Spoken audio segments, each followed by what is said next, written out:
Where is this? Feng Qiming slowly regained consciousness and found himself inside a grand auditorium surrounded by college students. On the podium stood a balding, sleazy-looking old man rambling on incessantly. Is this a dream? It was no wonder Feng Qiming believed he was dreaming. He had graduated 10 years ago and was now a producer at a small game company. You all must study hard. Stop wasting your time on video games. Video games are harmful electronic drugs, electronic opium, that has ruined countless people. I will not spout empty slogans or talk about lofty ideals. Studying is for money. Money is power. Only with money can you have everything. Only with money can you emigrate, can you hope to escape this filthy quagmire. Then you can enjoy sweet clean air and choose an excellent foreign spouse to improve your so-called inferior genes. Damn it, Feng Qiming cursed under his breath. This dog of a man.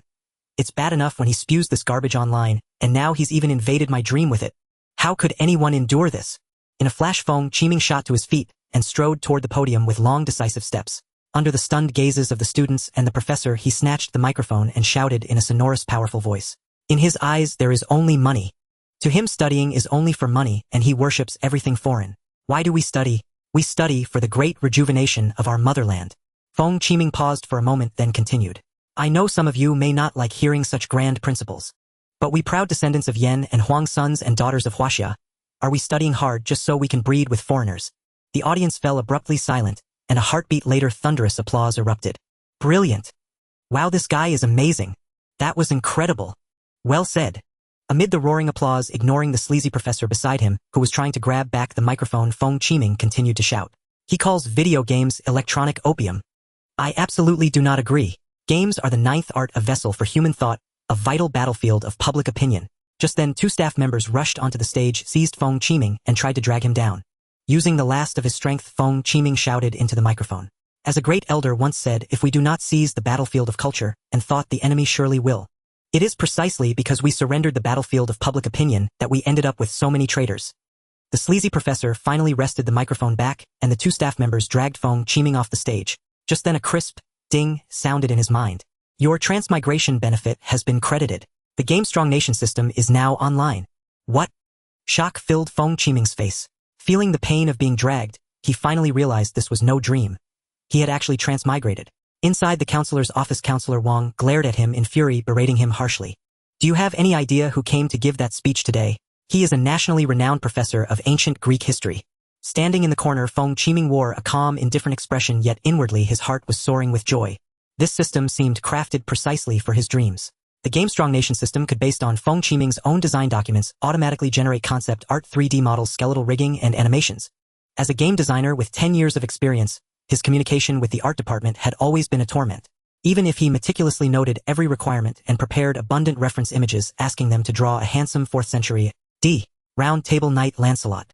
What they delivered instead was a bald, one-eyed brute wearing full-plate armor from the Renaissance, brandishing an oversized pirate cutlass from the Age of Discovery. Beyond that, the system could automatically generate game code. Even the most labor-intensive steps like testing and fine-tuning no longer required his attention. It was practically his own personal dream-weaving machine. Please enter company name. Suiren. Suiren Technology Network Co. A.Ltd. Yes, Suiren, as in the ancient firebringer who drilled wood to make fire. Feng Qiming intended to become the Suiren of the domestic game industry, the first bearer of flame in a wilderness prowled by ferocious beasts. Ding. Suiren Technology Network Co. Ltd. Registration complete. Registered capital 200,000 yuan. Registration date October 15th, 2009. What?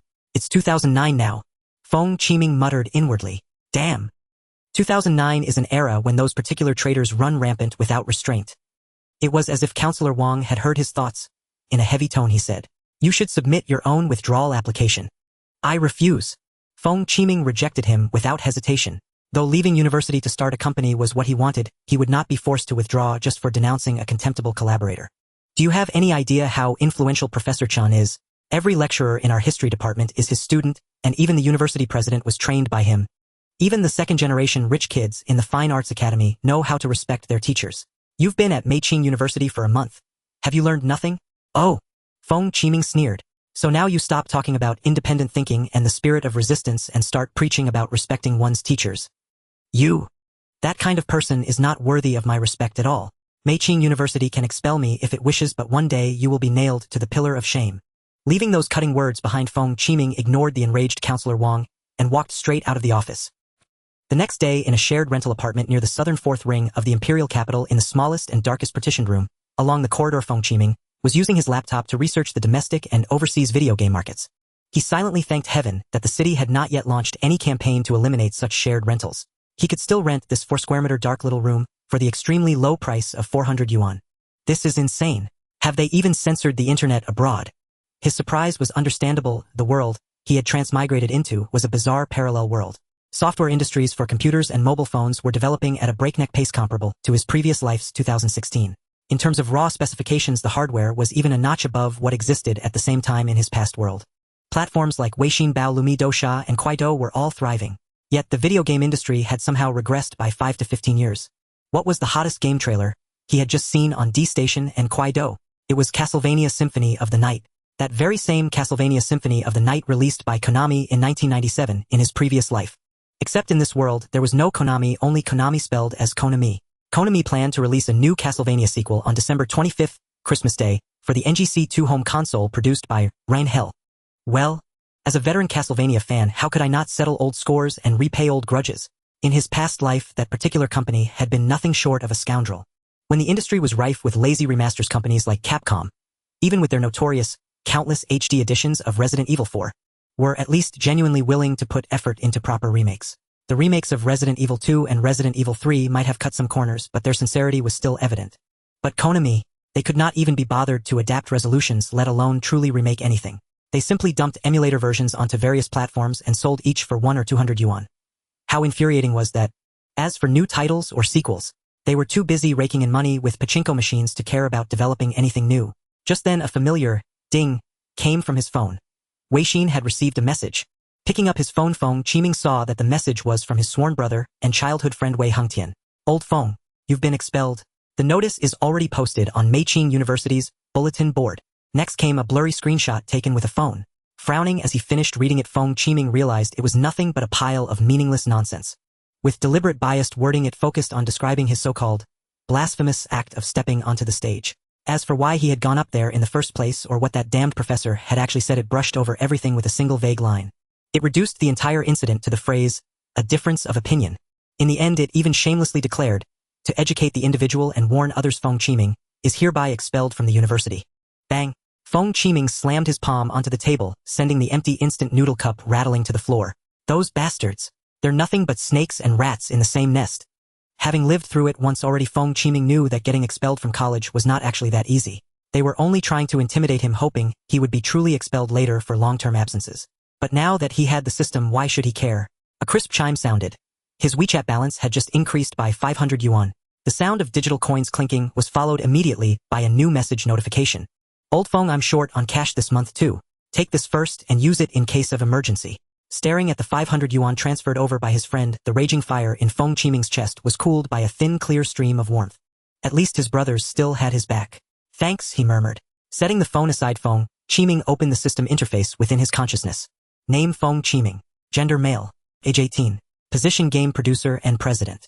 Monthly salary 3500 yuan including full social insurance and housing fund. Company funds 200000 yuan. System rules. 1. The host must not reveal the existence of this system. 2. The host's dividends are equal to the total amount of tax paid by all employees under the company. 3. Company funds may not be invested in industries unrelated to gaming such as finance or real estate. 4.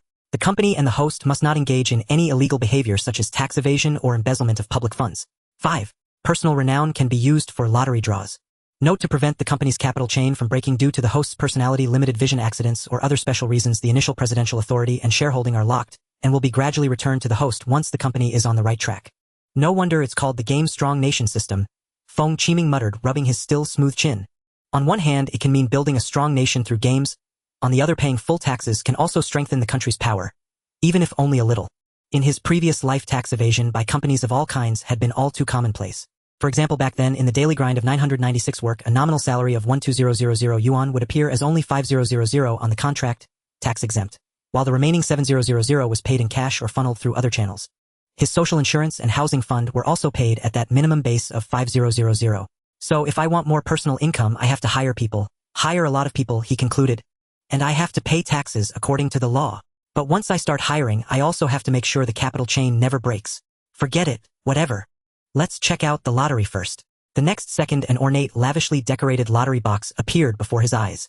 Current renown 1321. This draw requires 1000 renown points. It seemed that going up on stage hadn't been entirely a bad thing. At the very least, it had earned him 1321 points of renown. Unfortunately, it was still only 2009, the era when public hate nation intellectuals were at their most rampant. His righteous indignation clearly could not yet create the sort of storm that would one day shake the entire internet. Draw! Congratulations, host. You have obtained the first prize, Game License Approval Voucher. Game License Approval Voucher upon use one game will immediately obtain its publication license. Note this voucher only bypasses the personal preferences of reviewers. Games that violate hard regulations will still be unable to obtain a license. Nice! Feng Qiming clapped wildly, the smile on his face like a chick just breaking out of its shell. People outside the game industry might not understand what a game license was or what it meant, but for an industry insider like him, its significance was immense. Without a game license, a title could not even be launched, unless it was released overseas. Before he crossed over, the game industry had been in the midst of a harsh winter with license issuance suspended for 7 or 8 months, at a time driving tens of thousands of game companies into bankruptcy. Domestic game license approval was notoriously slow and inefficient. Some games received their license only after the company had already gone under. Others got their license only after the overseas version had already announced its shutdown. And even that was the least of it. What truly drove people mad was that reviewers had no clear standards and approved things on a whim. On television, beauty pageants showcased swimsuit and bikini segments without issue, yet your game could be rejected simply because a character's navel was visible. Originally, the approval process had given Feng Qiming quite a headache, and he had planned to take the overseas release route. Now that he had obtained a license, he could take care of both hair and eyebrows in one stroke. He closed the system interface and began pondering his first project. He envisioned a game built on traditional side-scrolling action gameplay but incorporating freely explorable 2D sandbox maps, equipment items, and ability upgrades. Role-playing RPG elements woven into the core. In his previous life, this genre had a specialized name, Metroidvania, a fusion of Metroid and Castlevania. Since he intended to ride the heat of Konami's Castlevania Symphony of the Night, he naturally had to create a game in the Metroidvania style. Ding dong. New side quest. I came, I saw, I conquered. Optional. Unleash your creativity and make a game that earns your company its very first pot of gold. Quest requirement: the new game must reach at least 1 million yuan in sales. Quest reward: the president's reimbursement quota. Listening to the quest requirements, Feng Qiming nodded. So it was actually an optional mission. But almost at once, the entire Castlevania series, Aria of Sorrow, Dawn of Sorrow, Portrait of Ruin, Order of Ecclesia, and its spiritual successor, Bloodstained Ritual of the Night, surged up from the sea of his memories. Since the system has issued the quest, then let's begin. A little over a month later, with dark circles like a panda around his eyes, Feng Qiming finally completed his game design document. He submitted his design document directly to the system, then collapsed onto the bed and fell asleep at once. For more than a month, he had barely left his tiny dark room. Aside from essential eating, drinking, and washing, he worked nearly 12 hours a day. After he slept for a full day and night, his new game, New Continent Maoshan Demon-Slaying Chronicles, was finally complete. Its total size was 5 gigabytes, an astonishing figure in 2009. In his previous life around this time, World of Warcraft had only just reached the Wrath of the Lich King expansion with a client barely 13 gigabytes in size. System, he called. Use the Game License Approval Voucher. Use successful. Your game, New Continent Maoshan Demon-Slaying Chronicles, has obtained approval document number 2010 XXX publication number. Yes. After carefully playing through his own game, Feng Qiming was thoroughly satisfied. In terms of production quality, it could already hold its own 50-50 against Bloodstained Ritual of the Night, created in his previous life in 2019 by Castlevania's father, Koji Igarashi. One had to know that Bloodstained had been backed by a record-breaking $5 million in player crowdfunding developed by a team of over 20 people across 4 years. Yet now, with the system's help, he had completed his own game in just 1 month. Truly worthy of the name Game Strong Nation system, it was simply too powerful. Using his own consummate Metroidvania work to beat down Symphony of the Night, the genre's founding masterpiece, the image was almost too beautiful to imagine. The game was finished. Now the only remaining issue was promotion. But with only 200,000 yuan in the accounts of Suiren Company, the traditional route of buying web ads was clearly out of the question. Before long, his gaze shifted toward the various video platforms' content creators. At 2 in the afternoon in Modu, inside a modest suburban cubicle, an unremarkable young man sat before his computer editing a video. His name was Wang Miao, online alias Hong Maozi Dalan Siwei, a well-known influencer and content creator active on major video and microblogging platforms, once famed for proclaiming that Japanese games rule the world, and beloved by many self-styled Brahmin console players. He worshipped Japanese games to such an extent that he simultaneously bore the mutually exclusive badges of Renton diehard Nintendo fan and Suago diehard Sony fan. His WeChat chimed. Wang Miao opened his phone to find a new contact request from Suiren Network Technology Co. Could this be a paid commission? A smile tugged at Wang Miao's lips. In 2009, being a full-time content creator still rarely paid the bills. Most creators were still fueled by love more than livelihood. A monetization for creators largely depended on leveraging their influence to take on advertising. Though hardware advanced rapidly and conveniences like online payments, short videos, live streaming, and food delivery had emerged, smartphone penetration remained limited and turning views into income was still a formidable challenge. Wang Miaolong without a gig felt a surge of excitement. Yet he waited shrewdly for a moment before accepting the friend request. As he typed a reply apologizing for a call, the other side sent messages in quick succession. The messages were terse. Will you take a gig? May I ask? What kind? Review and promote our new game. They quickly sent some images. Wang Miao clicked them open and sneered, inwardly thinking it. Yet another knockoff studio trying to ride on the popularity of Yuexia Yexiang's Symphony of the Night. Still, he admitted the art was well done.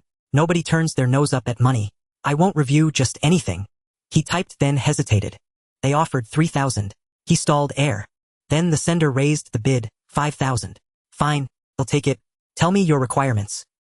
He accepted the irresistible sum at once, anxious not to offend the sponsor. 5,000 yuan. Enough for 2 comfortable months. One detailed review video, the client requested. Can I stream it live? Wang Miao asked. Do you have any specific demands for the review? The reply came, live streaming is fine. Just a normal review. Okay. Wang Miao answered, eager and practiced. As they discussed the rules, a notification arrived. Wang Miao's wallet had been credited with 5,000 yuan. He grinned. Few clients paid the full fee up front like this. He asked for the game itself. The other party sent a link and 11 activation codes explaining that the site was the official page, and that 10 of the codes could be given away to viewers as gifts. Wang Miao was stunned. Most domestic game publishers who courted him offered free-to-play microtransaction heavy titles. Rare single-player developers seldom provided a full game client, let alone multiple keys. Often they would only supply a pile of publicity materials and expect the creator to awkwardly extol the product on camera. Prize draws were even more suspect. Some firms seemed intent on bilking every possible participant. Domestic distribution was still handled through official websites, direct sales, and generally no refunds. Wang Miao ignored the ornate official site and began downloading the game. Then he posted a notice in his fan group. Live at 5 tonight. I've accepted a commission from a domestic studio. Interested in tuning in. Barely had he posted when a cluster of lurkers in the group erupted like startled fish surfacing in the chat. What? A domestic studio dared to hire Wang Ji. What trash game is it?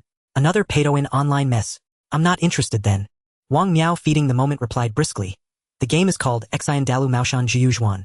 From the promo art, it looks like it's aiming for Emo Chang Castlevania. He pasted a few promotional images into the group. This studio has guts. Daring to latch onto the heat of Emo Chang. Another clueless copycat. Only knows how to plagiarize. They probably saw someone else's trailer blow up and hurriedly slapped together this junk. Poor Wang Ji, having to take these filthy studio gigs to make ends meet. Don't ask me to review that. Just looking at it makes me sick. I think the art looks alright. Domestic studios are only good at photoshopping images. Yeah, most domestic developers can manage cute turn-based mobile games, but action games, they can't even get basic jump feel right. I once saw a studio shamelessly steal CG from Longbei Shang de Bubang for advertising. No shame at all. The fan group continued to lambaste domestic studios until 5 p.m. When Wang Miao went live on a streaming platform as scheduled, viewers poured into his stream waiting for him to begin. Soon the screen lit up to reveal the game's login interface. Fully three-dimensional and startlingly realistic. The scene opened on the American West. A railway stretched into the wasteland, workers in tattered clothes. Chinese laborers, toiling to lay the track. A black castle loomed on the horizon at the boundary between earth and sky, shimmering like a mirage, rising and fading in and out of view. The chat immediately erupted. What the hell is this game? Which company made it? Didn't you see the title? It says single player, right? Why does a single player game ask for an account login? Exactly. And the game's called Maoshan Jiyujuan. What has a railroad to do with Maoshan? Hey, use your eyes. The title has Xian Dalu in front of Maoshan Jiyujuan, new continent. Chill out. Okay, everyone quiet. Wang Ji is starting. When Wang Miao logged into the game, the screen went black. Damn, this is a disaster. Some viewers jeered, certain of a flop. But before the schadenfreude could die down, a resonant young voice began a monologue. I was a Taoist who practiced on Maoshan. My Tao name Xian Zhenzi. In the 3rd year of Guangxu, sent by my master to descend the mountain and purchase supplies, I was falsely accused by the magistrate as a long-haired outlaw and seized without trial. They bound me aboard the foreigner's ship and carried me across thousands of miles to this place, forcing us to labor for them, building bridges and laying railways, until the day the rails were finished. Their troops surrounded us completely. The voice was remarkable, the timbre of a youth, yet carrying the gravity of an elder. The accompanying CG adopted a half-animated style, blending oil paint and inkwash, a stark contrast to the photorealistic CG then fashionable in games. Holy hell, this is awesome. The CG is top-notch. Suddenly I feel hopeful for domestic games again. Someone needs to take their meds. As the CG concluded accompanied by the tense rhythm of music, the game interface finally revealed itself to all the spectators. Dressed in a Taoist robe with disheveled hair, Xian Jinzi knelt on the ground holding a rifle with a bayonet. Surrounding him lay several corpses, some of foreign soldiers and others of Chinese laborers. In the distance, an endless wasteland stretched under the setting sun, casting a crimson hue over the scene. The CG looks good and the game graphics seem decent. Wang Miao addressed the audience. However, I still hold the same opinion about domestic game developers. Stop always trying to make 3D games. Don't keep dreaming of overtaking on a curve. You need to take steady steps. Look at Rendigu, they didn't dominate the market at the start, but through hard work they eventually succeeded. Soon a barrage of comments floated across the top of the screen. Brother Wang is right. Whether in life or work, one should take it step by step. Exactly. The island nation has accumulated experience for 30 years. Our game companies should really learn from them. However, there were also some discordant comments. Isn't Atari itself the one that collapsed? What does that have to do with Rendigu? But soon the moderator silenced the user and deleted the comment. Wang Miao started to control the game protagonist according to the beginner's guide. Following the prompts, he pressed the arrow keys to move X to attack, C to jump, Z to shoot, and the spacebar to dodge. Wang Miao maneuvered the protagonist, executing a series of flamboyant moves to test the game's responsiveness. This feeling must be inspired by Maria from Castlevania Symphony of the Night. However, the feel is just average. I can only say that domestic developers still have a long way to go. They can't even copy it properly. The protagonist continued moving forward and soon encountered the first enemy. It was a lobster soldier dressed in a red military uniform wielding a flintlock rifle with a bayonet. Seeing the protagonist approach, it immediately charged at him. Wang Miao pressed X to attack. Soon Xian Jinzi delivered a thrust and killed the enemy. The movements are a bit stiff. This is probably due to using Richter's whip template from Castlevania Symphony of the Night. However, at that moment, a bright red orb of light flew out from the monster, spun around the screen, and entered Xian Zenzi's body. A prompt box appeared on the game interface, Soul of the Grenadier. After equipping, hold X to unleash, consuming 5 points of true chi, throwing a bomb that causes damage to enemies. What is this? Wang Miao wondered. He tried pressing it and the character consumed 5 points of true chi, throwing a bomb. Seeing the bomb explode with blue flames, he suddenly realized. So it's just like the holy water bottle in Castlevania. His comments sparked a heated debate in the comments section. 666. They clearly threw a bomb. Yet you say it's a copied holy water bottle. Isn't the Molotov cocktail also a copied holy water bottle from Castlevania? Of course. Just because the holy water bottle is consumed doesn't mean it's not a copy. You're wearing a disguise and I still recognize you. Wang Miao, unfazed, continued his journey of appraisal. Soon he arrived before the first boss. This boss was an officer wielding a saber and a revolver. As a beginner BOSS, it posed almost no challenge. For experienced players like Wang Miao, defeating the boss was effortless. The boss dropped 2 pieces of equipment, a cavalry saber and a revolver. I picked up the drops, but nothing changed. Wang Miao kept pressing X to attack and he still wielded the bayonet.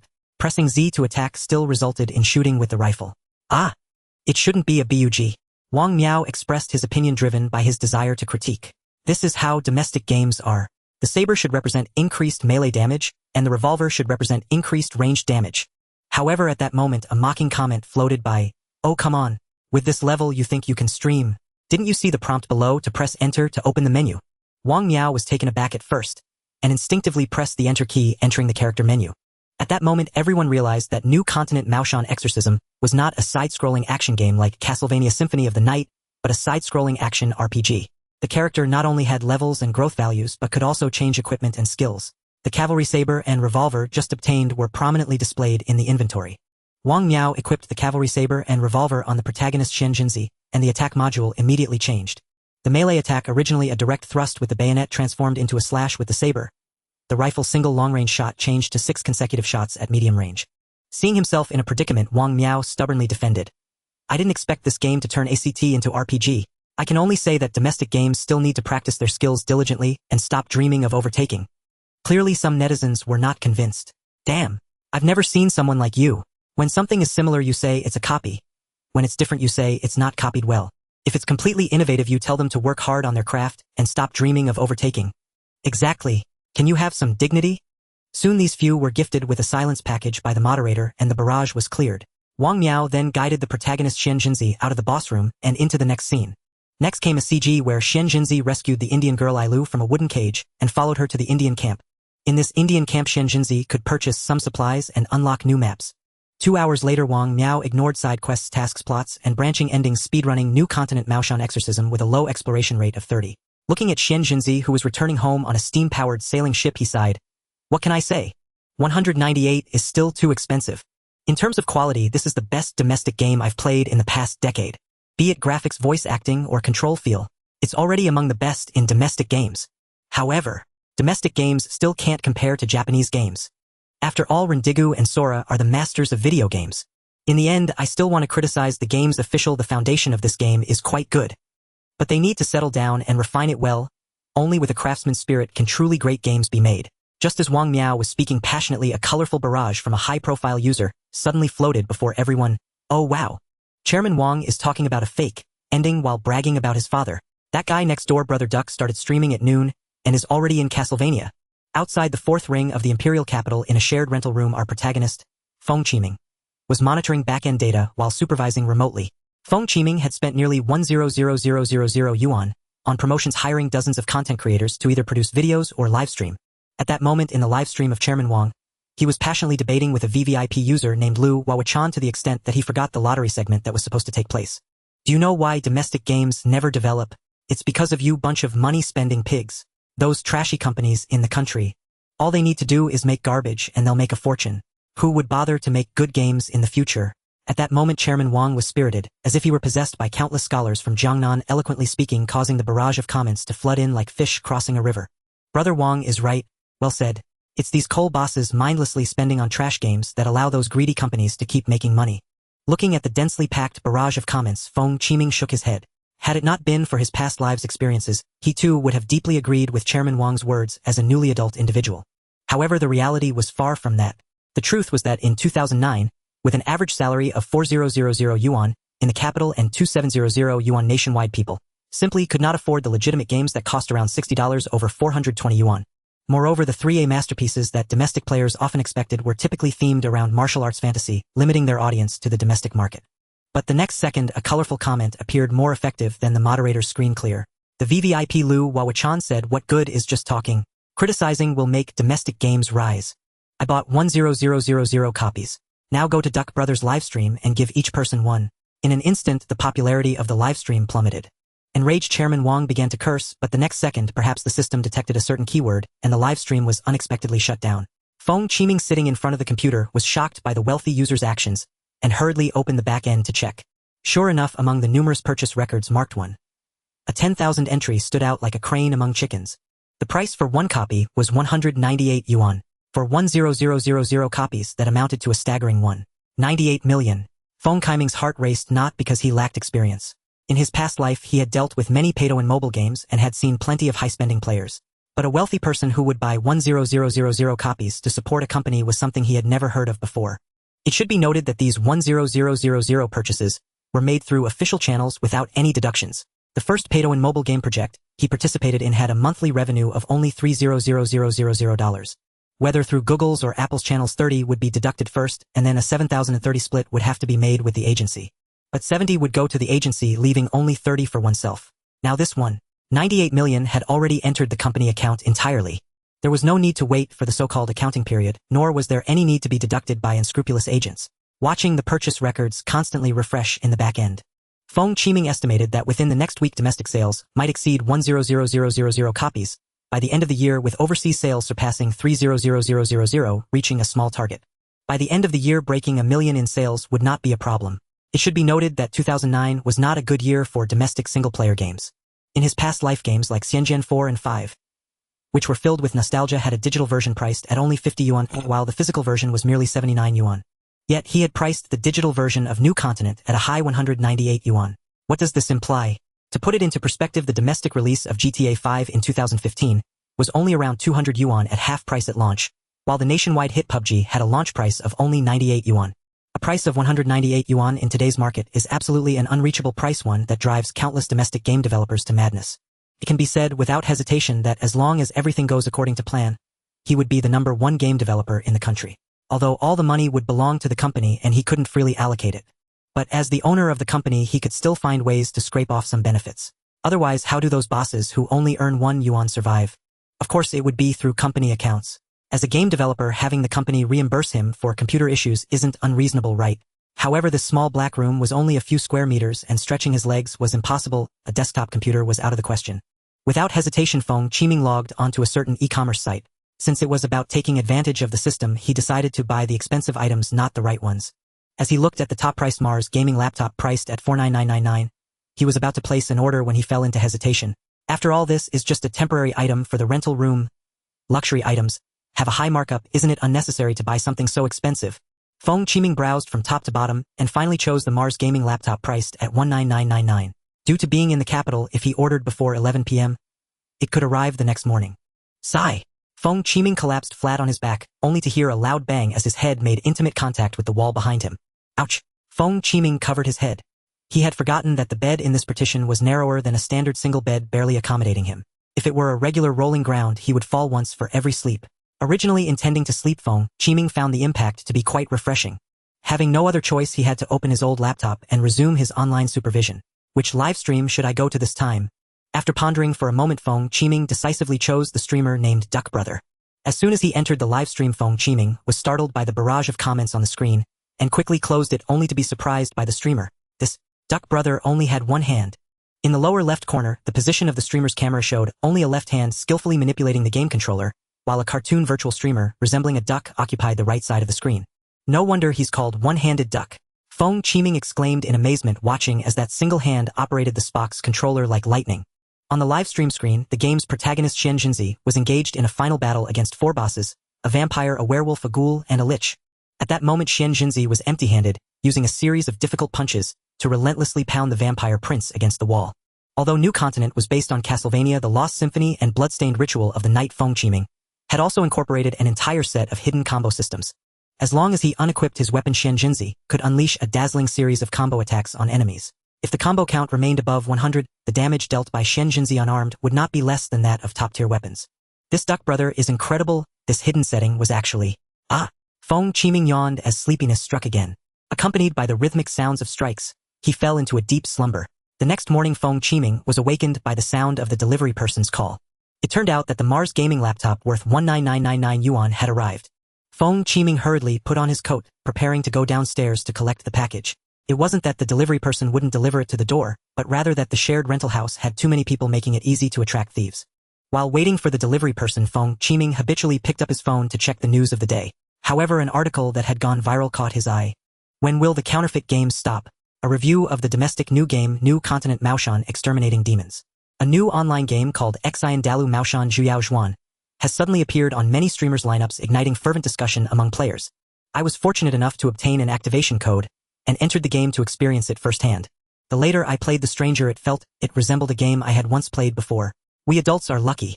Our childhoods lacked pay-to-win online games and instead were filled with those classic titles. Left me with many cherished memories. As I grew older, I thought domestic developers could not make great games because they started late. Seeing Xian Dalu convinced me it is a matter of attitude. As a long-standing classic that accompanied us for years, the Emo Chung series endures.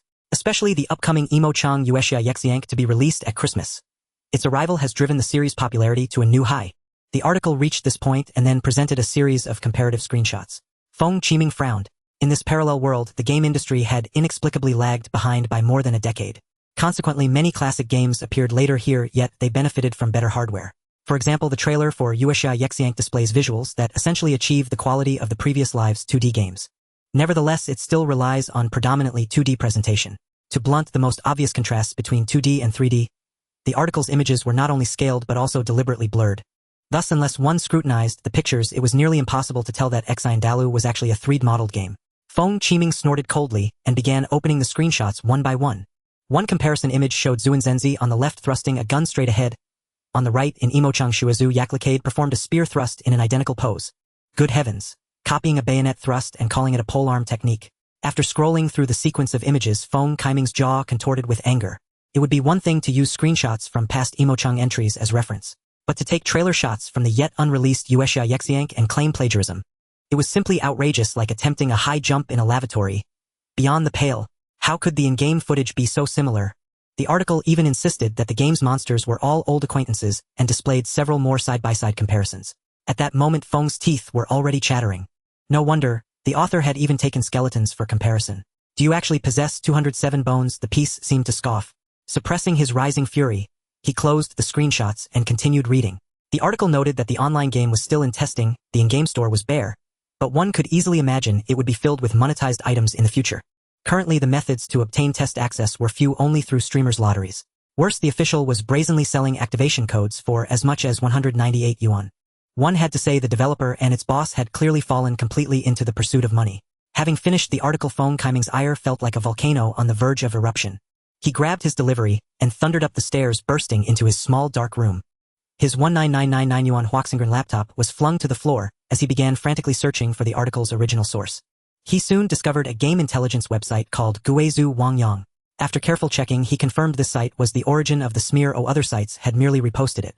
Moreover, the article had been published under an editor's name rather than posted by a forum player. Nearly 1,000 comments had already amassed beneath the piece, the vast majority filled with denunciation. Comments read: damn trash game. I thought selling exotic mounts in FPS titles was shameless enough, but now they even officially sell closed beta activation codes. Other voices piled on: trying to ride every trend will only ruin you. Damn these garbage companies. Think about making a good game instead of scheming for cash. They shouted that the developer was called Suiren Technology Co. Ltd. Who had ever heard of them? Probably another hastily assembled troupe, backed by some coal magnate, one commenter sneered. Feng scowled as he scrolled through the remarks. He noticed not every comment was hostile. One reader questioned whether Guizhu Wangyang was misrepresenting a single-player title as a monetized online game. But whenever the page refreshed, that dissenting comment vanished. Clearly someone was manipulating the conversation. This puzzled Feng. Suiren is merely a shell company, not a studio like miHoYo that starts rough and later produces a hit. So why would anyone single him out?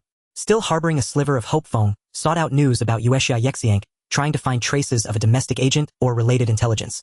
He quickly discovered that in this parallel world, the domestic game market still preserved systems such as agency approvals. Yet the internet censorship was noticeably lax. People could log into foreign game sites directly and even purchase games with ease, whether digital or boxed. In other words, the domestic agent companies he had suspected did not actually exist. Pondering this, Feng's thoughts suddenly cleared, and he turned his attention back to the Guizhu Wangyang site. He quickly discovered that the site had begun as a distributor of pirated single-player games. In recent years, it had attempted to reinvent itself, but its forums remained rife with pirated resource packs. I see, he muttered, stroking his slightly prickly chin. Finally, the truth came into focus. Although Xian Dalu Maoshan Juyaozhuan was a single-player title, Feng had adopted the operational model of Baoxu's Anhei 3 from his previous life. That is to say, to play Xian Dalu, one must remain connected to the network at all times. Such an always-online single-player model had not yet emerged in this world. Although this approach can be circumvented by building private servers, because the official server code had not been released, one would have to rely on client packet capture to achieve it. But private servers erected that way are riddled with bugs and cannot run perfectly. The reason Guizhu Wangyang attacked so relentlessly was obvious: the always-online requirement obstructed their piracy. Shameless. Just then his phone rang. Feng picked it up and saw the incoming number was from Modu. Modu. He wondered and answered the call. A middle-aged man's voice came through saying Moshi Moshi. Upon hearing that voice, Feng's first thought was that some Japanese kid next door had dialed the wrong number. May I ask who you are looking for? Feng Qiming inquired with a furrowed brow. This is Sega City. I am President Nakayama Hiroaki. May I ask if you are Mr. Feng from Suiren Technology Co. Ltd. The voice sounded. Although very standard, it had a stiff and uncomfortable tone. Upon hearing the other party claim to be from Sega City, Feng Qiming's brow furrowed even more. In his past life, Sega was also a major player in the home console market. For instance, its MD, commonly known as the Black Card Game Console Saturn, and DC codenamed Demon Blade, were part of the childhood memories of many who grew up in developed regions during the 80s and 90s. When it comes to the most famous character, the blue hedgehog that runs like lightning, Sonic is Sega's flagship character. That's right, Sonic belongs to Sega, not to Sony, and similarly Sonico does not belong to Sony either. However, due to the failure of the DC console, Sega withdrew from the home console market in 2001, focusing instead on arcade machines and third-party game software development. Feng Qiming couldn't understand what business the Sega City in this world could have. So he replied in a very plain tone, I am Feng Qiming, the head of Suiren Network Technology Company. Do you have something to discuss with me? Actually, I found your company's game New World Maoshan Exorcism online, and I hope to meet with you to discuss the possibility of this game being launched on the DC2 console. DC? Are you referring to the Demon Blade? No. It's DC2. Dreamcast 2. Demon Blade is just the code name for DC1. Could you elaborate? Hearing the other party invite his game to DC2, Feng Qiming almost asked if the other had a long-term comatose uncle at home. However, he ultimately held back, instead placing his phone down and switching to speaker mode. He began searching for information about DC2 on his laptop. So the NGC2 from Hell Company will launch Castlevania Symphony of the Night on December 25th, while your company's New World. As Nakayama Hiroaki explained, Feng Qiming quickly scanned through all the information, finally understanding the current situation. The DC console, which was supposed to sink into oblivion, surprisingly survived thanks to online gaming. Phantasy Star Online, released in 2000. was a 3D game even earlier than World of Warcraft. Although it was an online game, it was the predecessor of cooperative games like Monster Hunter. In an era where internet access was through phone lines, this was undoubtedly ahead of its time, too extravagant. Yet, in this parallel world, it was just right, perfectly aligning with the era of broadband proliferation. This allowed Sega's DC to survive on Phantasy Star Online, and in 2005, it launched the DC2 console along with Phantasy Star Online Blue Burst that same year. Additionally, due to the success of Phantasy Star Online, Sega managed to avoid falling into the pit of the Shenmue series. Thus, the current console industry has formed a 2v2 pattern of high-performance console Sony versus Microsoft and low-performance console Sega versus Hell Company. However, the bad news is that although Sega survived DC, it still remained at a significant disadvantage with the DC2. Although in this world Hell Company did not launch the Wii but the NGC2, it still did not change the fact that the NGC2 was a successful gaming console. Mr. Feng, I hope to visit your company the day after tomorrow for an inspection and personally discuss the launch of New World Maoshan Exorcism on DC with you. Would that be convenient? Hearing that the other party wanted to inspect his company, Feng Qiming couldn't help but complain inwardly. My company is just a small shared rental room. What is there to inspect? Is it my new 19999 yuan Mars laptop? However, Feng Qiming quickly changed his mind and replied, meeting in person is no problem, but as for the inspection, although our company is registered in the capital, our actual working location is in Hugong. Hugong. Nakayama Hiroaki was taken aback, clearly not having heard of this city. In his past life, Hugong became famous nationwide for its extremely low housing prices. It's just like your country's Hokkaido, the rent in Tokyo compared to Hokkaido. I see. Nakayama Hiroaki seemed to have an epiphany as he said, then how about this, let's meet at the Seine River Right Bank Cafe in the East City District at 11 a.m. on November 24th. How does that sound? No problem. I look forward to your arrival. After hanging up the phone, Feng Qiming pondered for a moment, then immediately opened an online shopping site, selecting the fast and accurate service to purchase the 4 mainstream game consoles of this world. Sony's PS3, Microsoft's Xbox 360, a Hell Company's NGC2, and most importantly Sega's DC2. Including the accompanying official game discs, the total price came to 200,000 yuan.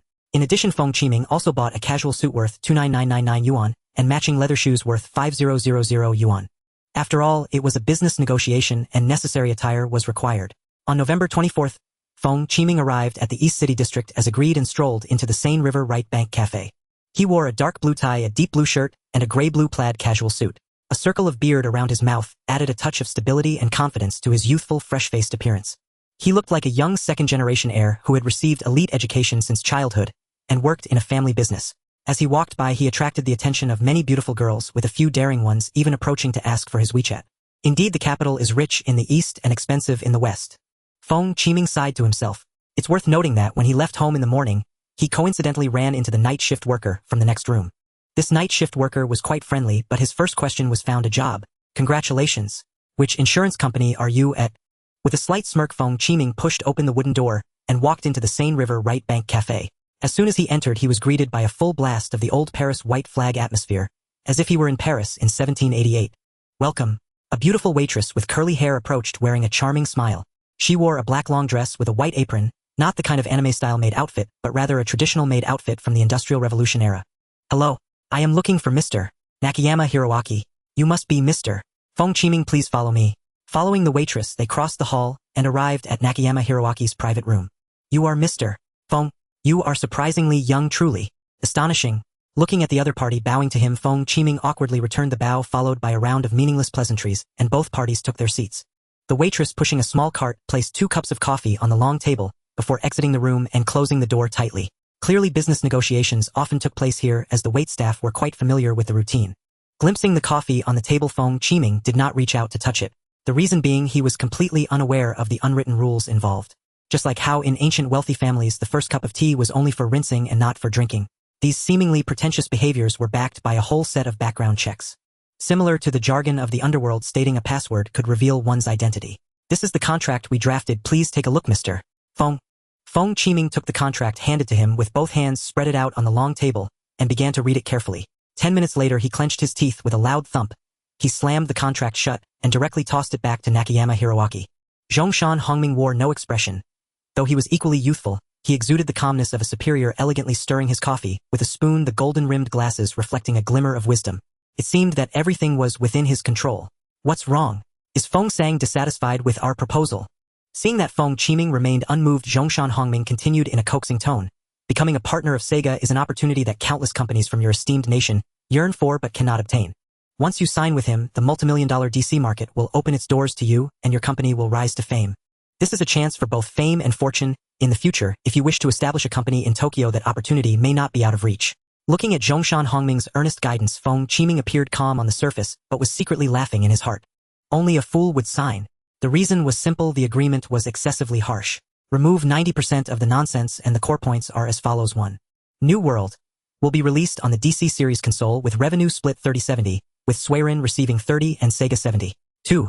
Suiren must unconditionally cooperate with Sega's requirements for New World. 3. Sega holds exclusive rights on the console platform. 4. Sega holds exclusive rights to Suiren's next work. 5. Sega holds adaptation rights and rights to derivative products including, but not limited to, adaptations into animations, comics, novels, figurines, and more. Moreover, what is most infuriating is that the rights belong to the Sega Group, but the signing representative is Sega Modu. It is known that in his past life Sega was dismantled into independent subsidiaries due to the failure of the DC. What exactly are independent subsidiaries? It's like a family splitting up.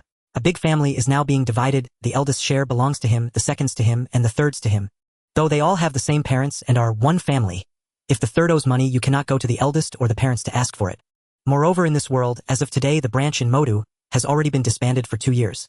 After Zhongshan Hongming finished speaking, Feng Qiming slowly said, I must admit you have quite a grasp on the mentality of some people from our nation.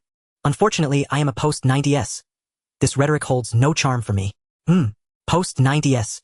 Zhongshan Hongming was momentarily taken aback upon hearing this term, but he quickly grasped its significance and began to re-evaluate Feng Qiming. The gaming industry in the mainland started relatively late, and it is quite normal for the industry to be filled with young people. Yet Zhongshan Hongming never expected that the person sitting across from him in negotiation was actually a kid who was under 20. I didn't expect. Feng Sang is actually akin to Bill Gates. Thank you. Feng Qiming replied nonchalantly. But it seems you do not understand my point. To us your nation holds no allure. Feng Qiming spread his hands. Let alone your country. Even the lighthouse across the ocean is merely exchangeable. Upon hearing exchangeable, Zhongshan Hongming's brow furrowed sharply. As a person educated in elite circles from the island nation, he naturally knew this phrase was derived from the records of the grand historian biography of Xiang Yu. While this contract seems somewhat, it is still a good opportunity for your company to board the Sega War Chariot. Sega's War Chariot. Your home console is merely an old-fashioned vehicle, one that is prone to break down at any moment.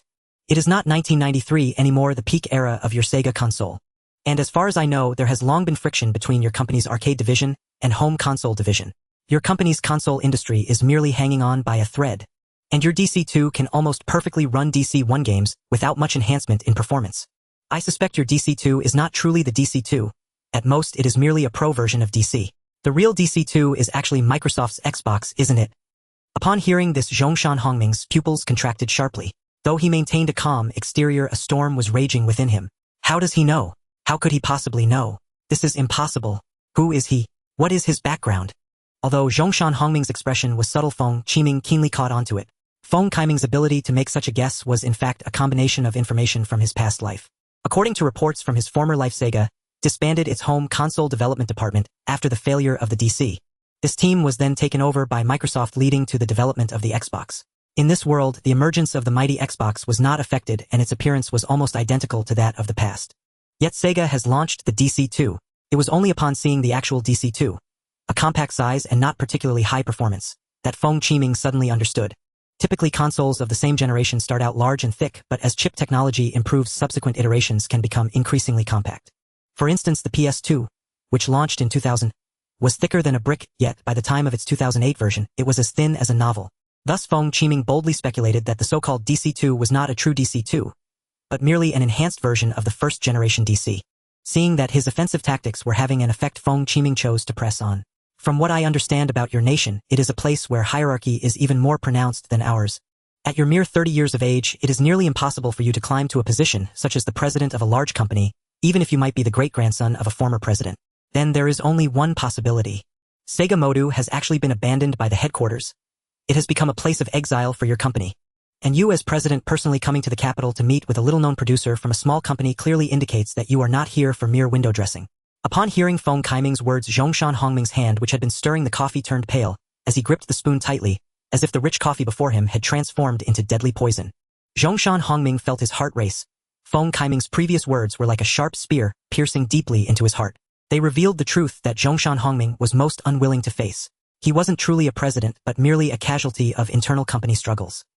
He was merely a warden of a trivial place of exile owing to the face of his great-grandfather. His lips trembled slightly, but he could not utter a single word.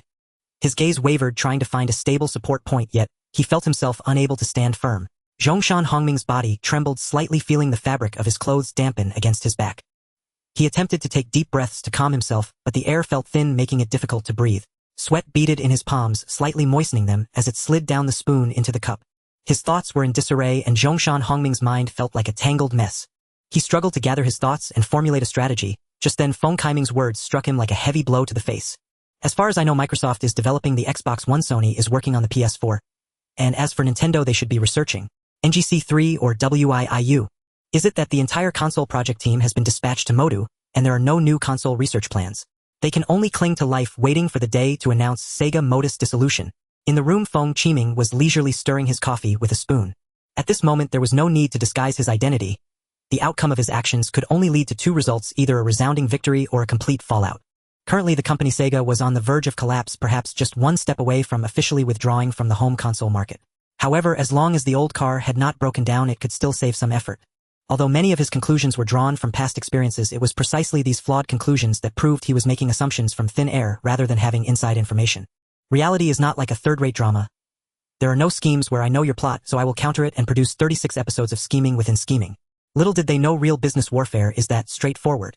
What about stealing the company seal, hiring online trolls, or sending people to poison the opponent's money trees, etc.? Compared to Feng Qiming's calm demeanor, Zhongshan Hongming was far less composed. At this moment, his mind was in turmoil. How does this Feng Qiming know our company so well? Could it be? No. He doesn't seem like it, and some details are slightly off. The headquarters did provide us funding for developing the next-generation console, but this amount is insufficient for the development. Yet his conclusions are correct. The current Sega in Magic City is essentially an exile, and that so-called development fund is more like severance pay than actual research funding. If we invest that into financial products, then Sega in Magic City could still survive, but if we truly invest in console development, the headquarters would really disband Sega in Magic City. Zhongshan Hongming gasped. He's simply like Zhuge Liang reincarnated. I actually thought I could scheme against him. He suddenly stood up and bowed deeply to Feng Qiming, almost pressing his entire face against the table. I apologize sincerely.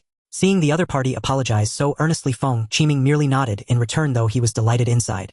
Not because of the spiritual pleasure brought by others bowing, or after all the bow from the Japanese was worth little, but it indicated that his trip was not in vain and Sega's old car was indeed secured.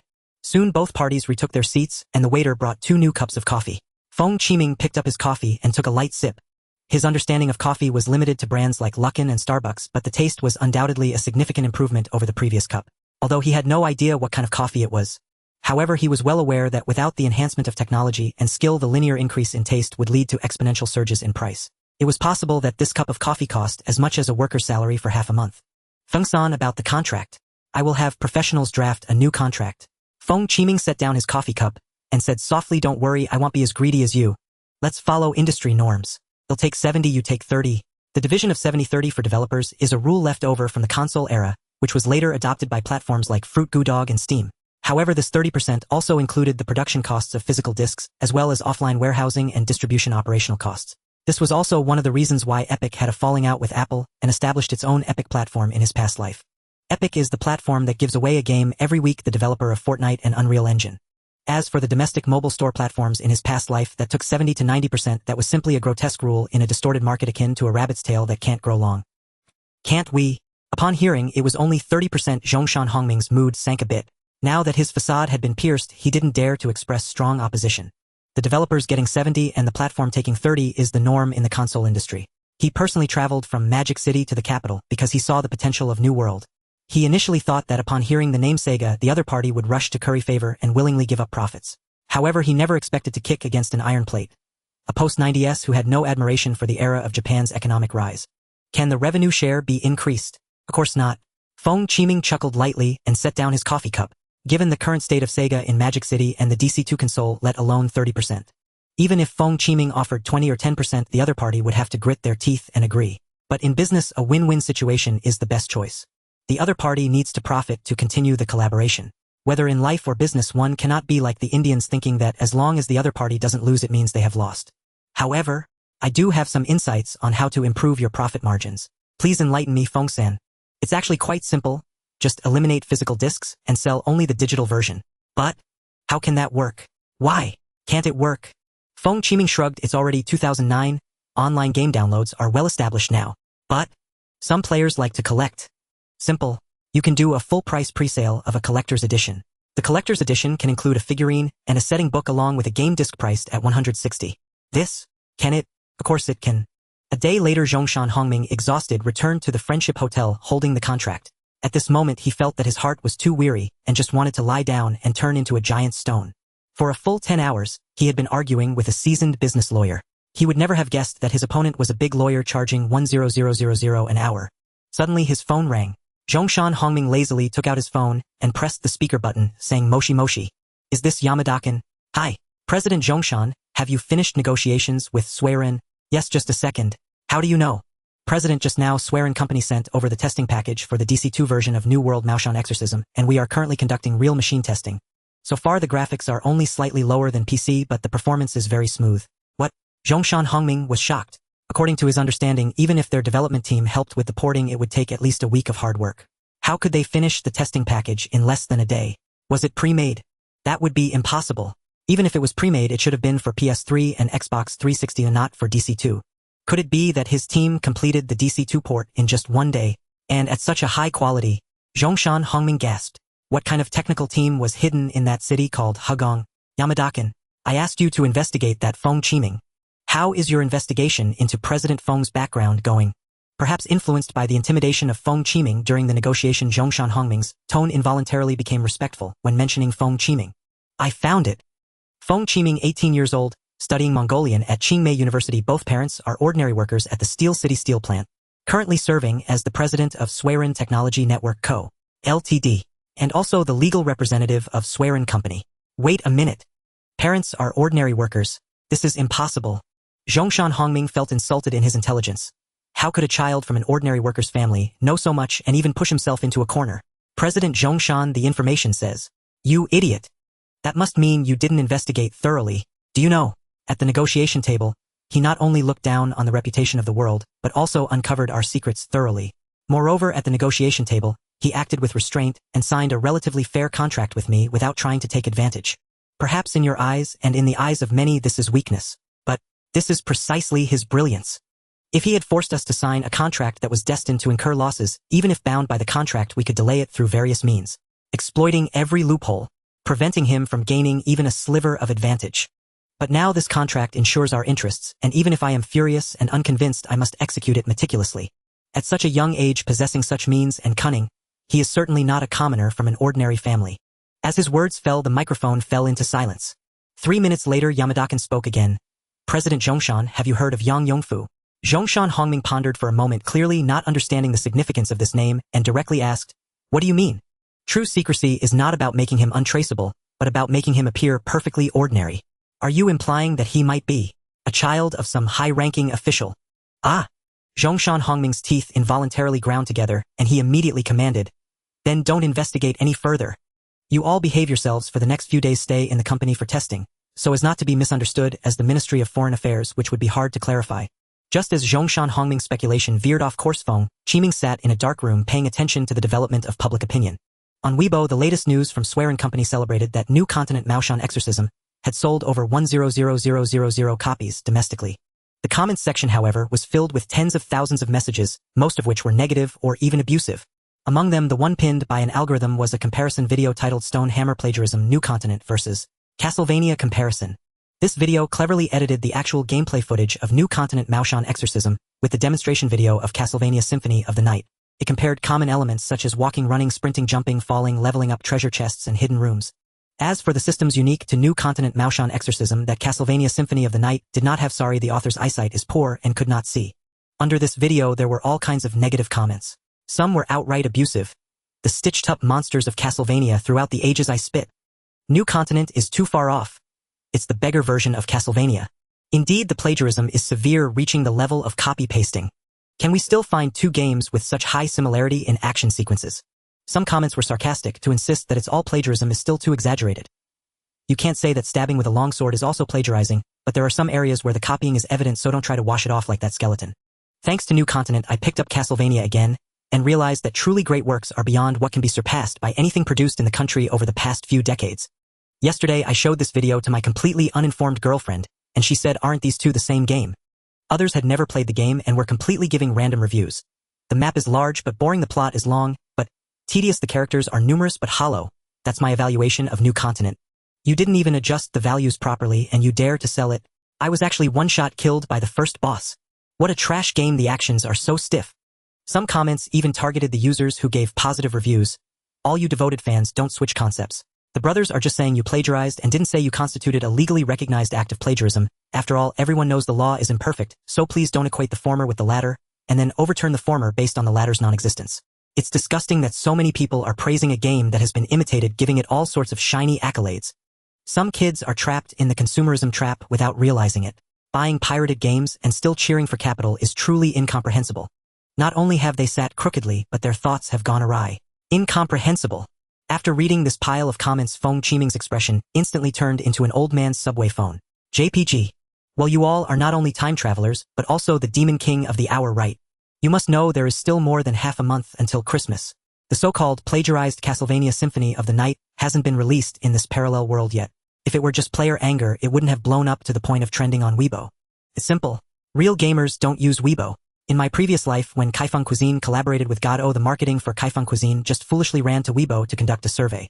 The result was naturally completely contrary to expectations, with a torrent of people directly overwhelming each collaborative store. Due to the excessive number of people gathering, even the police were called. However, Feng Qiming was not worried. Although domestic sales remained steady, the overseas sales on the Steam platform were surging, even receiving a homepage recommendation. Now the overseas version has sold over 200,000 copies, based on a price of $39.99 per copy, yielding a sales revenue of 8 million. Even with a 3,070 split, there is still a substantial income of 37 million yuan. As for the cost of the game, only Feng Qiming's base salary of 3,500 yuan plus 400 yuan for rent. Even if the game were taken down now, that would still be a solid income of 50 million. It's impossible to incur losses. It will never be a loss in this lifetime. He wanted to see how long the other party could hold on. As the saying goes, my energy is limitless while your wallet suffers losses every second. Just then his phone rang. Feng Qiming looked at the number from Linen and couldn't help but chuckle. The main character has arrived. Hello, who are you looking for? Picking up the phone, Feng Qiming lowered his voice to make his words sound more profound. Are you Mr. Feng from Suiren? Soon a sweet female voice came from the other end of the line. We are the China Gaming Genuine Alliance and would like to invite your company to join us. Without waiting for Feng Qiming to inquire about what this genuine alliance was, the female voice continued. Our alliance is dedicated to purifying the industry atmosphere and combating the piracy of inferior games, led by Noble Wang Yang Nightnet and other gaming portal websites established by dozens of gaming companies as an industry association. Our Genuine Alliance not only has a mature and experienced legal department to help members solve piracy issues, but also has in-depth cooperation with major portal websites to assist members with public relations and promptly clarify various rumors. At the same time, our alliance can also secure the best advertising positions for members on major gaming portals and provide the most favorable discounts. Feng Qiming sneered to himself. Indeed, a group of extortionists disguised as protectors. In his past life, Feng Qiming had heard about this before, but he didn't know much, as it was an era when domestic single-player games had nearly perished. To his surprise, he encountered it directly after crossing over. So what is the cost of joining the alliance? Perhaps not noticing Feng Qiming's sarcasm, the sweet female voice replied, the first time you join the China Gaming Genuine Alliance, you need to pay a one-time membership fee of 1 million yuan, and the alliance will provide advertising benefits worth 2 million. In addition, an annual fee of 100,000 yuan is required. Hearing this, Feng Qiming decisively hung up the phone. Goodness, they started with 1 million. It should be noted that it was now 2009, and the housing price in the capital was only over 10,000 yuan. They were asking for the price of a house in the capital without fear of flattery. As for the so-called 2 million advertising benefits offered by the other party, that was merely a trick to fool people. Advertising services have always been intangible. Just slap up a pop-up and they say it's worth 100,000 or 1 million. There's no way to verify it. Meanwhile, in an office building in Linen City, a charming woman in a black business suit knocked on a door. Come in. A middle-aged man's voice came from inside the room. The woman pushed the door open, revealing a short, middle-aged man. He was dressed in a formal black suit, sitting upright in an office chair with thick, greasy hair and gold-rimmed glasses, adding a touch of gravity to his thin, monkey-like face and small eyes. Mr. Chen, Suiren Company has refused the alliance's invitation. I understand. The middle-aged man, referred to as Mr. Chen, pulled out his phone and began recording a voice message. Xiao Wu. You all continue. Don't hold back. Mr. Chen's command was simple and direct, leaving no evidence of trolls or smear campaigns. Assistant Wang, is there anything else? Have you thought of something else? Seeing that the charming woman did not leave immediately, Mr. Chen smiled with an impish grin, his small eyes scanning up and down. Mr. President, what we are doing? Won't attract. No problem. Linen is an economically developed area welcoming private entrepreneurs to build the economy. Last time that neighboring financial innovation company attracted trouble from 1,000 miles away over a small matter. And yet they are still doing well. However, at that moment, a new message notification popped up on the computer causing Mr. Chen, who was about to stand up to pat his assistant, to quickly turn to the screen. The new message reads, Suiren, congratulations on the sales of new continent Maoshan exorcism, exceeding 200,000 on the Steam platform. Humph, Mr. Chen snorted coldly, so you're looking for trouble. He then took out his phone again and instructed Xiao Wu, let's step up our efforts. Pay attention to the Steam platform. The charming assistant Wang, seeing Mr. Chen rise halfway before sitting back down, cleverly wrapped her arms around his neck and sweetly said, Ah Chen. What's the big deal? It's just a small startup company. Humph. Are you short-sighted just because you have long hair? If future game companies all operate like Suiren with online single-player games, what will our genuine alliance have left to eat? If we don't bankrupt Suiren and make that surname Feng jump off a building, I won't share his surname. Returning to a certain compartment in the capital, Feng Qiming, relying on Google Translate, finally painstakingly read through an English email from the Steam platform. After finishing, he let out a long sigh, then closed the email and opened Weibo. What caught his eyes was indeed a 99 new message notification. This garbage game can even be on the Steam platform, really embarrassing for our country. Counterfeit games going abroad have deepened foreign friends' impressions of domestic counterfeits. Flipping through this pile of unnutritious comments, he suddenly found a message. Blue hedgehog with the red hat dog son. Hurry up and come lick the ground. Curiously clicking on this ID, Feng Qiming was astonished to find that the one being Ed was the streamer he had once supervised, remotely referred to as Chairman Wang by that big spender who bought thousands of copies. His Weibo, just like Suiren's official Weibo, had been brutally criticized. The latest post was from 3 days ago stating, I have long said that I took a business order. Although I believe New Continent Maoshan Exorcism is not as good as the upcoming Castlevania Symphony of the Night, it is certainly not as bad as what people say online. Yet the comments below were clearly unsupportive. It's already now. You are still standing up for a counterfeit game. Unfollow. Exactly. It would be fine if you were just making easy money, but now you're still trying to profit from it. You're really embarrassing us console players. Pa. You usually speak quite well, but it turns out you're a hidden traitor in the console community. Identified as brain-dead for playing counterfeit games. Indeed, it's Chairman Wang. Mastering the art of indirect rescue. Looking at the plethora of console Brahmins announcing their separation from the blue hedgehog, with the red hat, Feng Qiming smiled and shook his head. Perhaps this is what they mean by loyalty is not absolute and absolute loyalty is not true. It should be noted that this Chairman Wang has always been quite flattering towards Japanese games. Even the promotional video for New Continent Maoshan Exorcism was a series of digs ending with a remark that wasn't exactly fair. He was already walking on thin ice if he accepted money from Suiren Company, and then went on to criticize New Continent who would come to him for business in the future. Casually flipping through other UPs, he found they were also facing backlash, though not as severely as Chairman Wang. After all, the traffic for console Brahmins is not that easy to exploit. Messing it up could lead to self-destruction. With a ding, a new email notification sounded. Feng Qiming glanced at the title, then switched to the Steam platform. He saw that a massive number of negative reviews had suddenly appeared under the product page of New Continent. The next day, President Chen was in his office, his monkey-like face flushed with anger. This Cole's second generation always opposes our legitimate alliance. At this moment, a video was playing on the office computer, and the creator was the extravagant spender who bought 100,000 copies of New World, known as Lu Wawachan. The video began with a montage of expert moves accompanied by dynamic background music that made the viewer's blood boil. Then the author's heavy and magnetic voice came through. Good morning, afternoon, and evening to all my audience. I am still your big brother, Lu Wawachan. No need to doubt you didn't see wrong. This footage in the video was indeed not played by me. I got it from a hand duck. Alright, let's get back to the main topic. Recently, the domestically produced new game New World Maoshan Exorcism has been criticized and has seemingly become the scapegoat responsible for the decline of domestic games. Ha ha ha. When did the cesspool of entertainment circles start discussing video games? I am amazed. Upon closer inspection, I seem to have glimpsed some ghostly figures. Everyone understands what I mean. I won't give these fools any traffic. So I can't help but ask, is New World Maoshan Exorcism really, as some say, just a shoddy knockoff online game? Wrong. It is not a garbage game at all. Rather, it is one of the finest domestic games in the past decade. First of all, I must correct this. New World is not an online game. It is a thoroughly single-player game, albeit one that requires an internet connection to play. This model may indeed cause some inconvenience to players, but this online single-player mode helps combat piracy, and I believe this is one reason why this masterpiece has come under attack. It is undeniable that New World's game mechanics are very similar to those of Castlevania Symphony of the Night, but the richness of New World's system far exceeds that of Symphony, making it seem as if New World is a work from the future. As for why I am so certain, of course it's because I have already played Symphony ahead of time. Back to the main point, in my personal opinion, the controls of New World are smoother than those of Castlevania. This is definitely not a matter of imitation being poorly done. It is smoother and more fluid. Both New World and Symphony have similar systems, such as a rich equipment system where the protagonist can change attack modules by switching weapons. But New World has a complete set of unique core systems. That is soul binding.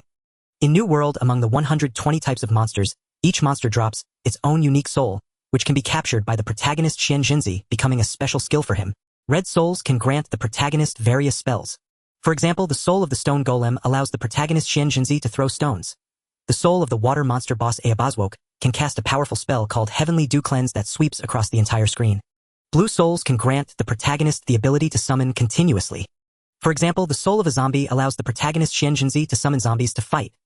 The soul of the boss Feather Serpent God can give the protagonist Xian Jinzi the effect of slowing down his falling speed. Yellow souls can provide the protagonist with passive effects and attribute boosts. For instance, the soul of Ghost Armor can directly increase physical defense by 2. 5. The soul of the boss Fishman King allows the protagonist Xian Jinzi to breathe underwater. Green souls are the most special, granting some abilities without needing equipment. For example, the soul of the Tumbleweed Spirit can grant the protagonist the ability to roll dodge. The soul of the boss Spring Legjack can allow the protagonist to perform a double jump. Moreover, some soul skills have linked effects. For instance, certain water spells combined with the ice breath of the Cerberus can freeze some small monsters in place. In short, having this system not only enhances the joy of collecting, but also greatly improves the game's playability. Even players with poor skills can complete the game relying on spells. And for skilled players, as long as they take off their weapons, the protagonist Xian Jinzi can unlock the strongest weapon, his bare hands. In this mode, the game seems to transform into a fighting game by inputting combo commands. If the combo count remains above 100, our protagonist Xian Jinzi will become a fighter capable of splitting mountains and shattering stones with his bare hands. Next, we will explore the game's plot. Warning: the following content contains spoilers. Please choose to watch selectively. Although the time given in the opening CG is the 3rd year of Tongji, which is 1864. In fact, the plot of New World does not strictly adhere to real history, but is closer to an alternate history novel. In this story, North America has not yet gained independence. It remains a colony of the British Empire. But what truly rules the North American continent are werewolves, vampires, and other monsters. These monsters constantly harm humans, attempting to implement their evil plan to rule the world by sacrificing enough humans. They first nearly exterminated the indigenous Native Americans, then brought in black slaves from Africa, and finally imported Chinese laborers from the East. And our protagonist Xian Jinzi is one of them. In recent years, the plot of domestic games seems to have entered a strange cycle. Either like pickled games having no plot at all, or like some stagnant old-school turn-based RPGs filled with pointless dialogue. But New World is different.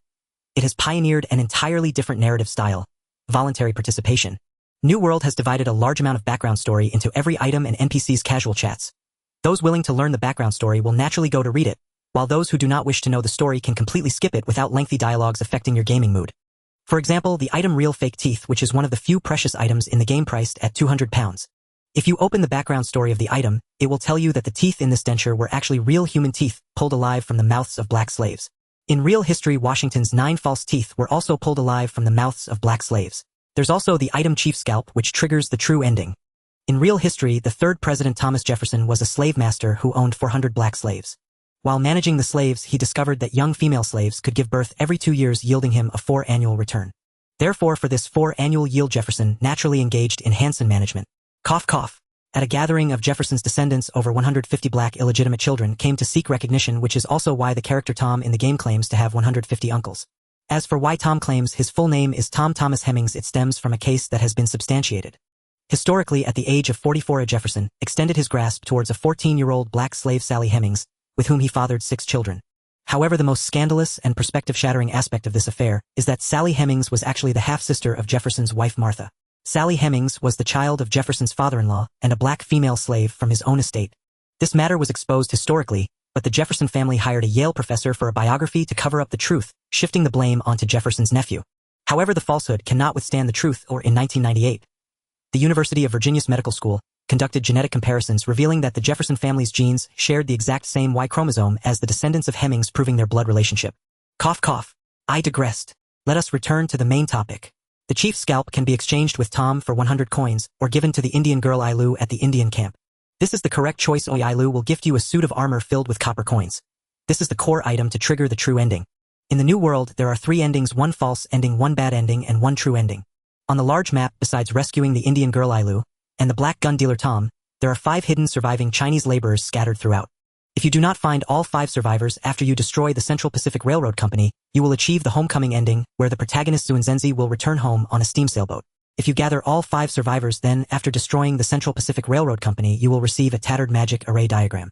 If you converse with the 5 survivors, they will each tell you a location where many Chinese laborers perished. For instance, if you talk to the laborer Wang Lu, he will tell you that he was once a commander of the Taiping Heavenly Kingdom, and after surrendering he was sold here. Over 1,000 of his brothers all died in a snowstorm. Wang Liu's experience has historical prototypes.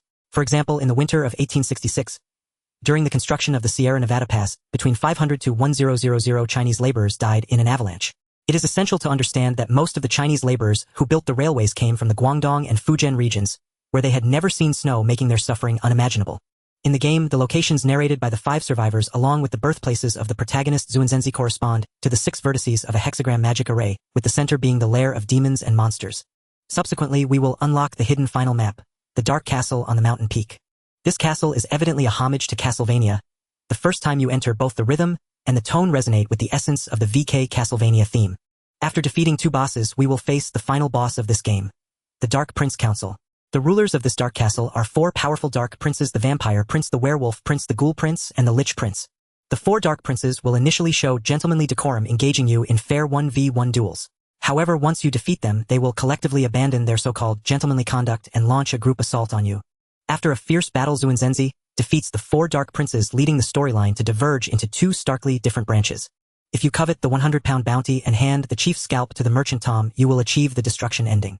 Zuinzenzi and the 4 Dark Princes will perish together, and the dark forces gathered in this place will spiral out of control, sweeping across the new world, killing everyone, and turning it into a ghostly realm. However, if you hand the scalp to Ailu and obtain the copper coin armor, Zuinzenzi will utilize the earthly yang energy attached to the copper coins to thoroughly seal the 4 Dark Princes, transforming them into stone statues on the cliff. Ladies and gentlemen, do you notice that these 4 heads seem somewhat familiar? Indeed, both in shape and style, they resemble the presidential mountain sculptures of Mount Rushmore. At this point, the designers are no longer being subtle but are making their intentions clear. The story concludes, music plays, and we enter the end credits showcasing some concept art of character monsters. If you have the patience to watch the credits, then you will see the final Easter egg. It is a still image of a group of congressmen shrouded in black mist, seemingly arguing with one congressman holding a document aloft titled Burlingame Treaty 1882. This document is literally translated as Burlingame Treaty 1882, which is the infamous Chinese Exclusion Act. At this point, the audience must have a clear understanding. The New World Maoshan Exorcism is not a poorly made copycat work. Rather, it is an excellent piece that combines gameplay with profound thought. Perhaps in certain artistic and musical designs, the New World may not surpass Bloodstained in artistic quality, but in other aspects I would call it the strongest. The video ends here. The video follows the old routine. I will draw 100 lucky viewers from the comments section to each receive a copy of the New World Maoshan Exorcism. So goodbye. If you have extra money, sponsor our legitimate alliance. The shiny silver is all being thrown at the poor. It's simply a sin. At this moment, Qian Huizhang cursed loudly. After watching the video, anger surged within him, as if he wanted to pull the person Luowa out of the screen and tear him apart. At this moment, the video's view count was skyrocketing with comments exceeding 20,000. Qian Huizhang knew that the online army could no longer be suppressed. It wasn't that no one criticized him for accepting bribes, but they were soon overwhelmed by the bystanders. Do you know how wealthy Luowa is? He streams a meal and you have to pay for it. Oh, who can afford to hire him as an online army? Exactly. Luowa has 8 coal mines at home. Would he even care about that little money from the game company? Not even enough for his husky to have a good meal. Who do you think is behind this? It's the one upstairs. Who else could it be? The Piracy Alliance. Just as Chen Wizhang's blood pressure was steadily rising, with a bang, the office door was pushed open directly, and a short young man covered in sweat burst into the office, panting heavily. Xiao Wu, what are you doing here? Didn't I tell you? President, something bad has happened. The online army is rebelling. What? The water army is rebelling? You fool. How could the water army rebel? Have you lost your mind? Upon hearing Xiao Wu mention the rebellion of the water army, President Qian felt as if his intelligence had been insulted. What is the water army? To put it eloquently, they are a group of worker ants driven by money. To put it bluntly, they are petty people who blindly chase after money without distinguishing right from wrong. In such a vast world, how could there be a water army that goes against money? Even if the water army has a sense of justice, it would only be after fulfilling their KPIs. They would use their personal accounts to engage in infighting. Yes. That's right, President. Yes. Those guys want our alliance to compensate them for their losses. Xiao Wu leaned against the office door, panting heavily. This matter is related to your orders. Don't talk nonsense. Compensate for what losses? What kind of nonsense have they done? Did the water army incur losses while doing their job? President, please, calm down. It's a matter concerning the Steam platform. Steam platform. Did you not instruct the water army to leave negative reviews on the Steam platform? In order to leave a negative review on the Steam platform, one must first purchase the game to comment. Perhaps Xiao Wu was too long-winded, unable to get to the point after a long while. His skinny face showed impatience, and the pen in his hand fell directly to the ground. Seeing his 24K gold pen tip down, the furious President Qian slammed his palm on the table, abruptly interrupting Xiao Wu's rambling and scolding. Just refund after the review. Do I need to teach you this simple matter? You and that group of water army members, are they all as stupid as pigs? The problem lies here. Witnessing the president's anger rise, Xiao Wu, who had been scolded, spoke softly, as if he were a wronged wife. The Steam platform has frozen all refund requests. What? Upon hearing that all refund requests were frozen, President Qian's small eyes widened. Then just sell. I told them, because the foreign price is $39.99. The domestic price is only 198 yuan. I even overstepped my bounds and expressed my willingness to cover the premium loss. But this morning, everyone received a message from Xiaohong. All accounts were permanently banned. Even if they wanted to sell their accounts, they couldn't. Xiao Wu looked at President Qian, whose expression seemed ready to devour him, and lowered his voice by several decibels. Over 200 water army members at least bought one copy, and at most bought 4 copies, averaging a loss of $25000, nearly 170,000 yuan. Now the leaders of the water army have come to me demanding that the genuine alliance compensate for their losses otherwise. Otherwise what?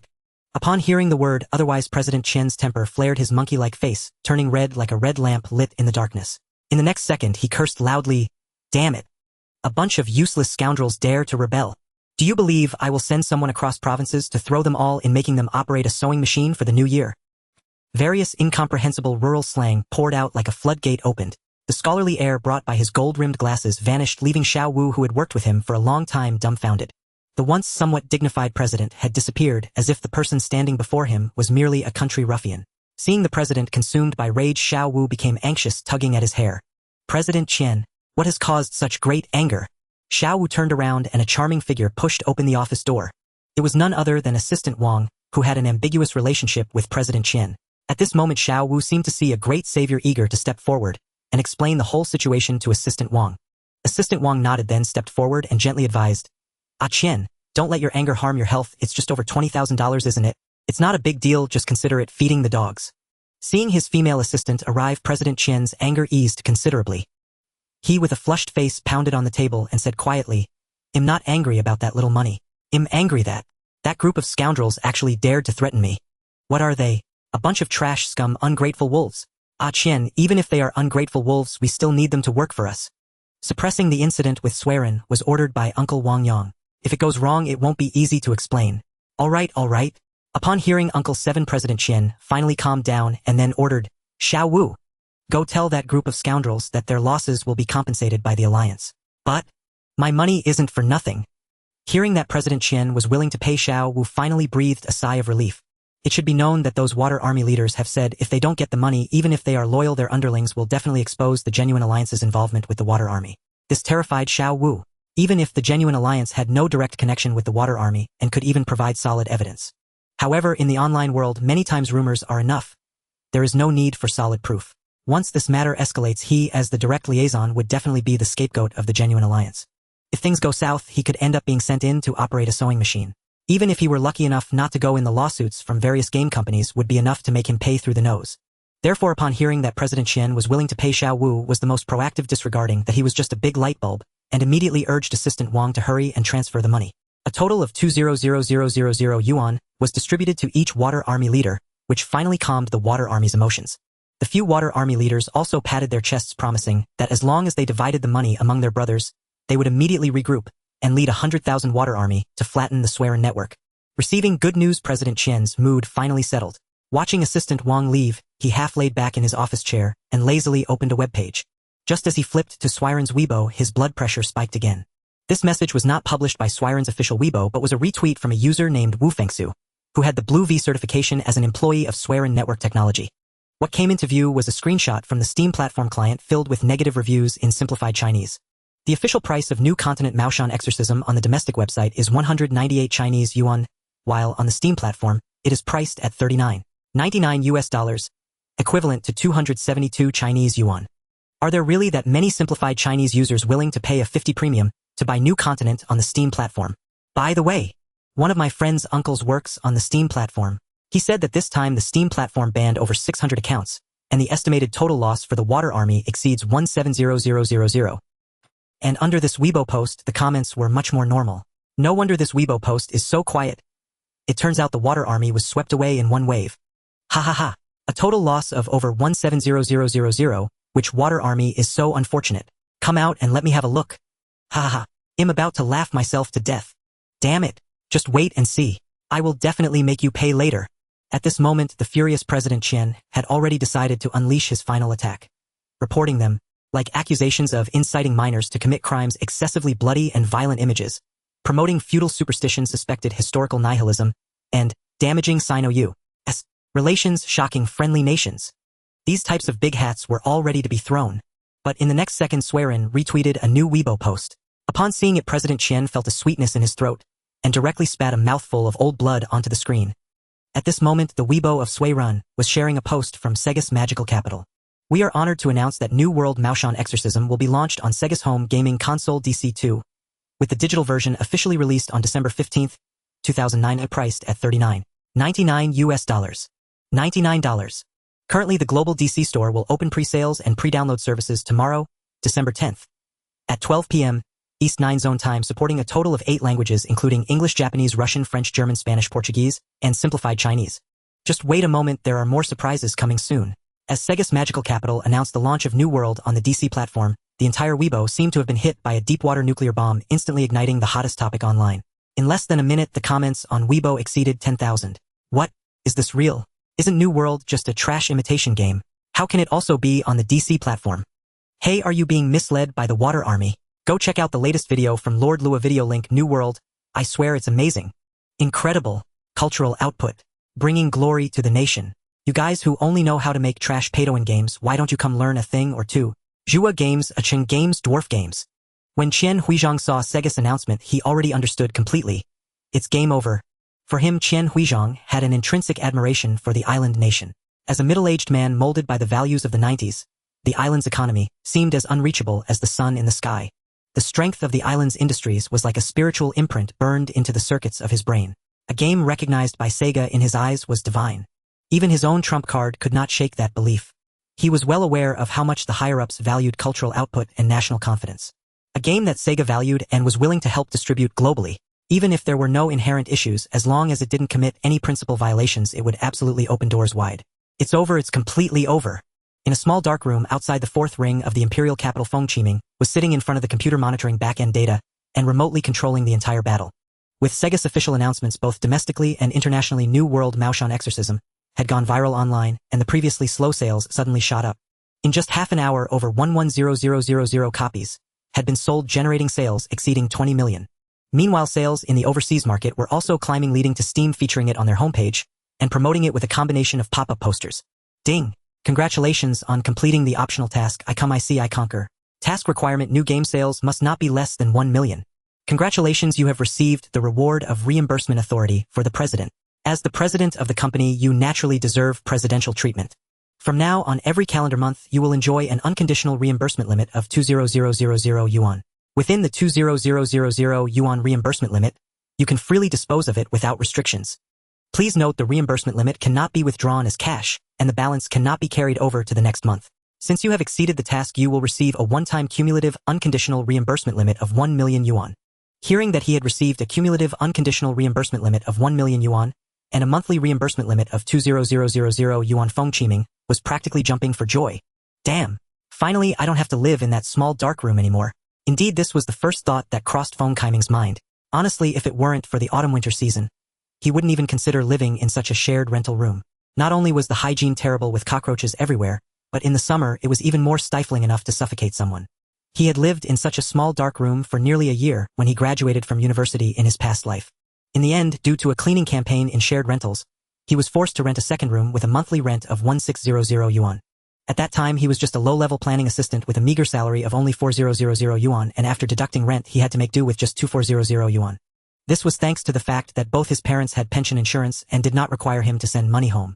At this moment, he didn't want to stay in that small dark room for even a minute longer.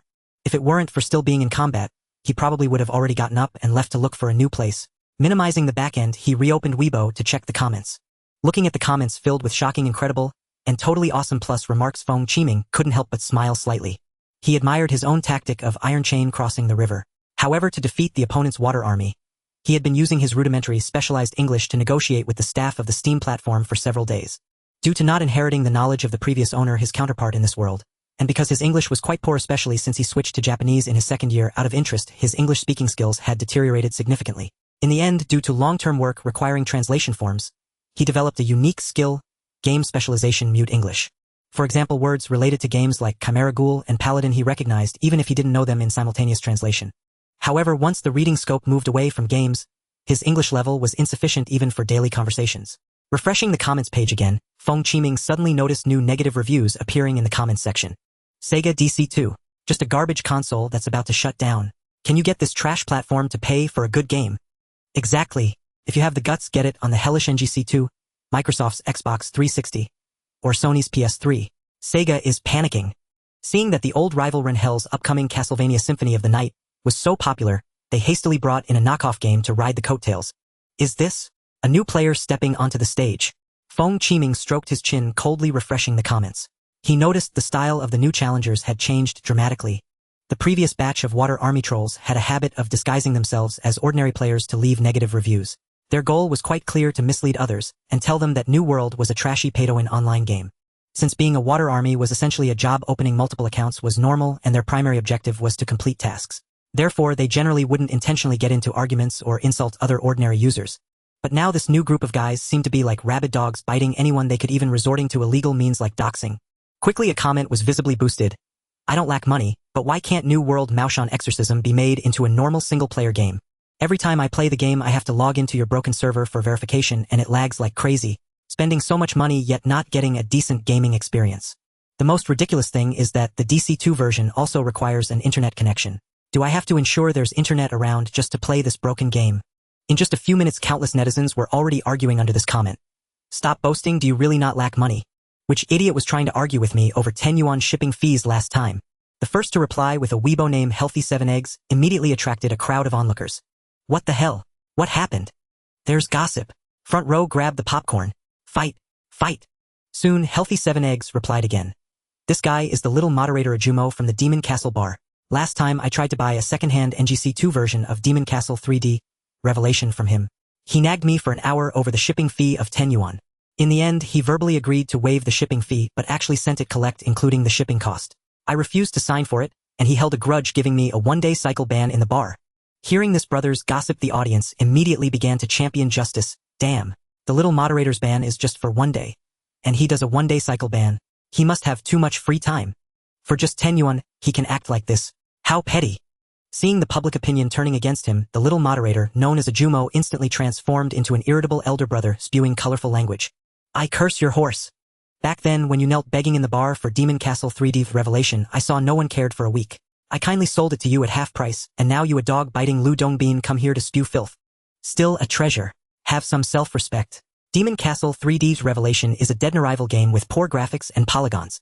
If it weren't for making a criticism video, would I collect it? It's precisely because it failed that it's rare. The physical version of Demon Castle 3D's Revelation is almost out of stock. How is it out of stock?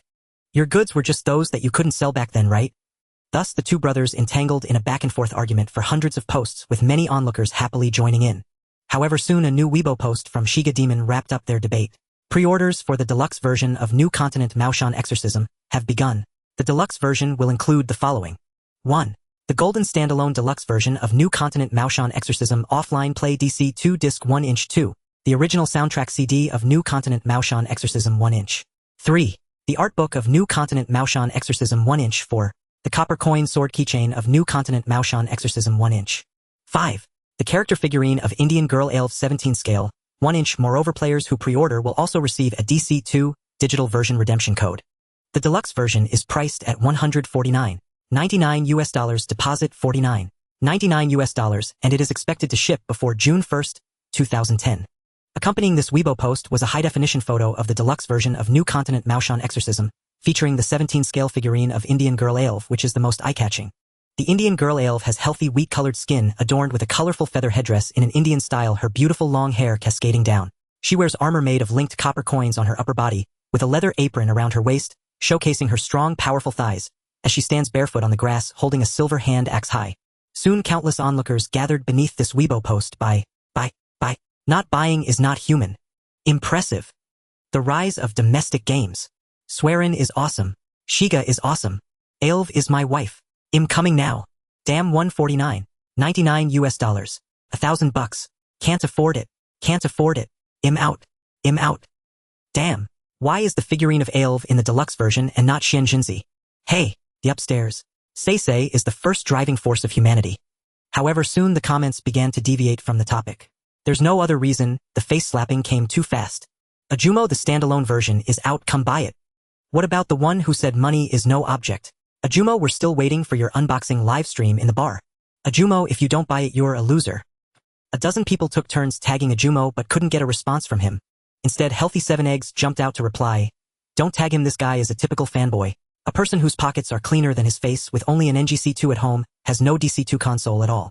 Oh, that makes sense. These console Brahmins usually like to show off online, looking down on this and that. They love to step on others for no reason, as if playing a console game makes them superior. They usually play games by renting. When a new game is released, they buy it to binge play overnight, then quickly sell it secondhand. Exactly. These Brahmins are foolish, always showing off in front of me, not knowing that a single Titan graphics card on my computer could trade for their entire console set. However, as the saying goes, fame brings trouble. Another group of trolls arrived on the battlefield and found flaws from other angles. Oh my god, I'm dying of laughter. Why is this Indian woman wearing a Yongle Tongbao? Is the designer a fan of Zhu Di or a fan of Oda Nobunaga? Really interesting. Are you forcibly adding your country's characteristics to the Indian people? Is this what you call cultural output? Yongle Tongbao, Indian people. How do these two completely unrelated things merge together? You're really embarrassing your country.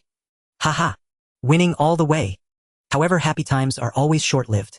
Just as this group of trolls continued to revel, the big shot Lua Wachan suddenly appeared, throwing out a bombshell. You trash, even if you don't study well, can't you at least Google it? The big shot Lua sent several high-definition photos. The photos depict a vest-like garment covered all over with copper coins layered like scales, predominantly featuring Kangxi Tongbao and Shenlong Tongbao mixed with a few other coins. This was taken casually by me last month at the Museum of Natural History in Lighthouse Country. It might not be very clear. This is a relic unearthed in America from the 20th century. According to experts, these copper coins were likely traded by Russians through the Bering Strait to North America. So although Alv's copper coin armor is rare, it is quite historically accurate. As for why Alv is covered in Yongle Tongbao, it's probably because the Japanese side wanted convenience, and on the other hand, when they think of copper coins, they first think of Yongle Tongbao. After all, the symbol of Oda Nobunaga is Yongle Tongbao. By the way, this figurine is beautiful. I like it very much. I've already pre-ordered 10 sets, and when they arrive next year, I will do a live draw for everyone. Now, I will first draw 10 DC2 version new continent redemption codes for everyone. Then this wealthy big shot Lua wrote a line in bold, an enlarged font, lottery password Suiren is awesome. As this big shot appeared, a group of bewildered beings were instantly left speechless. Meanwhile, in the comments section, the atmosphere became even more heated. Suiren is awesome. Draw me. I have DC2. Suiren is awesome. The big shot is awesome. The big shot is mighty. Suiren is awesome. You fools, are your faces hurting now? Suiren is awesome. What does it mean to show off without showing off? The big shot Lua used a P45 camera for the shot valued at 120000, yet claimed it might not be clear. The entire comment section was instantly flooded with, Suiren is awesome. Even as some trolls attempted to disrupt the flow, they were quickly drowned in the ocean of comments. Seeing they couldn't gain an advantage on the Yongle Tongbao issue, they decisively chose to shift to a new battlefield. After all, trolls have no faces. However, given the current situation, no matter how hard the trolls tried, they couldn't change the success of New Continent. The only variable left is whether Feng Qiming is winning or winning all the way. Closing his notebook, Feng Qiming stood up, tying his tie and putting on his suit. He intended to resolve his housing issue. However, at that moment, his phone rang again. Hello. Seeing an unknown caller, Feng Qiming picked up the phone with an air of formal composure. Is this Mr. Feng from Suiren Network Technology Company? Suiren Network News. Hearing that name, Feng Qiming felt a wave of nostalgia. This was his childhood. Recalling the year 2004 from his past life, when the internet was still a novelty, understanding new games often required the medium of print media. At that time, the Wanzhong Network News, appearing every Friday at the newsstand priced at merely 3 yuan, was Feng Qiming's favorite. It was not only a medium for understanding the internet, but also an important reading material to pass the time. However, as the internet rapidly developed later on, this outdated newspaper, along with Feng Qiming's youth, was buried in the sands of time. Now, hearing about this newspaper again from this parallel world, one couldn't help but feel a bit sentimental. Perhaps due to the prolonged silence on the call, the journalist who identified herself as Zhang Shanshan mistakenly thought Feng Qiming was unfamiliar with Wanzhong Network News and quickly introduced herself. Our Wanzhong Network News was founded in 2000 and focuses on reporting the internet.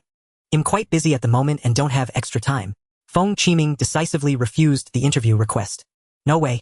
Until the company is officially established, he did not want to deal with too many people, companies, or media. The reason was simple. While New World Maoshan exorcism was not a big project, it was definitely not something one person could complete. If someone uncovered this big secret, that Suiren company only had Feng Qiming as its sole employee, then the system would be at risk of exposure. Upon hearing Feng Qiming's refusal, the journalist Zhang Shanshan became anxious and hurriedly said, "Mr. Feng, we will come to you and won't take up too much of your time. If you are busy during the day, we can do it in the evening." Just as Feng Qiming was about to refuse again, the system's prompt suddenly sounded.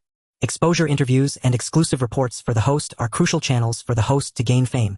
What? Feng Qiming was taken aback and then clicked on the fame lottery interface. On the lottery interface, the fame was displayed as 192420000. In other words, Suiren company dominating Weibo hot searches had only brought Feng Qiming 1603 points of fame, which was far less efficient than shouting study for the rise of China at Qingmei University. System. Suiren company has almost monopolized Weibo headlines these days. Why have I only gained so little fame? The fame required for the lottery is the personal fame of the host. Due to the company's exposure, the host may occasionally gain a small amount of fame. Feng Qiming was speechless. Does that mean in order to gain more fame, he had to personally stand in the spotlight? To be honest, he was someone who preferred a low profile. If it weren't for the fact that he had crossed over, he would never imitate others and step onto the stage to grab the professor's microphone. Weighing the pros and cons, Feng Qiming said on the phone, "I am currently in the capital. How about 7 p.m. the night after tomorrow at the Starbucks in Xidan? I must declare in advance that I only accept written interviews and do not allow photographs to be published." Of course. Hearing that Feng Qiming was willing to accept the interview, the journalist on the other end expressed that it was completely fine. After hanging up the phone, Feng Qiming sat on the edge of the bed pondering for a moment, realizing he had almost missed a great opportunity. Although the contract signed with Zhongshan Hongming stipulated a series of promotional content regarding New World, it was undeniable that the emphasis of Sega's promotion was on the overseas market. Domestic promotion was merely a friendly gesture. After all, the game console ban was still being enforced in name only. In a sense, selling game consoles in 2009 was still illegal. Originally, Feng Qiming thought the next hot topic would erupt around December 10th and December 25th. The former was the official release date of the DC2 version of New World, and Sega's extensive promotion overseas would inevitably impact domestic public opinion. The latter was the day Konami released Castlevania Symphony of the Night, at which point those critics of New World would be slapped in the face. And the hype surrounding Symphony of the Night would only lead to a more disastrous reception. Because Feng Qiming firmly believed that his New World, as a culmination of Metroidvania games, would showcase a crushing advantage over the original work Symphony of the Night, and it would be an undeniable victory. From Feng Qiming's observations, the version of Castlevania Symphony of the Night released in this world, aside from achieving an astonishing 1080p 60 frames, delighting longtime fans of the series, had high-definition 3D cutscenes. However, gameplay-wise, there were no significant changes, and it was basically similar to his past life. And this original work's greatest characteristic was its retention of many peculiar settings. Near the Guomao subway station in a Kaifeng cuisine restaurant, Feng Qiming, dressed in a suit, was sipping on a glass of iced cola, awaiting the arrival of his lawyer. The reason for seeking a lawyer was quite simple. The rental market is chaotic. Various agents and subleasers are like leeches clinging to the working class, and one false move could lead to being cheated. It's not that there's no recourse, but for a few $100, the time and energy wasted are simply not worth it. Take the cramped little black room he is in right now. Feng Qiming could be 100% certain that even after the contract expired, he would never get his deposit back. So he chose to ignore it altogether. However, this time he was planning to rent a place costing $10,000 a month, so he couldn't afford to be fooled this time.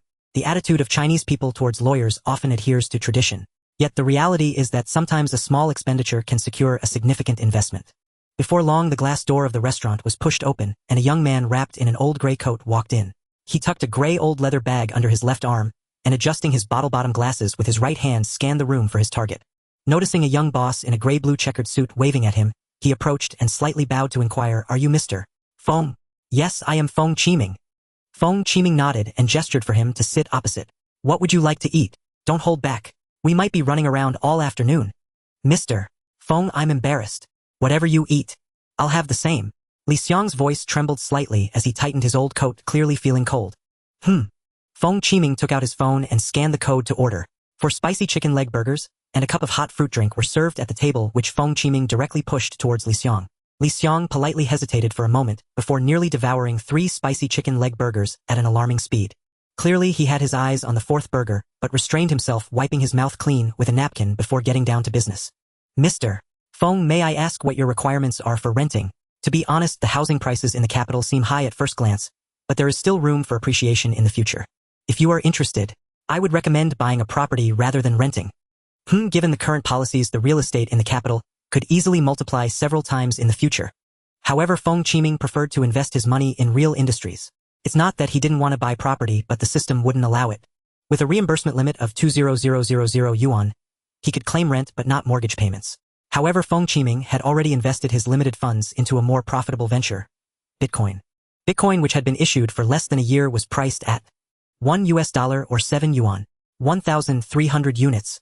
Yes, that's 1,300 units. Although Feng Qiming was unsure if Bitcoin would be hyped up to the highest price of $6,000 each like in his past life. 900 million chance.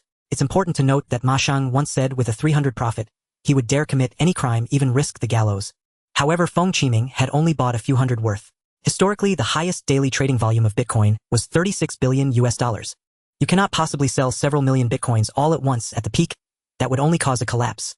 After all, how much one can actually earn depends solely on how many fools are willing to buy at a high price. Seated opposite him, Li Xiang, upon hearing Feng Qiming express a preference for investing in real industries, was filled with admiration. My requirements are probably as follows. First, it should allow long-term tenancy without arbitrary eviction by the landlord. Second, the building should be relatively new with good facilities. Third, transportation must be convenient, ideally not far from the subway station. Li Xiang nodded, pondering for a moment before responding. Considering your preferences, I would suggest you choose some high-end apartments. Apartments? Yes. Apartments have emerged in recent years as a way to circumvent commercial land regulations. They are mostly located near bustling commercial areas with convenient transport. Developers often confuse concepts to hoodwink fools. Ahem, investors. Their transaction taxes such as value-added tax and surcharges, land appreciation tax, personal income tax, and stamp tax are significantly higher than those of regular residential properties, making them difficult to sell. Moreover, many apartments are inherently of a permanent rental nature, and even if ownership transfers, it won't break the lease contract. Feng Qiming nodded before asking, what are the downsides? The downsides of apartments mainly include commercial water and electricity, which are more expensive than regular residential properties. Furthermore, apartments lack gas, and nearby amenities like kindergarten, schools, and hospitals are absent, making them unsuitable for family living.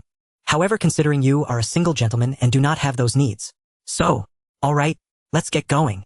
Feng Qiming stood up and walked straight towards the door. Li Xiang, seeing Feng Qiming's back, decisively stuffed the remaining burger into his coat. 2 days later, Feng Qiming was half reclining on a leather sofa, lazily scrolling through his phone. After the hustle of the previous day, Feng Qiming finally chose a high-end apartment located in the East 3rd Ring Road. It had 2 bedrooms, 1 living room, 1 bathroom, and 1 toilet with a usable area of 104 square meters. It was exquisitely decorated, ready for immediate move-in, with a monthly rent of 9,800 yuan, 1 month's deposit, and 1 month's rent in advance. Feng Qiming particularly liked the large living room with massive glass curtain walls. Standing by the window, he could take in the view of the Tonghui River, though there wasn't much to see of this dilapidated river. The 80-square-meter living room was divided into 2 main areas by a sofa and dining table. At this moment, Feng Qiming was in the audiovisual area, which consisted of a rear projection TV and a leather sofa. The 56-inch rear projection TV, though large and somewhat outdated, still delivered excellent audiovisual effects. Combined with 4 gaming consoles, PS3, Xbox 360, NGC2, and DC2, it formed a perfect television gaming area. On the other side was the dining area, comprising a solid wood dining table, refrigerator, and water bar kitchen. Although the apartment lacked a kitchen and gas stove, it still had a microwave, electric oven, coffee maker, and induction cooker in the water bar kitchen, allowing for the simple preparation of some riatoat frozen foods. The moment Feng Qiming moved into the apartment, he only wanted to stay inside and not go out. Unfortunately, after a whole day and night indoors, he had to go out today.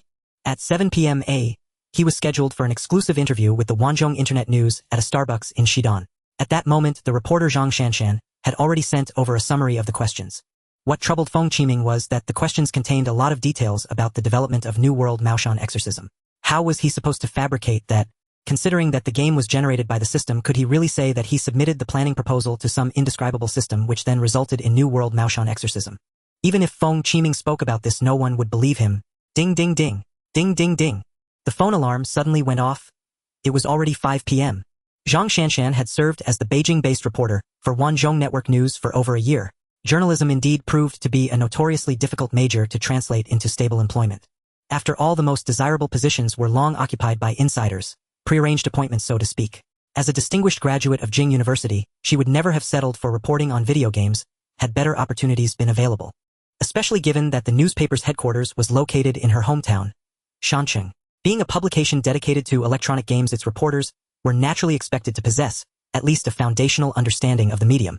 To fulfill her professional duties more effectively, Zhang Shanshan, who had never before touched a video game, was reluctantly thrust into the world of digital immersion, becoming in effect a devoted gamer. A full year of sustained exposure had endowed her with genuine insight into gaming culture and design. In fact, on the very day New Continent, the Mao Shan Demon-Slaying Chronicle launched, Zhang Shanshan sensed something extraordinary about the title. She promptly drafted a feature recommending the new release, and even entertained the idea of interviewing its creator. Alas, prevailing online sentiment at the time was overwhelmingly negative, and her editor-in-chief subtly discouraged her from being the lone voice offering timely support, the one who brings charcoal and snow. Thus Zhang Shanshan shelved the idea entirely. Yet fate twisted sharply when Shijie announced the game on Weibo. Her editor instantly called, urging her to arrange an exclusive interview with Suiren, threatening performance deductions if she delayed. Zhang Shanshan was furious. She had been forbidden from pursuing the story earlier. Now, seeing Suiren's sudden fame, her superiors scrambled to ride the wave.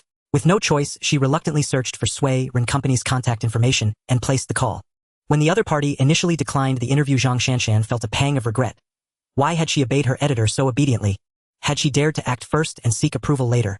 Even if the final piece were rejected, she would not now find herself entangled in this absurd predicament. Yet fortune favors the resilient, just as Feng Zong, the company's CEO, had firmly refused. He unexpectedly reversed his decision without explanation. They agreed to meet for a brief interview at a cafe at 6:45 p.m. Wrapped in a soft blue down jacket, Zhang Shanshan pushed open the glass door. She arrived 15 minutes early at the Shidan Starbucks, only to discover that Feng Zong had arrived even earlier. He's astonishingly young. His voice on the phone suggested someone slightly older than me. But his appearance, he looks like my younger brother. Her gaze locked onto Feng Qiming like a surveillance camera, her thoughts racing inward, large eyes, round face. Nothing about him suggests the CEO of a multimillion-dollar enterprise.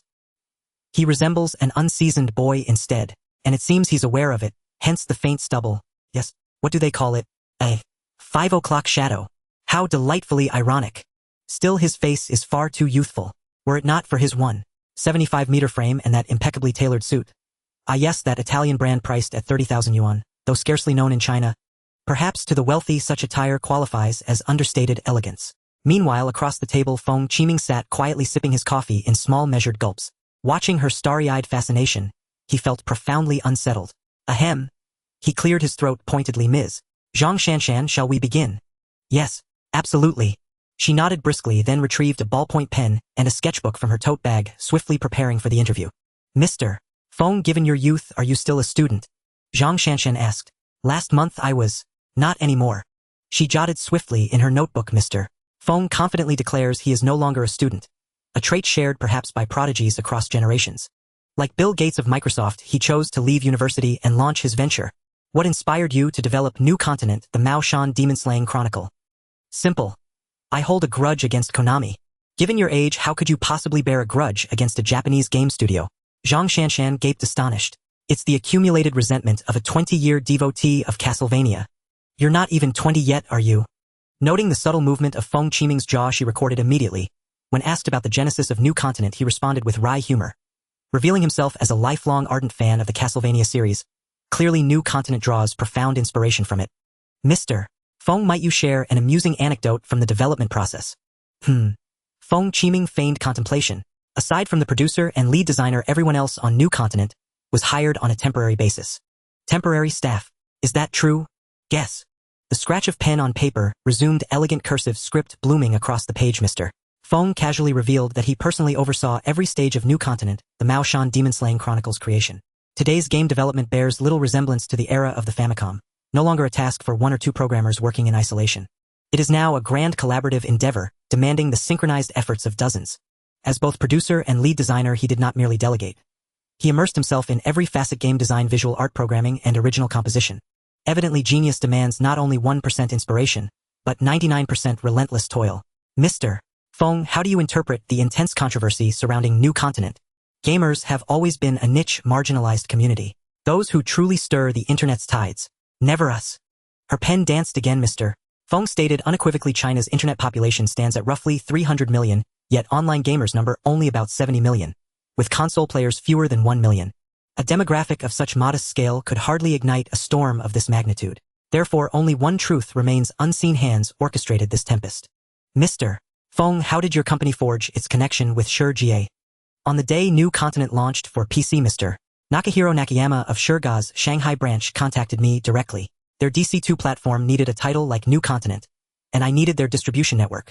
Zhang Shanshan's fingers flew across the page. Former President Nakayama Fujio once declared, my very existence is to vex Nintendo. Now, in this console-dominated era ruled by Sony and Microsoft, the historic rivalry between Suiren and Nintendo compels them into fierce, unrelenting competition. Faced with Nintendo's groundbreaking Castlevania Symphony of the Night, a radical reinvention of the classic side-scrolling formula, Suiren refused to remain silent. President Nakahiro Nakayama personally approached Mr. Feng, proposing New Continent as a pivotal counterweight to Castlevania. Gazing at her own exquisitely flowing notes, Zhang Shanshan nearly lost herself in admiration for her own literary finesse. Yet she knew well the heart of journalism lies in revelation. After this meticulous build-up, she resolved to deploy her ultimate question. One designed to electrify readers and crown her piece with a headline that would seize the world's attention. Then Zhang Shanshan stared with her starry eyes resembling a fan of bright stars and asked, Mr. Feng, do you believe your new world Maoshan Demon Slayer surpasses Castlevania Symphony of the Night?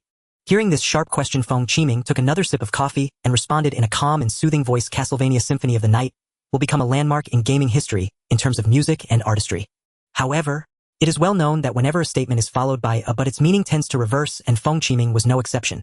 In terms of design philosophy and gameplay richness, New World Maoshan Demon Slayer surpasses Castlevania Symphony of the Night. Moreover, New World is released on multiple platforms, so there is no pressure for it to outsell Symphony of the Night. At this moment, Zhang Shanshan, with her excitement barely contained, wrote down on her notepad, as if her pen had come alive in response to the sharp question of whether New World Maoshan Demon Slayer could surpass Castlevania Symphony of the Night. Mr. Feng remained composed and calm, showing neither tension nor evasion, but politely praised the artistry of its visuals and music. As for other aspects, Mr. Feng displayed abundant confidence, as if his competitors were merely outdated antiques. Regarding the critical sales issue for the game, he exhibited an unprecedented confidence in victory. Mr. Feng, how did you come up with the idea of a fully online model? Also, do you think this model will affect single-player gamers? This model is derived from online games. Of course, Feng Qiming was actually telling a lie. For him, this model was inspired by the Diablo 3 released in 2012 in his previous life. You must understand that physical game sales generally incur an additional 30 cost. However, by selling the digital version directly through the official website, this expense can be saved, which is why the price in the domestic market is only 2/3 of the overseas price. Through this method, players save money, and we also avoid the hassle of piracy, achieving mutual benefit. Mr. Feng's stance was firm. He believed that the fully online model would help curb piracy, while also reducing costs. Undoubtedly, single-player games in the domestic market have become sluggish. Even the once dominant Three-Sword series has now aged and is gradually declining. Zhang Shanshan wrote with her pen, so, Mr. Feng, how do you view the future of the gaming market? Do you think domestic single-player games will revive? No. Feng Qiming shook his head and chuckled. In the coming years, domestic PC online games will usher in a peak, and mobile games, specifically smartphone games, will grow rapidly with hardware advancements. In the future, mobile games will be the mainstream of the domestic gaming market. Ah! Upon hearing Feng Qiming declare that mobile games would be the future mainstream of the gaming market, Zhang Shanshan's eyes widened like a toad, her mouth agape enough to fit an apple. Her pen clattered onto the table, rolling around until it was stopped by a coffee cup. Is there a problem? Feng Qiming inquired with a smile. He wasn't surprised by Zhang Shanshan's reaction. It should be noted that in his previous life in 2012, during Feng Qiming's internship interview, he had told the interviewer that he believed mobile games would replace PC games. However, the interviewer, who was the chief planner, had scoffed at this viewpoint. The results proved he was right. By the time he traversed domestic mobile game revenue already accounted for 73.97% of total game revenue. Yet it was still only 2009, and for Feng Qiming to proclaim that mobile games are the future mainstream was akin to a thunderclap. That truly is a bold prediction. Zhang Shanshan trembled as she picked up her pen, hastily writing down the phrase, mobile games are the future mainstream. So the last question, what will your company's next project be? That really stumped me. In fact, Feng Qiming had not thought this through. After all, his next step was to establish the company. As for what game to create, it would depend on what kind of employee card he could draw. Having a group of newcomers work on World of Warcraft would be absolutely impossible. Moreover, since it was the end of the year, even if he were to establish a company, it would have to wait until after the new year. After all, one needs to receive their year-end bonus before switching jobs. I currently have no ideas, but New World Maoshan Demon Slayer will update with a brand new season mode on December 24th. Season mode. Yes, a special game mode. The season lasts for a 4-month cycle during which players must start from scratch as old items, equipment, and souls cannot be carried into the season mode. In season mode, players can obtain all new equipment and appearances, and after the season ends, the experience, money, items, and equipment gained will transfer to your original character. Not only that, but in season mode you can also invite a friend to play together online. As Feng Qiming left the cafe, Zhang Shanshan returned to her seat and downed her already cold coffee. She opened her notepad and carefully read her hastily scrawled notes resembling a hospital prescription, and then quickly copied them onto a blank page. The next morning in the mountain city at the headquarters of the Wanzhong Network News, editor Li, not yet 40, was sitting in front of the office computer carefully reading the interview draft sent by reporter Zhang Shanshan from Beijing. Knock, knock, knock. Come in. The door was gently pushed open and a young man entered the office, then said to editor Li, "Editor, the printing department has already started urging for the manuscript." Although in his previous life Feng Qiming could only purchase the Wanzhong Network News on Fridays, in reality the publication time for the Wanzhong Network News is every Monday. Thus all final drafts and printing work for each issue of the Wanzhong Network News must be completed over the weekend. Good. Editor Li responded and then muttered to himself, Zhang Shanshan truly is an outstanding student from Peking University. She grasped the essentials of journalism so quickly. It's a pity she's still too young. Sigh. Too young. Editor Li gently shook his head, and then deleted the bland original title quickly, typing a new title with his input method. Exclusive interview with Mr. Feng of Suiren Network Technology. Castlevania is my stepping stone. Then he sent the revised document to the typesetting department via the internal chat tool. Soon this interview was arranged as the first piece under the colorful cover. With the roar of the printing machine, one by one the Wanzhong Network News issues featuring exclusive interview with Mr. Feng of Suiren Network Technology. Castlevania is my stepping stone were bundled together by the workers awaiting to be sent across the country on December 14th. Tuesday, December 15th, marks the official release date of the DC2 version of New World Maoshan Exorcism. According to a message from Nakamura Hiroaki, the president of Sega's Magic City, the number of pre-downloads for the digital version has already exceeded 800,000, with over 110,000 deposits for the collector's edition. Sega headquarters believes that New World is highly likely to break the sales record for the DC2, and has decided to invest more resources into promotion. Their strategies include advertising on various television stations in Japan, posting posters in places like Akihabara, hiring cosplayers, and running large-screen advertisements in Shibuya. Furthermore, Feng Qiming did not hold back, agreeing to advance profits and share some of the promotion costs. Thus, on December 15th, New World topped the trending topics on Twitter across major languages. In the afternoon, Feng Qiming sat in the dining area enjoying afternoon tea, while using an alien laptop to check overseas updates. In addition to remotely supervising on the mouse platform and overseas streaming platform, Feng Qiming was also keeping an eye on various comments, noticing that players in Japan showed great interest in the game. On YouTube and N-Station, Japanese promotional videos were almost overflowing with praise. Saying that Chinese games are impressive is less accurate than saying that Suiren is impressive. Saying that Japanese games are great is not as accurate as saying that Run is hell. That's the feeling. It's no wonder that a game created by passionate gamers has soul, or one could say it has flesh and blood. Indeed, this is it. I agree. Seeing such praise for himself, even Feng Qiming, who was usually Loki, couldn't help but feel a little elated. I am Chinese, not proficient in Japanese, sorry. I think Suiren is completely different from Zhua and Aching. The two of them are simply businessmen, and I have no favorable feelings towards them. On the contrary, I can feel Suiren's passion for games, which is also a key reason for the success of New World.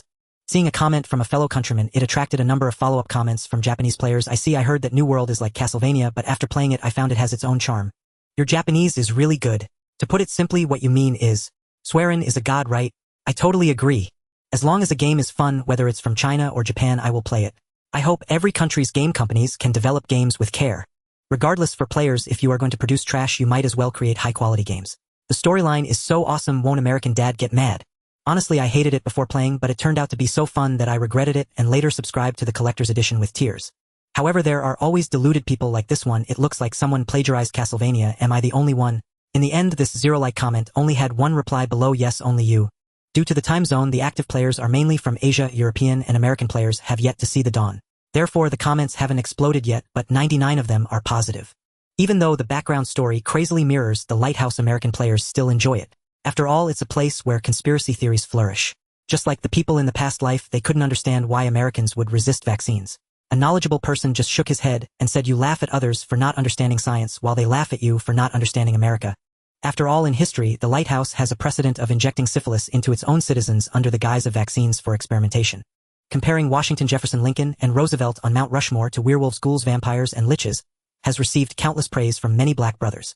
Thus, the pinyin for monsters directly became a trending term on Twitter. Many video creators and even stand-up performers directly replaced Wall Street with monsters.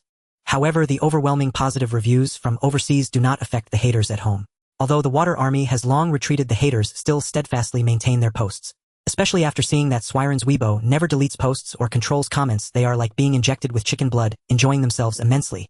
Some deluded individuals even tried to reveal Feng Qiming's real identity through unboxing videos. Unfortunately, the self in this world is simply a model student. I have never left any information online, not even QQ, which was registered after my transmigration. Looking at the 99 new messages in the Weibo backend, Feng Qiming shook his head and opened the comment section. They are all cursing at him. However, this time, the comment section is noticeably different, as many comments include messages from the Castlevania fan group. You a dropout, how dare you use Castlevania as a stepping stone. Truly shameless. I wonder how you will be exposed after the release of Moonlight on December 25th. Still a seasonal mode. I see you're just planning to sell items to make money. You admitted to plagiarism yourself, how dare you boast. A knockoff game, at most it will fool people until the 25th. When the genuine product comes out, will anyone still buy your trash? Your company isn't doing well either. Your precious forum was exposed by us so quickly. Exposed forum. Seeing this word, Feng Qiming felt a moment of daze. After all, before his transmigration, the forum had long fallen into decline. It is said that the number of active users has dropped from peak billions to just over 20 million. However, in this era, it happens to be one of the most mainstream social platforms for netizens. How could I forget about this matter? Feng Qiming slapped his head, then searched for New World Maoshan Exorcism on Chengdu. Since I did not trade with Chengdu, the current forum is completely created by players themselves, and there hasn't been a forum master yet. At this moment, the New World forum has already been flooded with various useless posts, making it impossible to see any useful information. And these useless posts are nothing more than belittling New World or Suiren, mocking New World or Suiren for overestimating themselves, or announcing that the Castlevania forum has taken over. However, Feng Qiming quickly scrolled through the pile of useless posts and found a post with an image, quickly clicking it open. The title of the post was simple, just the 6 big characters who gave you the courage. Then attached to the post was a photo of a newspaper. Due to the current mainstream mobile phones having a pixel count of less than 10 million, and because of insufficient lighting, the photo was very blurry. It was impossible to see what was written on the newspaper, but a large headline could be seen. Exclusive interview with Suiren Network Technologies. Feng Castlevania is my stepping stone. Feng Qiming looked confused and was just about to call Zhang Shanshan to ask what was going on. But at that moment, a new post appeared in the New World Maoshan Exorcism forum, and it was quickly pinned with a rocket-like response speed. Feng Qiming focused his gaze and realized that the title was Fungus Pass scores 108910, officially entering the Platinum Hall. After pondering for a moment, Feng Qiming finally remembered what Fungus Pass was. In simple terms, Fungus Pass is a renowned game magazine from an island nation.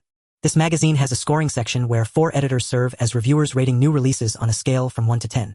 The scores are then summed up to obtain an overall rating with a maximum possible score of 40. Games that score above 35 are referred to as Platinum Hall games. For instance, the famous titles from the past life such as Grand Theft Auto V, The Legend of Zelda Breath of the Wild, and The Elder Scrolls V Skyrim are all Platinum Hall works, each receiving a perfect score of 40. However, in his past life, due to commercial operational needs and the rise of an anti-authority trend, it was affectionately dubbed Pay-to-Play Pass by domestic players. But now it's 2009, and the reputation of Fungus Pass has only begun to show signs of collapse. Thus, it still holds substantial influence within the gaming community, especially among console gamers. Feng Qiming opened the post and found that the first comment was a screenshot shared by Shiga Madu on Weibo, along with the original link to the detailed review article. Starting from the second comment, it featured reposted reviews from Fungus Pass. Quinton, 10 points. In terms of visuals, the 2D side-scrolling levels are ingeniously intertwined with a vast world map, evoking an endless sense of excitement in players. The map conceals various hidden areas, some of which require a series of challenging skills like climbing, jumping, and gliding to reach, immersing players in the thrill of brave adventures. Despite the weapon motion designs being relatively simple, the soul binding system significantly enhances combat strategy, allowing players to create various combat combinations through rich growth elements surpassing expectations. Oshida Dai, 8 points. The game has crafted a world closely resembling reality where each item carries its unique story, allowing players to enjoy the fun of constant exploration and research. Although the main storyline is somewhat vague, players gradually come to understand its rich connotations through various clues. While the plot involves multiple political metaphors, the quality of the game itself is undoubtedly exceptional. Chio Tatsuya, 9 points. The 3D design of the side-scrolling levels is breathtaking. Each scene is accompanied by music that fits the theme of the map, but unfortunately these pieces mainly consist of harmonies. While they blend well with the game's atmosphere, they cannot be compared to well-known tracks like Vampire Killer. The game's adaptability to different platforms and the convenience of its control logic are also impressive, far surpassing other works. Koinagi Koji, 10 points. This game stands out in terms of replayability. Unlike traditional multiple playthroughs, after achieving the true ending, the game unlocks a brand new open adventure mode. The difficulty of the map dynamically balances, allowing players to continue exploring the rich world map and acquire special weapons and equipment. Random attribute modifiers and soul enhancement modifiers add greater allure to replaying, injecting lasting challenges and fun into the game. After reading the conclusions given by these 4 island editors, Feng Qiming nodded in approval. It seems these 4 editors are quite competent. Especially when he saw the last editor Koinagi Koji expending so much effort on the adventure mode, it indicated that this person must have spent a significant amount of time playing the game. After all, to unlock the adventure mode, one must first achieve the true ending of New World. Even seasoned players would need at least 10 hours to clear it. Indeed, if the chief scalp was sold to a merchant, one would have to start over. At that moment, the comments section below this post erupted. In just a short while, the post had already been pushed up to over 2,000 comments. This is hilarious. What about those who keep shouting plagiarism? Those from Changba should roll out. Fungus Pass has awarded the Platinum Hall certification, and you still want to stubbornly deny it. Now that the Elder has certified it, how can you pro-Japanese folks keep talking about plagiarism? Exactly. How could you even try to dox Feng Zong? The funniest part is that the doxing attempt didn't yield any results, and in the end, they could only keep sending private messages on Weibo to insult him. Seriously, how old is Feng Zong this year? He probably hasn't even graduated from university, right? The creative team of Castlevania Symphony of the Night could average out to be his father. The first work is already in the Platinum Hall, and the future looks promising. This review from Fungus Pass sounded like the horn of counterattack. After all, now that it has entered the Platinum Hall, ordinary players saying that New World is a garbage game lacks credibility. Thus the brothers at Changba could only rave about Castlevania Symphony of the Night to overshadow New World. What does 37 points even mean? Do you believe that Castlevania Symphony of the Night can get a perfect score of 40? Castlevania Symphony of the Night is the best. On December 25th, Christmas, it will undoubtedly overshadow New World. Of course, there are some truth players who are unwilling to back down, shouting inside the post. Fungus Pass has long become pay-to-play pass, a garbage review that you can get a platinum rating for money. Unfortunately, while this statement might have worked in the past, it is simply asking for trouble now. So much so that within half an hour, this person deleted their comment and fled. Just as Feng Qiming was enjoying the spectacle, his phone suddenly rang. He was momentarily taken aback, as he had recently received many nuisance calls and had switched to whitelist mode, allowing only contacts to call him. After all, with WeChat at hand, he wasn't worried about his parents being unable to reach him. Picking up the phone, he saw that the caller ID was Nakayama Hiromi, so he pressed the answer button. Soon the unique greeting of the islanders came through the phone. Moshi Moshi. President Nakayama. It's me, Feng-san. I have good news for you. So far in our island region alone, New World has surpassed 500,000 in sales. Oh, it's already over 500,000. Yes. And this doesn't include pre-orders or sales in Europe and America. If we count those two, do you know? According to headquarters predictions, your New World will create a miracle. What kind of miracle? Feng Qiming curiously inquired. Based solely on the first day's sales, it will top the DC2 bestseller list. Upon hearing this, Feng Qiming couldn't help but gasp.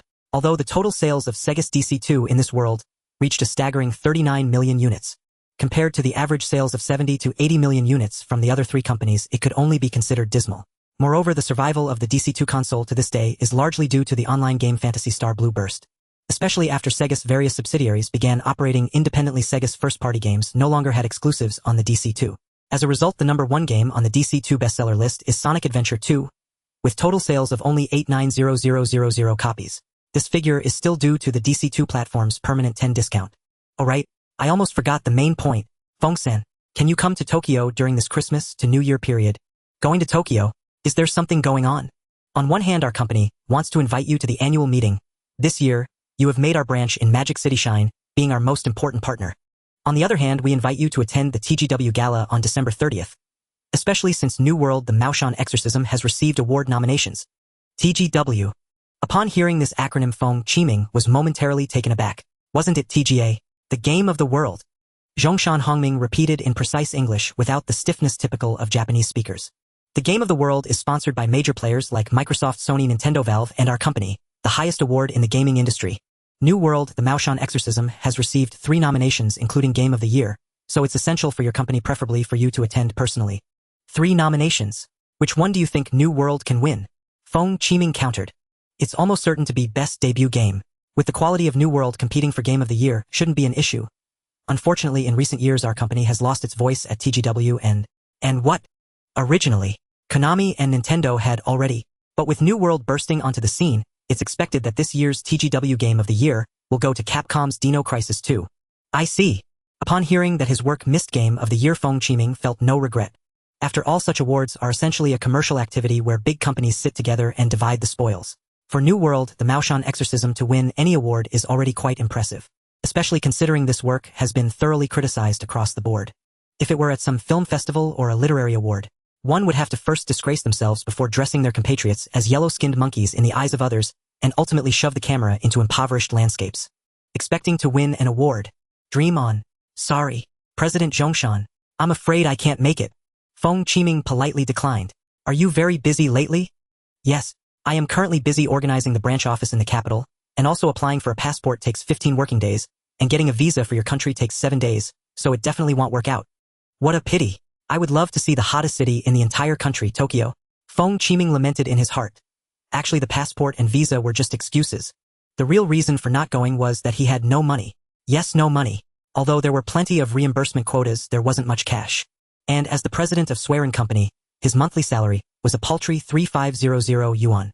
If you can't attend, then I will, please. Time flew by like a white horse, running extraordinarily fast. On December 16th, at 6 p.m., Sega Magic City announced on Weibo and Twitter New World the Maoshan Exorcism DC2 version sold over 1.2 million copies on its first day, globally breaking the previous record of 890000 set by Sonic Adventure 2, becoming the best-selling game in DC2 history. On December 18th, at 6 p.m., Sega Magic City announced again on Weibo and Twitter New World, the Maoshan Exorcism DC2 version sold over 5 million copies globally in 3 days. On December 23rd, at 6 p.m., Sega Magic City announced once more on Weibo and Twitter New World, the Maoshan Exorcism DC2 version achieved over 8.21 million copies in weekly global sales. On the same day, Feng Qiming, not wanting to be left out, followed suit, and announced on Suiren's Weibo New World, the Maoshan Exorcism sold a total of 380000 copies in the national market, 1.97 million copies for the overseas Steam version and 8.2 million copies for the DC2 version, with total sales surpassing 10.55 million copies. At this moment, even the most naive bystander could see that the over 10 million sales of New World, the Maoshan Exorcism, were indeed backed by strength.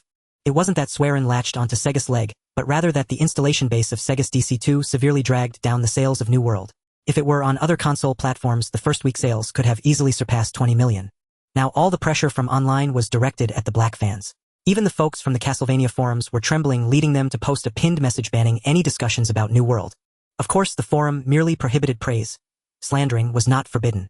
Yet everyone could see clearly that the current forum members were all encouraging each other, hypnotizing themselves, intoxicated in the beautiful dreams of Castlevania Symphony of the Night and New World, the Maoshan Exorcism. However, the closer it got to the game's release date, the more common the phenomenon of leaks became. Castlevania Symphony of the Night certainly possesses great artistic merit in music, but in today's era of transition from 2D to 3D gaming, 2D naturally finds itself at a disadvantage. However, when people are deceiving themselves, there's nothing they can do. Most of the forum members had pre-ordered the disc, and even if they discovered the truth, would they just abandon the 100 yuan deposit? Of course not. Naturally, they could only cheer each other on and hype each other up. Some hyped for self-comfort while others sought future scapegoats. After all, Castlevania Symphony of the Night is priced at a staggering $49.99, and with international shipping costs for the disc, the total price approaches 400 yuan. In an era where the average salary in the country is only 2700 yuan, if that $49.99 disc fell into one's hands, many console players might have to abstain from smoking, drinking, and skipping lunches for months to make up for this shortfall. Soon it was December 25th, Christmas. This holiday holds little significance for the people, with those who need to work doing so and students attending school. As for the highly anticipated release of Castlevania Symphony of the Night, only those with money to spare would pay attention. As a 20-year fan of Castlevania, Feng Qiming naturally purchased a physical copy, without hesitation, even asking Zhongshan Hongming to help with the purchase. Inserting the disc into the NGC2, the humming sound of the disc reading soon filled the air. The screen lit up, first the silly Konami logo dancing onto the screen, then the image dimmed and the classic BGM of Castlevania Symphony of the Night Lost Painting played, leading to the gray main game interface. Looking at the 1080p high-definition graphics, Feng Qiming couldn't help but sigh. He wondered if his own work could ever see the light of day among Moonlight Rhapsody, Crucifix of the Dark Moon, and the Stolen Seal. After all, he was actually a fan of those three works, not of Symphony of the Night. The more he thought about it, the angrier he became. Resolutely putting aside his worries, Feng Qiming immersed himself in Castlevania. In the evening, Feng Qiming set aside the garbage controller of the NGC2, looked at the crumbling castle, stretched with satisfaction, stood up and walked towards the Martian notebook beside the dining table, preparing to share his gaming insights. However, when Feng Qiming entered the Castlevania forum, he was completely stunned. The Demon City forum, he was completely stunned. Some new players were frantically venting their dissatisfaction in the forum, even though the moderation team had activated a captcha beast to establish order, and everyone was deleting posts at lightning speed. It still had no effect. A moderation team of fewer than 10 people was clearly no match for the massive influx of players. The forum's homepage was still filled with various complaints.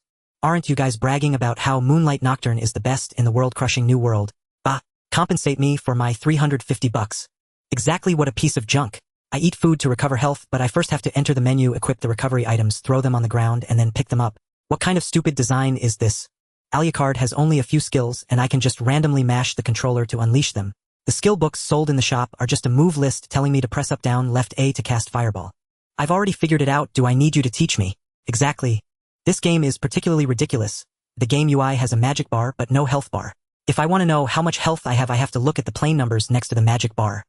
Damn it, this game's health potions are blue and the magic potions are red. Is there a decade-long brain freeze in the design of this? However, there were also normal discussion posts in the forum. For example, did everyone notice? The fairy plays the piano and the fairy can sing. It's really beautiful. But underneath this post were all sorts of sarcastic insults. Bah. What use is singing beautifully? I'm paying to play a game, not to listen to songs. Teresa Tung sings better than a lousy fairy. What kind of ridiculous art is this? Pure nonsense. This thing, even Rotten Tomatoes gave it a 35 for the Platinum Haul. It must have been paid off. Exactly, the visuals and storyline got 10 points from Rotten Tomatoes, which really cracks me up. Isn't it just a cliché story of a rebellious son killing his father? How can this be considered a top-notch plot?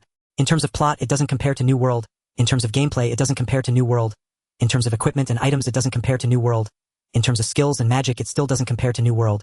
For such a trash game selling for $350, this is really a scam. Some say that New World is a copy of Moonlight.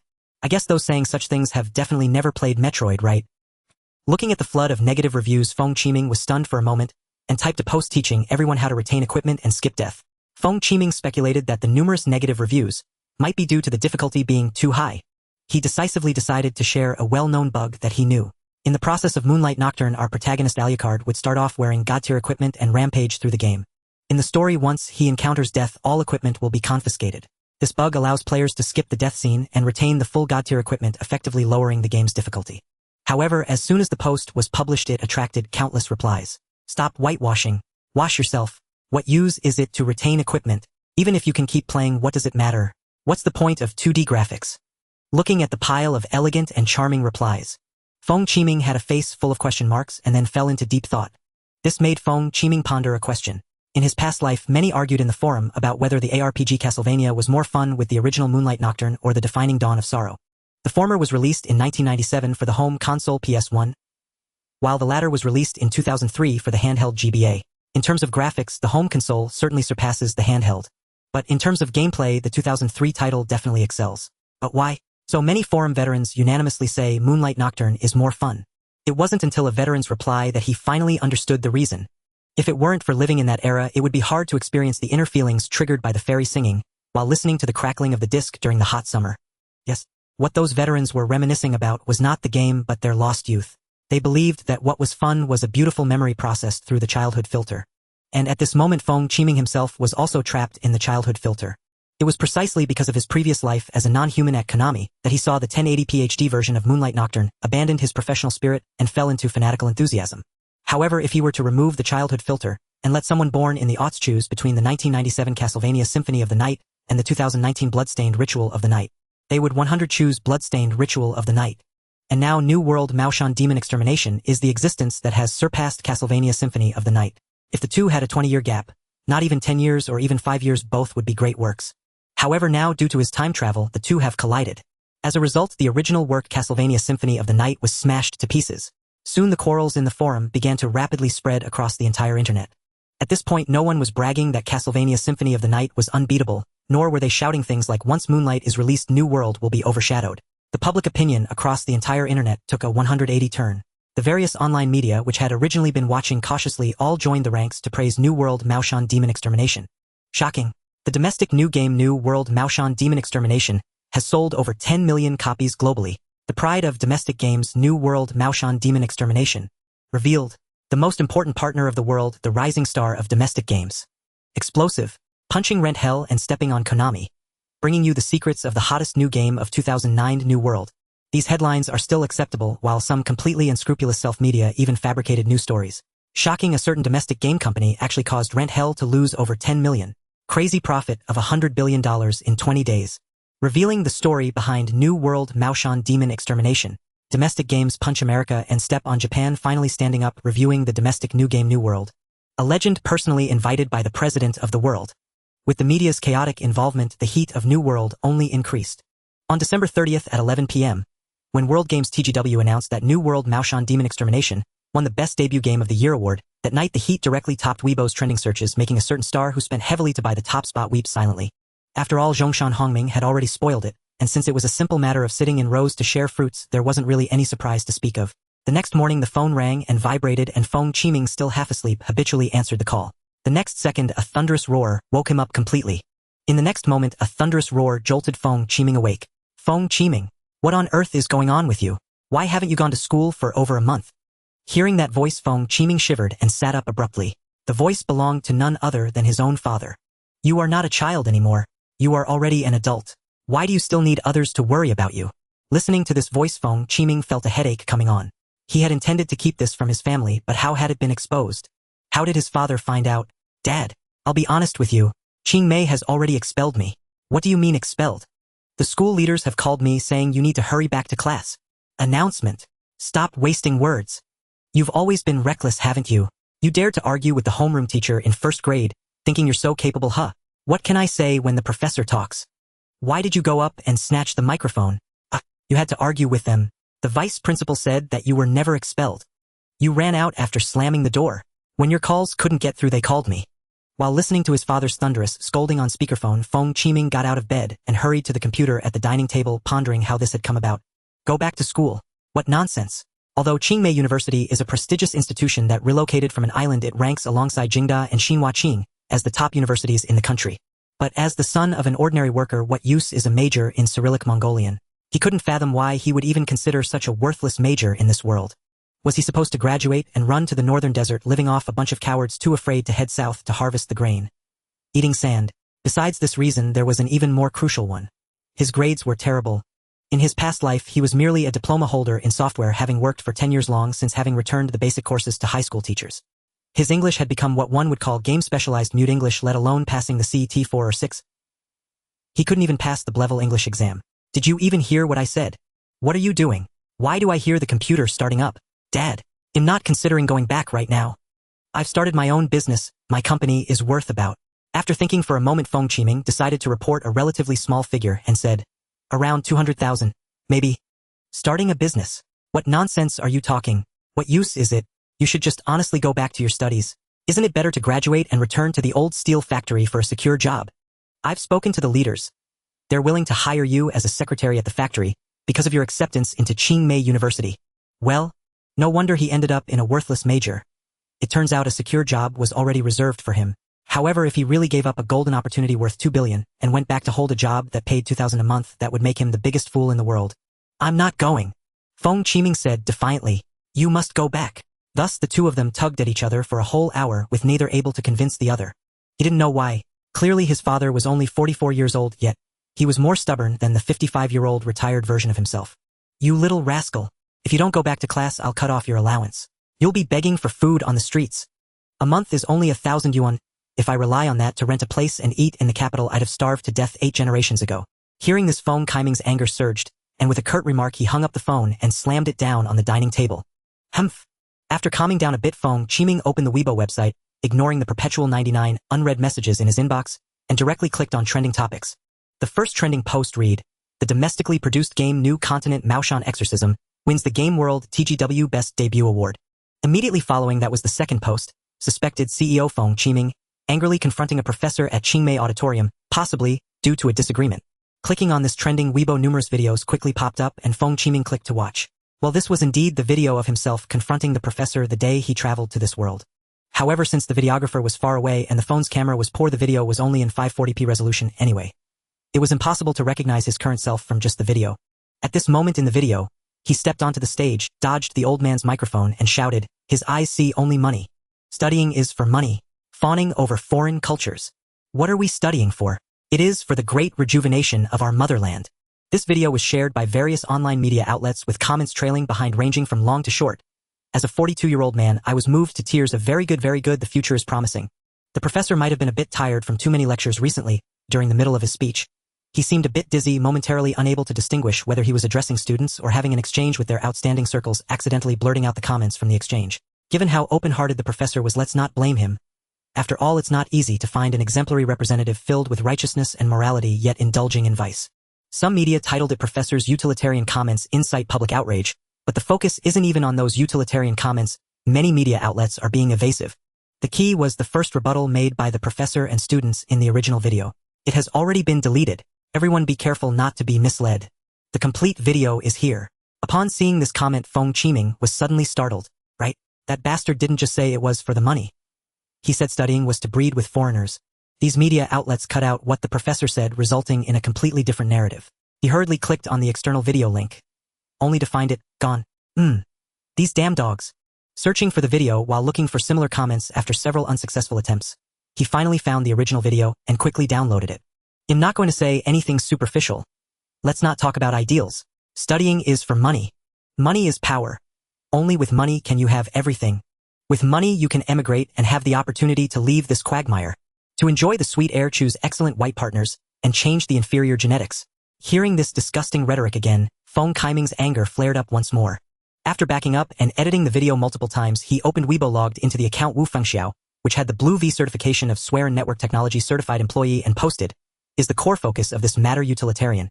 Isn't the core issue? Studying is for breeding with foreigners. Qingmei University seller of Qing Tuan Burning Fox Media Summer Tester Network." After tagging a circle of people, he clicked to post. Then he logged into Suiren Company's official Weibo, reposted this Weibo, and added a comment. The complete video is backed up on the official website of New Continent Maoshan Exorcism. Some people don't need to work hard to delete it anymore. In the office of Qingmei University, a disheveled, balding old man stood in front of the desk, his face twisted with anger, as he glared at the middle-aged man behind the desk. At this moment, the sky was overcast with dark clouds, and everything outside the window seemed like a dream. Elusive and vague. A loud crash echoed like thunder. A porcelain tea mug inscribed with "Serve the People" was knocked to the ground, producing a tremendous noise. What on earth is happening? How can it be that such a prestigious institution as Qingmei University, renowned alongside Jingda and Huqing, cannot handle a mere young student? The middle-aged man, beads of sweat covering his forehead, managed to force a smile on his square-faced countenance as he comforted my Professor Chun.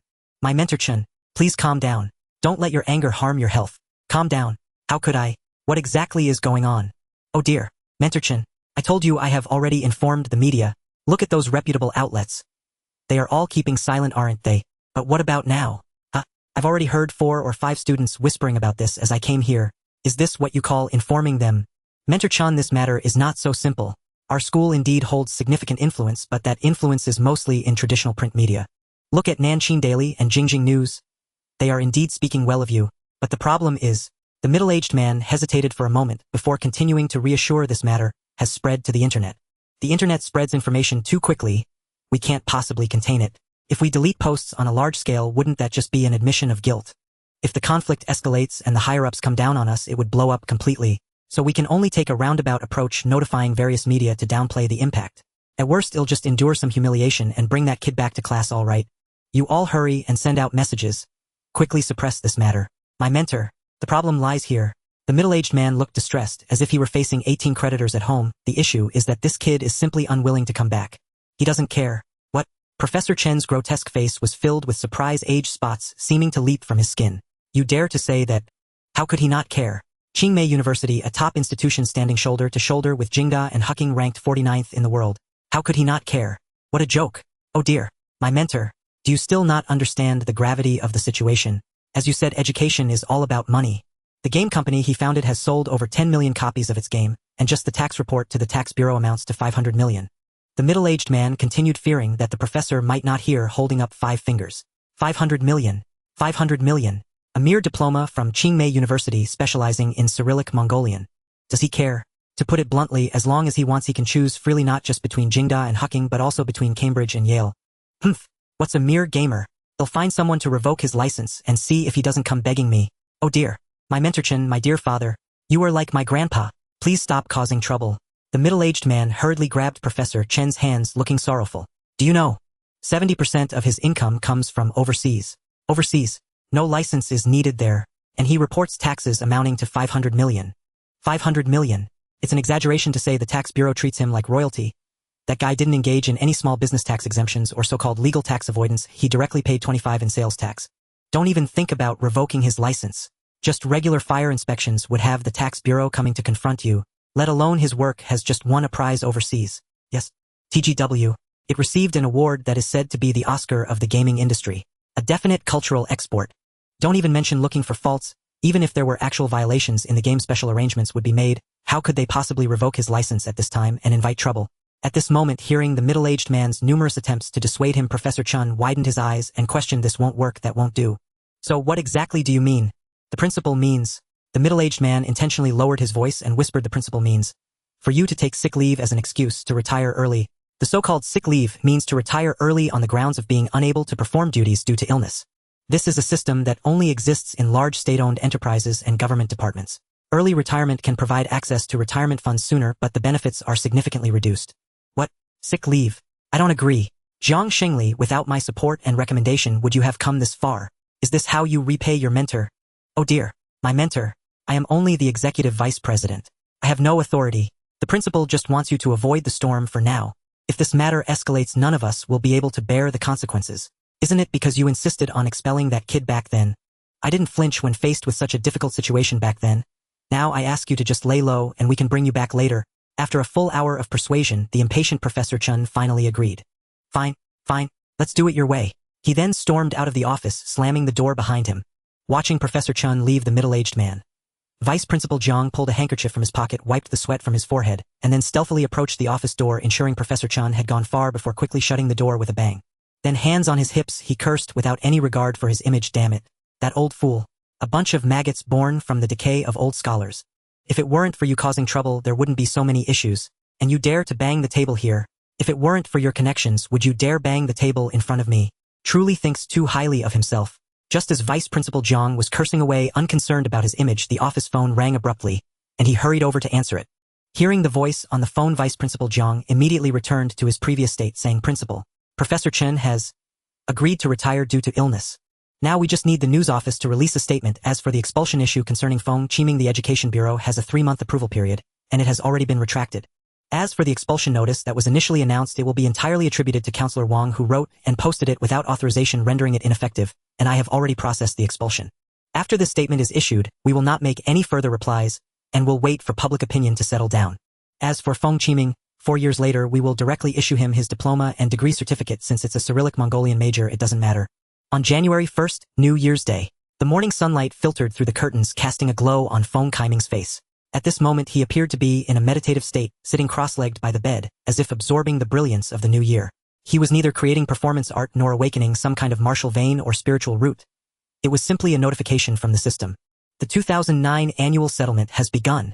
Initial capital of 200,000 yuan, current capital of 2,843. 2 million yuan, actual funds amount to 176.89 million yuan. Tax payment of 521.08 million yuan.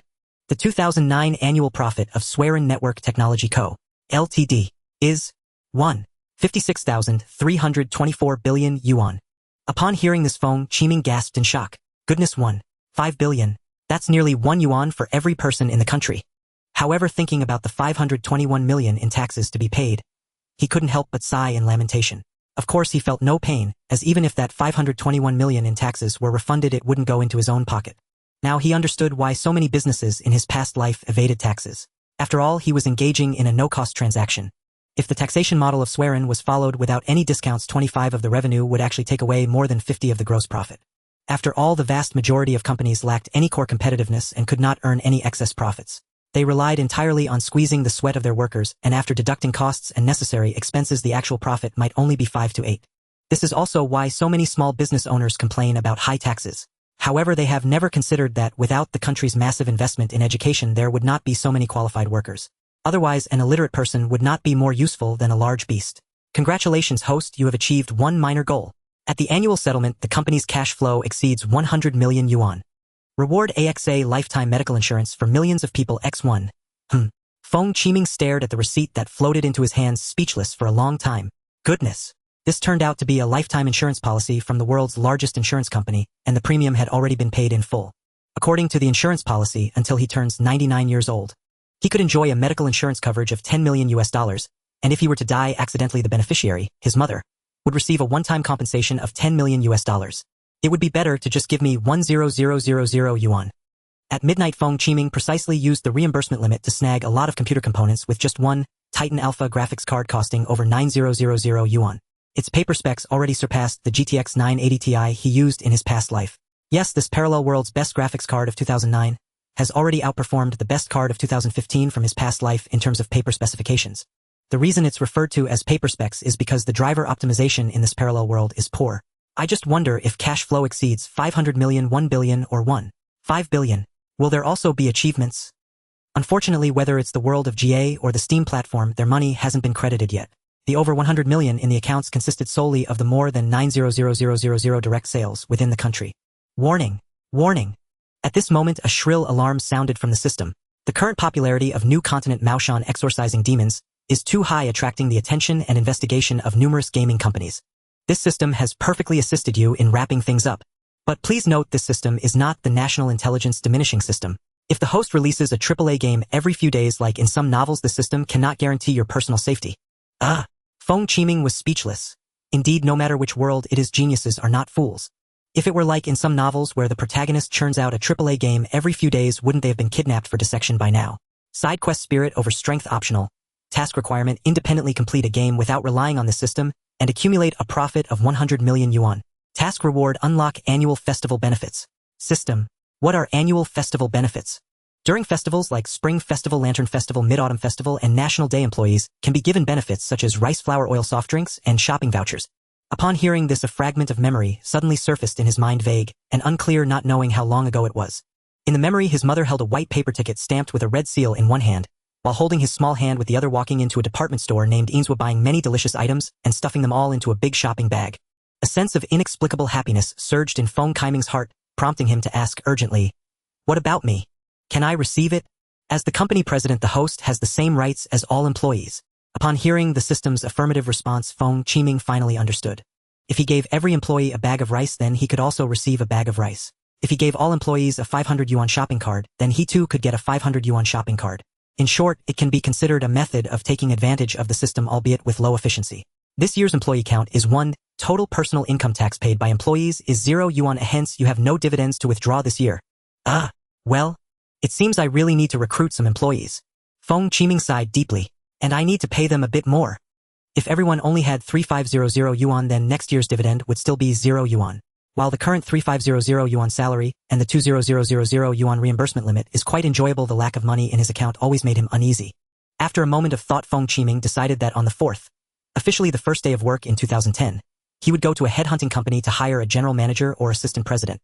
However, he also needed to contact a lawyer in advance. After all, hiring is a big deal, and without a lawyer it's easy to get swindled. Your current prestige 203421 can be drawn. Upon hearing the reminder, Feng Qiming decisively switched to the lottery interface.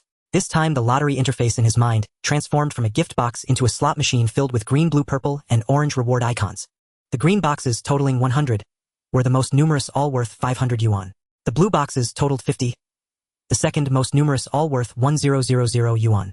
The purple boxes, totaling 25, were all physical book rewards, albeit all from famous game design collections from his past life. The orange reward boxes, only 15, were all project proposals from well-known games from his past life. There were all types of games, including collections of proposals for every iteration of Call of Duty, as well as collections for World of Warcraft, and even a collection for The Witcher 3. Finally, the red box rewards were limited to only 5, including artificial intelligence similar to ChatGPT, and among them the most special one was a 5-year 1 million yuan government bond. At this moment, the interface displayed 2 buttons, one for a single draw costing 2000 prestige, the other for a 10 draw costing 200000 prestige. System: isn't there a problem with the consumption for this lottery? Every time the host draws, the consumption of prestige for the next draw increases. All right. Feng Qiming was speechless and decisively chose the 10 draw. He did not believe in miraculous outcomes from single draws, as in his past life, he often configured prize distributions and probability tables. In the next second, the spotlight quickly ran across the reward table, and with a series of ding-ding-ding sounds, the rewards highlighted by the spotlight quickly dimmed. Congratulations, host, you have won a consolation prize of 500 yuan cash. Congratulations, host, you have won a consolation prize of 500 yuan cash. Congratulations, host, you have won a third prize of 1000 yuan cash. Suddenly a flash of purple light appeared. Congratulations, host, you have won the second prize. World of Warcraft Chronicles Volumes 1, 2, and 3. Congratulations, host, you have won a 500 yuan cash prize. Congratulations, host, you have won a 500 yuan cash prize. Just when Feng Qiming thought everything had ended, the spotlight suddenly landed on a red box. Congratulations, host, you have won the grand prize, a 1 million yuan 5-year government bond. However, before Feng Qiming could be shocked, the light circle fell again on another red square. Congratulations, host, you have won the grand prize, the Spark Game Intelligent Editor. What is this? Seeing the light circle steadily land on the red square, Feng Qiming was utterly astonished. Reward distribution. With a sound of gold coins clattering, the phone quickly received a notification, WeChat transfer. 500 yuan. 500 yuan. Immediately 3 hardcover illustrated books appeared at the bedside, which were the second prize drawn. Chronicles of World of Warcraft Volumes 1, 2, and 3. Next, a bond certificate resembling a paper deposit slip appeared above the chronicles. Feng Qiming hurriedly picked it up and saw that it was a bond certificate issued by the construction bank with his own name on it, for a total of 1 million soft sister coins with an annual interest rate of 4.60. This meant that with the certificate, Feng Qiming could receive 46000 yuan in interest each year, totaling 230000 yuan in interest, and after 5 years he could redeem his 1 million yuan. Finally, the most substantial reward, the Spark Game Intelligent Editor, was imprinted in his mind. Feng Qiming immediately jumped up from the bed. He hurried to the computer and logged in according to the network address provided by the system. Wow! Looking at the project stored in the editor, New World Maoshan Exorcism Chronicles, Feng Qiming couldn't help but gasp. Now he understood. This Spark editor was a type of the most advanced game engine akin to the RPG Maker he frequently used in his previous life. With this software, even if you didn't know programming, you could easily create a game similar to Final Fantasy I from 1987. The Spark Game Intelligent Editor before him was obviously more specialized and more intelligent, containing a vast array of game templates. If one wanted to create a specific type of game, they could simply call upon a template project. Could be said that if Feng Qiming were to use the Spark editor to produce New World, the development time would only take about a year. The only drawback was that there was no material library. System: if I use the Spark editor, can I complete the task? The Spark editor is a product of the Prestige Lottery and is not counted within the system's assistance range. Yes. Hearing that the system said it could be used, he was almost so happy that he jumped up. However, the next moment Feng Qiming realized the problem. The programmers were the real workers. In Feng Qiming's work experience, game planners mostly worked overtime as companions. Simply put, it meant accompanying programmers during overtime. Because programming was the biggest constraint on the speed of game development. Often art resources could be outsourced by spending money, but programming could not. Because many projects are not standardized, some are even just piles of crap relying entirely on bugs to run. To familiarize a skilled person with a project could take a week or even half a month. If he were to use the Spark editor, it meant that there would be no need to recruit a large number of programmers. One must know, programmers are the big taxpayers. His commission income would decrease. Damn it. So it was an ambush set here? Closing the laptop, Feng Qiming stood by the window, gazing at the empty road and the desolate Tonghui River, a sense of loneliness rising from the depths of his heart. What a pity. I can't go home. This statement was double-edged. On one hand, it meant he couldn't return to the world he was familiar with, and on the other hand, he couldn't return to his hometown in this world. If he went back, he would probably be whipped with a belt by his own father. Moreover, the high-speed train back home in 2010 was not yet operational. At this moment, if he wanted to return, he could only take the 2549 green train and endure a whole night. To travel from his hometown to the imperial capital would take an additional night and half a day. With a 3-day vacation, he could only stay home for 2 days and a night before rushing back. As for flying, there was indeed one flight, but he simply couldn't afford the 500 yuan ticket price. Moreover, the airport in his hometown was a military-civilian dual-use airport, very remote. And those seeing the waiting hall for the first time would think it was a long-distance passenger transport station. Spending the new year of 2010 in solitude, Feng Qiming finally welcomed a long-awaited workday. On the morning of January 4th, at 10 a.m., Feng Qiming arrived at AH Company in an old Santana sent by the law firm. H stands for Asian Headhunting Company, a famous multinational headhunting firm in this world with core business spread across East and Southeast Asia, headquartered in Singapore. Feng Qiming had once again invited a lawyer to accompany him, the same one from the big law firm. The driver was a lawyer in his 30s named Gao Jian, who was the driver and assistant of Old Wang's personal law firm. Yes, Old Wang's personal law firm. That seasoned business lawyer who charged 100,000 yuan per hour had the surname Wang. At this moment, a deputy manager of the AH Headhunting Company was already waiting at the company entrance to welcome Feng Qiming and his party.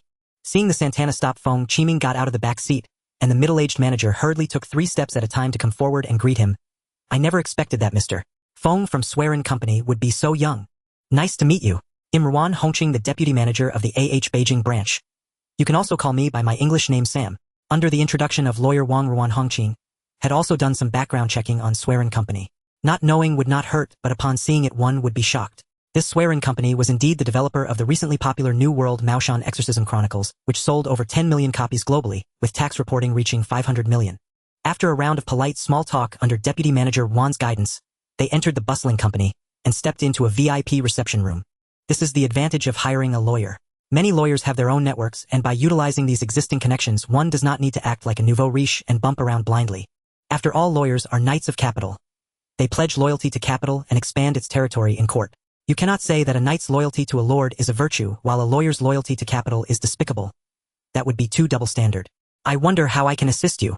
After both sides were seated, they finally got to the point, and Feng Qiming stated his needs. Deputy Manager Wan listened very attentively, then nodded and said, "Since Mr. Feng intends to formalize the company and needs someone competent to handle daily administrative and financial work, I suggest you can hire a presidential assistant or a general manager." Feng Qiming did not respond, merely nodding to indicate for him to continue. This Manager Wan was also perceptive and could tell that Feng Qiming did not understand much about these matters, so he quickly explained, "The presidential assistant and general manager can both handle the above matters. The difference is that the presidential assistant is mostly a young person not particularly experienced, and the highest annual salary generally does not exceed 500,000. In contrast, the general manager is different. They often have 10 to 20 years of rich work experience, and their salary is also very high, with some even requiring a certain percentage of stock dividends. In simple terms, the presidential assistant is like the internal minister of the ceremonial office, assisting the president in handling various trivial matters, while the general manager is the real chancellor holding genuine power. If you feel that it is unsafe to delegate all power recklessly, you might consider recruiting a presidential assistant. And I happen to have 10 outstanding candidates at hand. You can take a look first." Deputy Manager Wan took out a small stack of resumes from the document bag and handed them to Feng Qiming with both hands. Feng Qiming received them in the same manner and began to examine them carefully. These resumes were crafted in a simple yet beautiful manner. On the left side was a half-body photo, while the right side displayed the candidate's key information, including gender, age, place of origin, education, work experience, expected salary, and so forth. The lower half contained several evaluations from headhunters regarding the individual, covering aspects like eloquence, personality, and work abilities. Gazing at the left side photo, he saw a capable young professional woman. Her long black hair flowed like a meteor in the night, and beneath her elegant posture shone confidence and charm. Lin Yuexin, 27 years old. Female, Jiangnan Province. MBA from Wharton School. As he looked at this resume, Feng Qiming couldn't help but gasp. The MBA from Wharton School translates to Master of Management from the Wharton School of the University of Pennsylvania. Oh, if it weren't for having read a certain novel in his past life with Feng Qiming's level of English, he would probably only recognize the MBA. Previously served as an assistant manager in a certain department of a major tech company.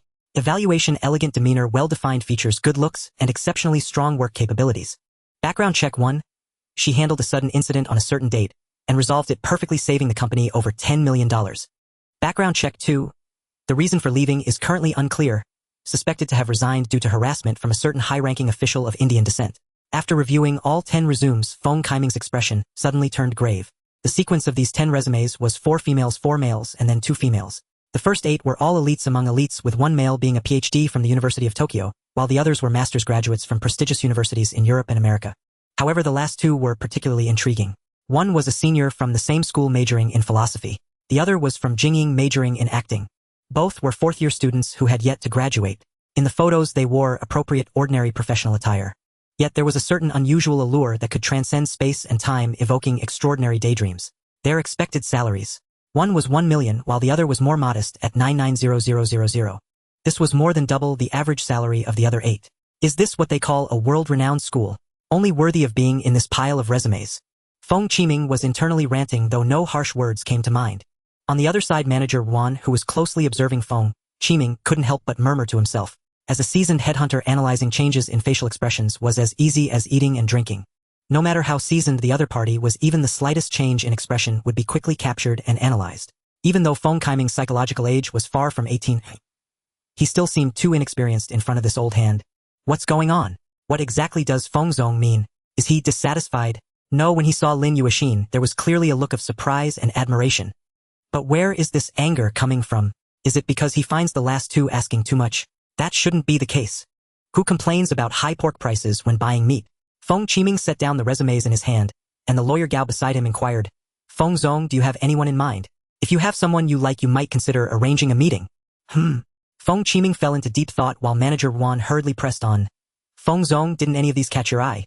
Then, do you have any other requirements? You can mention them." Is there anyone with strong management abilities, solid political stance, and firm beliefs, preferably a party? Feng Qiming hesitated for a moment. Member.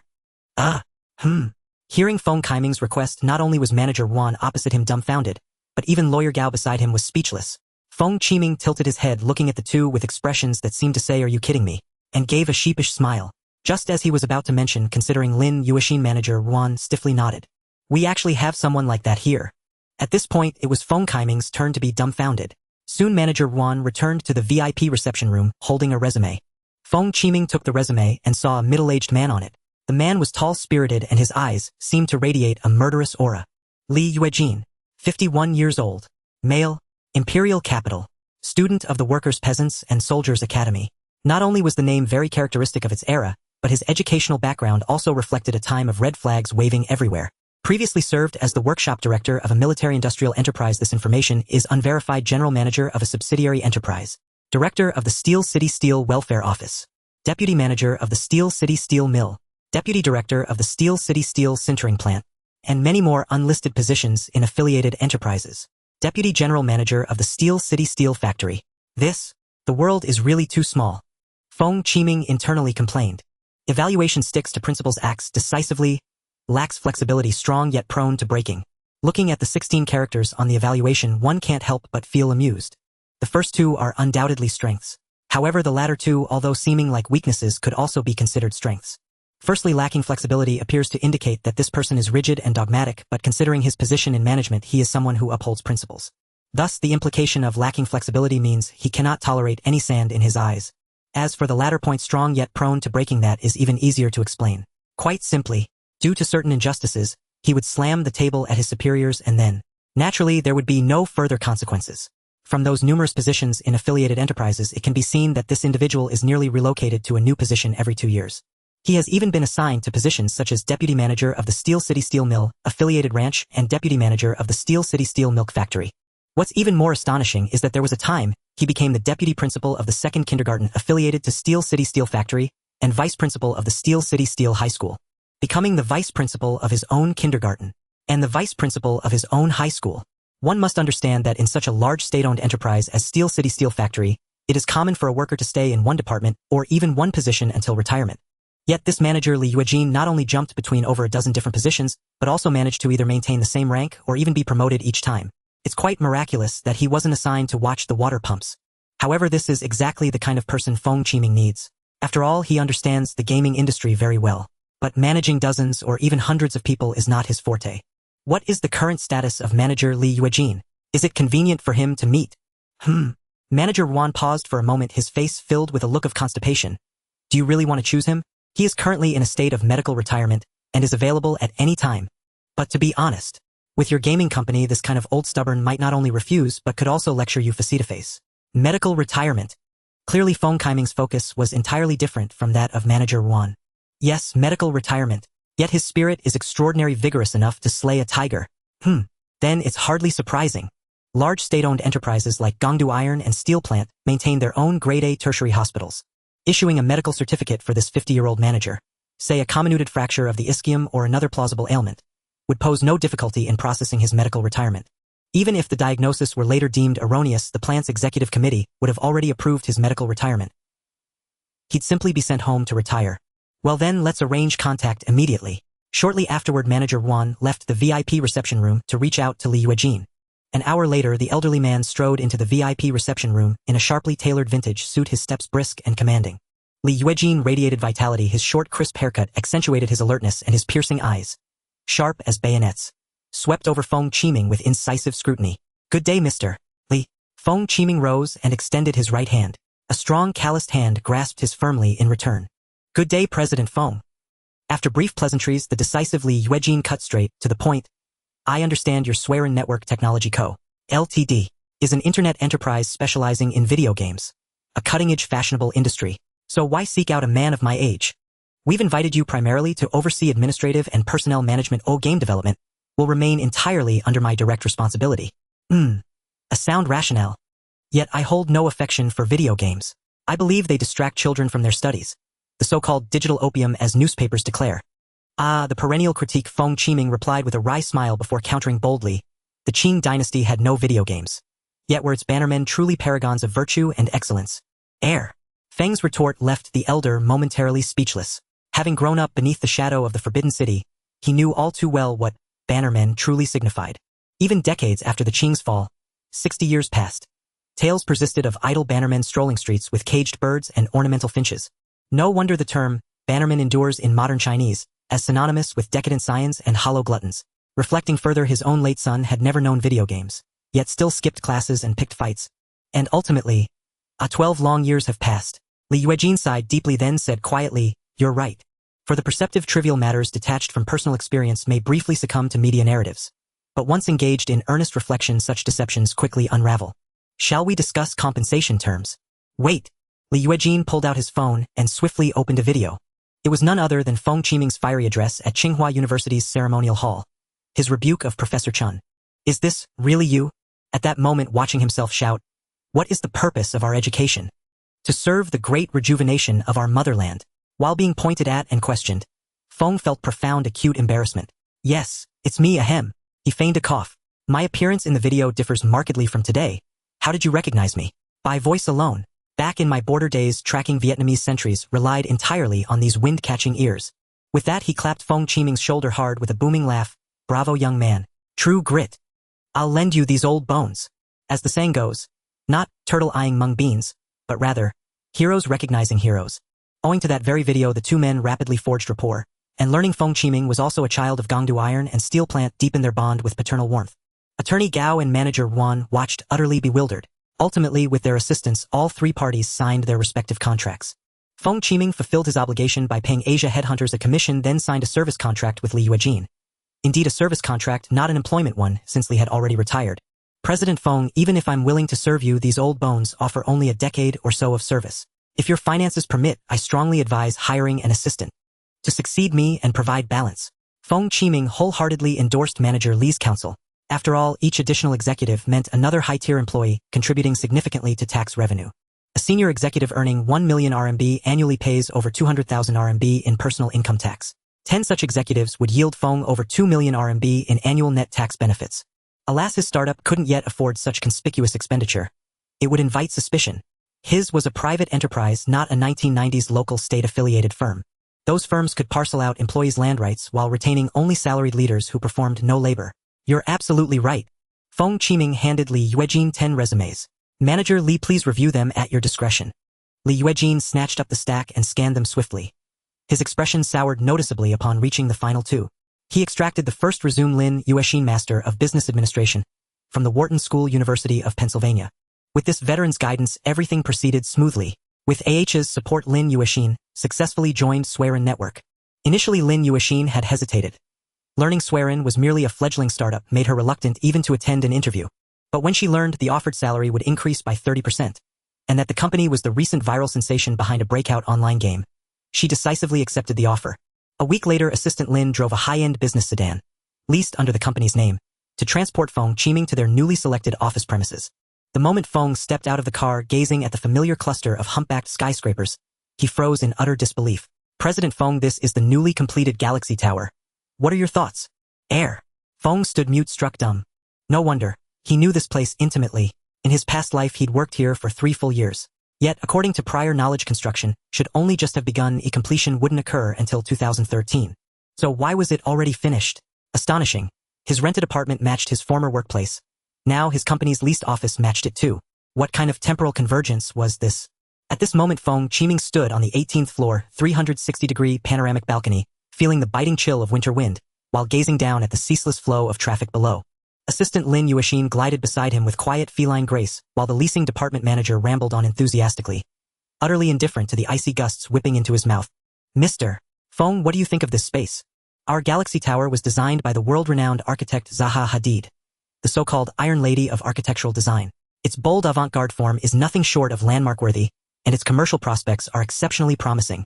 Feng Qiming simply waved his hand, signaling him to stop. He was already quite familiar with this place. In his past life, though it stood as a landmark building, its price remained modest, and occupancy rates among office tenants were strikingly low. Moreover, many of its tenants were financial innovation firms, or less charitably shell companies. The sole distinction in this world was that the tower housed only commercial offices with no residential zoning, and had been completed nearly 4 years earlier than before. Assistant Lin, come here. Yes, Mr. Feng. Feng Qiming led her toward the building's interior. He had noticed, despite her professional composure, the young woman from the Jiangnan water towns was shivering uncontrollably beneath her business attire, yet not a single tremor escaped her disciplined silence.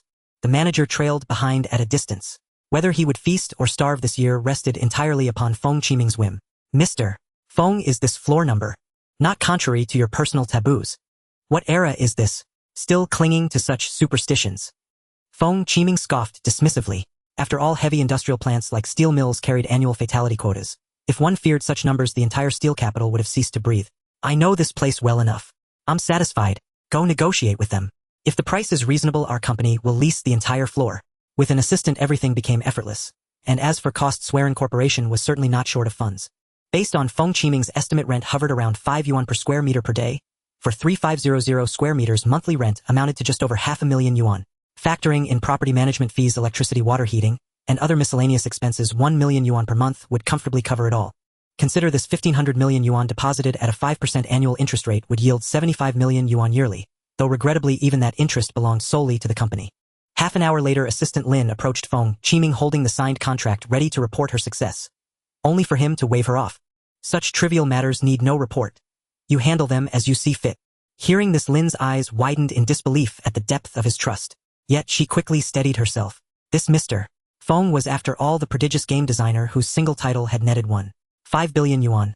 A few million was hardly worth a second glance. Next comes renovation and equipment procurement. This task falls to you too. After all, Manager Li knows little about computers. Understood, Mr. Feng? Do you have any specific requirements, Mr. Feng? Yes. First, our workstations must be top tier. No branded preassembled units. Especially not that so-called American conscience brand, yes, that one. Performance-wise, each machine must effortlessly run mainstream AAA titles at maximum graphical settings. Each workstation also requires at least two 24-inch monitors. One with an AV panel, the other with IPS technology. Add silent red switch mechanical keyboards and high-fidelity headsets. Spare no expense on peripherals. Office desks and chairs must likewise be premium-grade, fully ergonomic. In our industry, employees sit 8 hours or more daily. Subpar seating invites coccydynia lumbar, disc herniation, and cervical spondylosis. Also arrange for a dedicated telecom line, both internal and external internet access. Maximizing bandwidth. Invest in enterprise-grade switches, not consumer routers.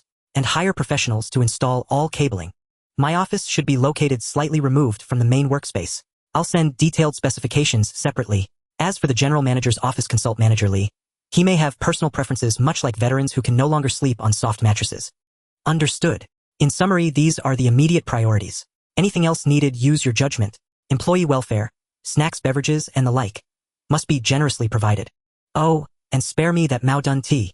It's nothing but dusty bitter dregs, utterly undrinkable. I'd sooner brew pine needles from the tree outside my apartment building. Yes, Mr. Feng. Assistant Lin nodded, then hesitated briefly. Mr. Feng, your attire. What about my attire? Feng Qiming glanced down at his 30th Zandian suit, utterly baffled. It had just been professionally dry cleaned. Spotless, odorless, immaculate. Your suit, though an Italian luxury label, Timothy, is considered a youthful, accessible luxury brand, primarily targeting mid-level white-collar professionals across major corporations. Wearing it now in your current social standing is no longer quite appropriate. You ought to consider bespoke tailoring. Something far more refined.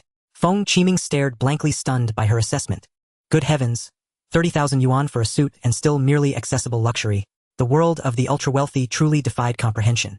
Yet seeing no system objection, he nodded in agreement. Over the next fortnight, Assistant Lin transformed the entire 18th floor. Beyond standard office zones, Feng Qiming designated meeting rooms, a gaming lounge, and a fitness center, emphasizing scale and comprehensiveness. Once all preparations were complete, recruitment commenced.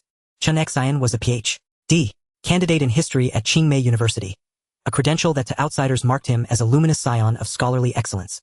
To himself, however, it felt like swallowing bitter melon in silence. Painful, unspoken, and profoundly isolating. At the doctoral level, learning gave way to active research, work demanding not only rigor but also extraordinary fortune. The cruel truth was that effort bore no guaranteed fruit. Breakthroughs hinged as much on serendipity as on diligence. Fortune smiled and new findings graced prestigious journals, bringing both acclaim and reward. Fortune frowned and one remained forever a Ph.D. candidate locked in perpetual limbo. Yet even these trials paled beside his greatest burden, his parents. Upon learning their son had entered Qingmei's doctoral program, they abruptly reversed course, demanding he remit money to their rural hometown. To them, a Qingmei Ph.D. was the modern equivalent of an imperial-era Jinshi degree. As the old saying went, 3 years as a clean magistrate yields 10,000 taels of silver. Surely 3 years as a clean doctor could at least yield 10,000 red bills. Yet even this demand was not the worst. Worse still was his senior brother and close friend Chu Joshan, who, embroiled in academic conflict with their supervisor, had fled, leaving Chun Xian to bear the full brunt of the mentor's wrath. Now Chu Joshan was gone, while Chun Xian remained branded in the supervisor's eyes as a thorn in the flesh, a viper in the nest. Thus I now have no choice but to follow in the footsteps of my senior brother and seek an escape route. However, as the saying goes, filling out applications recklessly may feel good for a moment, but graduation leads to the crematorium of employment. As a rural youth perpetually at an information disadvantage, I muddled through studying the humanities and accidentally chose a major in history. Finding a job with a degree in history is akin to falling into a bottomless pit. When I submitted my resume to a small company, they immediately passed when they saw the words, PhD from Qingmei. As for applying to larger companies, they too passed as soon as they saw my history major. In the end, feeling utterly hopeless, I applied to a game company called Suiren, with a mindset of just giving it a try. Thinking of that name, Suiren, in ancient times he was the emperor who taught people to make fire. This company creates games, so it should at least have some connection to history, right? To my surprise, it actually worked, and I soon received an interview notification. At 9 a.m., I arrived in front of the Galaxy Tower and couldn't help but feel a jolt as I looked at the newly constructed building. To be honest, if one isn't familiar with this place, seeing it for the first time can indeed be overwhelming. I navigated through the crowd and arrived at an elevator at the back of the building, then pressed the button for the 18th floor. With a ding, the elevator doors opened, and as I stepped out, I was immediately struck by the sight before me.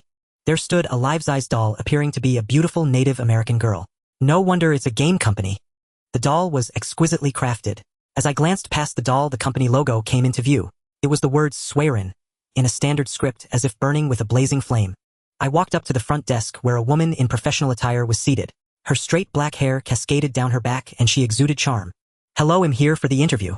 After saying this, I felt as if my heart was about to leap out of my throat. Chun Xian, right? Please follow me. The professional woman stood up and led me deeper into the company. As I walked, I glanced around at the vibrant red decor with various hanging paintings on either side of the corridor, feeling that the space was both quiet and spacious. Ma'am, just call me Assistant Lin. Okay. Assistant Lin.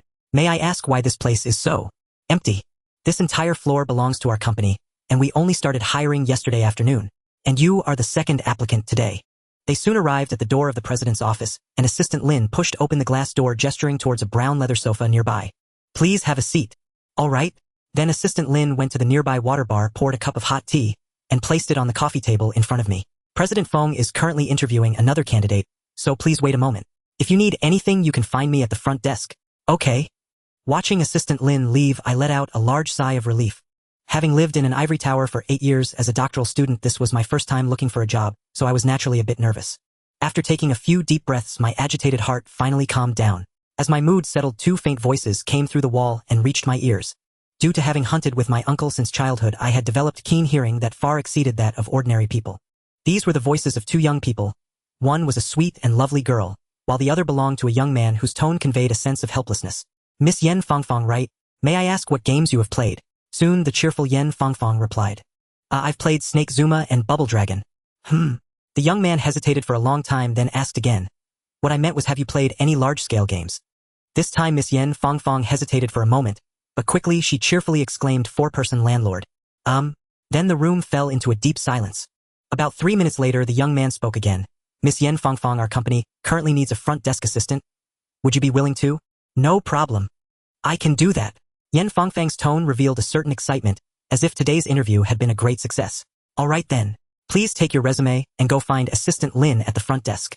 Additionally, if you have no other plans today, just start working directly and take over Assistant Lin's duties at the front desk, bringing applicants to my office. How does that sound? Okay, boss. Hearing that the girl applying for the game planner position was assigned to work at the front desk, due to her lack of knowledge about games, made Chun Zin's mood suddenly sour. He had never engaged with video games, and his experience with computers was limited to the basics learned in university computer classes. As for the games that the girl just mentioned, aside from having heard of Landlord, he didn't recognize any of the others. This is bad. Just then the door to the office swung open, and a cheerful round-faced girl with a ponytail bounced out. The moment Chun Xian saw her, it was as if he had seen his neighbor's little sister, a pure and beautiful sight. You're here for an interview too. It's your turn. Good luck. Watching her retreating figure, Chun Xian anxiously stood up and approached the open office door, gently knocking on it. Please come in. Having received permission, Chun Xian stepped into the office. The next moment he was astonished by the sight of an entire wall filled with cabinets. On these multi-tiered display cabinets were various plastic figurines. Though he didn't know what they were, a classmate from his undergraduate dorm really liked such items. He had heard that they were called figures. It was said that these could cost anywhere from 300 to 400 for the cheap ones and thousands for the expensive ones. And this entire cabinet was filled with such plastic figures. Wasn't it worth millions? Chun Xian gasped. Ahem. Just as he was overwhelmed by the sight of the cabinet full of figures, a cough was heard from the side. The next second Chun Xian snapped back to reality and turned to look in the direction of the voice. In the middle of the room was a large wide office desk. Behind the desk was a luxurious swivel chair, and seated firmly in it was a young man. He wore a well-tailored deep indigo suit, the lines smooth and exquisite. His neatly combed short black hair highlighted his competence and sharpness. The golden monocle covered his left eye, adding a hint of mystery to his confident and stern face, continuously exuding an extraordinary charm. Hello, I am Feng Qiming, the president of Suiren Network Technology Co. Ltd. Hello, I am Feng Qiming, CEO of Suiren Network Technology Co. Ltd. Nice to meet you. Chun Xian stepped forward and respectfully handed his resume to Mr. Feng with both hands. After accepting it, Mr. Feng said, "Please have a seat." Upon hearing, "Please have a seat," Chun Xian instinctively began to sit backward, then swiftly caught himself, steadied the chair beside him, and lowered himself into it. Yet at that moment he was utterly stunned. Not by the interview itself, but by Mr. Feng's startling youth. He's so young. Could he possibly be younger than me? Is he a second-generation heir? Is this company merely a hobby project? A vanity venture funded by wealth indifferent to profit? If so, would landing this job really be that easy? A hobby project refers precisely to a company launched solely out of personal passion with no regard for revenue. Yet Chun Xian quickly dismissed the thought. No, that can't be right. No, that can't be right. Hadn't someone mentioned something recently? Let me think. Yes, a classmate had posted in our university alumni group. There was talk of a studio winning what's dubbed the Oscars of gaming. What was it called again? Suiren. In the next instant, Chun Xian's face froze. Oh no. This is disastrous. Utterly catastrophic. Such a renowned game development studio. How could they possibly hire someone like me? An absolute novice. You're currently pursuing your Ph.D. at Tsinghua University's Academy of Arts and Design. Then why did you decide to apply here for a copywriting and narrative design position? Only your company? He paused mid-sentence, suddenly realizing, too late, that he'd blurted out the unvarnished truth. Oh no. This is truly over. Is Suiren the only company that extended you an interview invitation? That's hardly surprising. After all, most firms have little use for a Ph.D. candidate in history. Hearing Mr. Feng's neutral, almost detached tone, Chun Xian flushed crimson. Yet inwardly he knew Mr. Feng was correct. If he were a woman, he might, at least, land a decorative role like the previous candidate Yan Fangfang. But as a short, dark-skinned man, his sole competitive edge lay in his academic credentials. What games have you played? At this fateful question, Chun Xian surrendered entirely. He bowed his head like a vanquished rooster and murmured, I've never played a single game. Well, then, the playful lilt in Mr. Feng's voice made Chun Xian sink even lower. Indeed, applying for a game design role without ever having played a game carried its own grim irony. However, I possess deep expertise in history, both domestic and global. And your computer proficiency. Don't tell me you don't even know what a mouse or keyboard is. Not at all. I hold a certification in computer office automation. His words hung in silence once more. Chun Xian felt a pang of regret. As a doctoral candidate, this interview had been mortifying. He longed desperately for a crack in the floor to vanish into. Let's discuss compensation. What salary range do you expect? At this question, Chun Xian sensed a sudden shift. His heart quickened anew. Yet he had no idea what figure would be appropriate. He feared quoting too high, risking being branded greedy and summarily dismissed. After brief reflection, he settled on what seemed a prudent compromise, for to 8,000 yuan per month. The next moment he noticed Mr. Feng's expression soften into a smile. Ambiguous, almost teasing. A chill ran down Chun Xian's spine. Was his request truly excessive? I suspect this is your first job interview. How did you know? Stunned by Mr. Feng's uncanny insight, Chun Xian gaped in disbelief. Let me explain, during interviews never state your expected salary as a range, like 4 to 8,000. Because when you do, every hiring manager, be it the CEO or HR, will inevitably offer you the lower bound for 1,000. After all, if you yourself accept 4,000 as reasonable, why should I pay you 8? Ah! Initially bewildered, Chun Xian soon felt a warm surge of gratitude. This kind of candid practical wisdom was not something he'd ever expect to hear from a company's founder. Are you wondering why I as CEO would offer such guidance? It's simple. Games are the ninth art. Game development is not assembly line labor. Squeezing designers' salaries to cut costs is futile, and ultimately self-defeating. Very well. Your salary will be 8,000 yuan post-tax. When can you start? suddenly learning he'd been hired, with a post-tax salary of 8,000 yuan. Chun Xian felt as though struck by a falling mooncake, surreal, dizzying, impossible. He'd nearly resigned himself to failure, only to experience a breathtaking reversal. A train hurtling toward hell had veered straight into heaven. Unable to suppress his elation, he looked directly at Mr. Feng and replied, "Any time. Our recruitment phase is still ongoing. We won't officially commence operations until after the Lunar New Year. Given your limited familiarity with games, I recommend spending the pre-spring festival period immersing yourself in our library. You'll have full access to gaming PCs at your workstation, and we also maintain a dedicated console gaming room. Also, what's your typing speed?" "Well, it's rather slow. I type about 70 characters per minute using Wubi input method." A heavy silence fell. Chun Xian noticed Mr. Feng's smile stiffened slightly. Mr. Feng then withdrew a fountain pen and briskly jotted notes across Chun Xian's resume before sliding it back to him. "Take this to Ms. Li, our general manager, who'll process your onboarding. Once paperwork is complete, visit Ms. Lin, our executive assistant. She'll assign your workstation PC."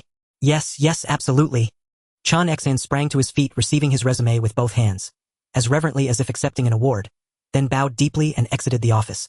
Watching Chun Xian depart, Feng Qiming sighed softly. Even with the runaway success of New Continent, genuinely passionate talent remained scarce in this era. He'd imagined that raising the banner of recruitment would draw legions of elite creators. Instead, only a handful had answered the call. It made sense, really. Even in his past life, Beijing hosted few distinguished game studios. Aside from that notorious clone factory, truly capable developers clustered almost exclusively in Shanghai. And in this parallel world, the gaming industry lagged roughly a decade behind its counterpart, further diminishing the pool of willing professionals.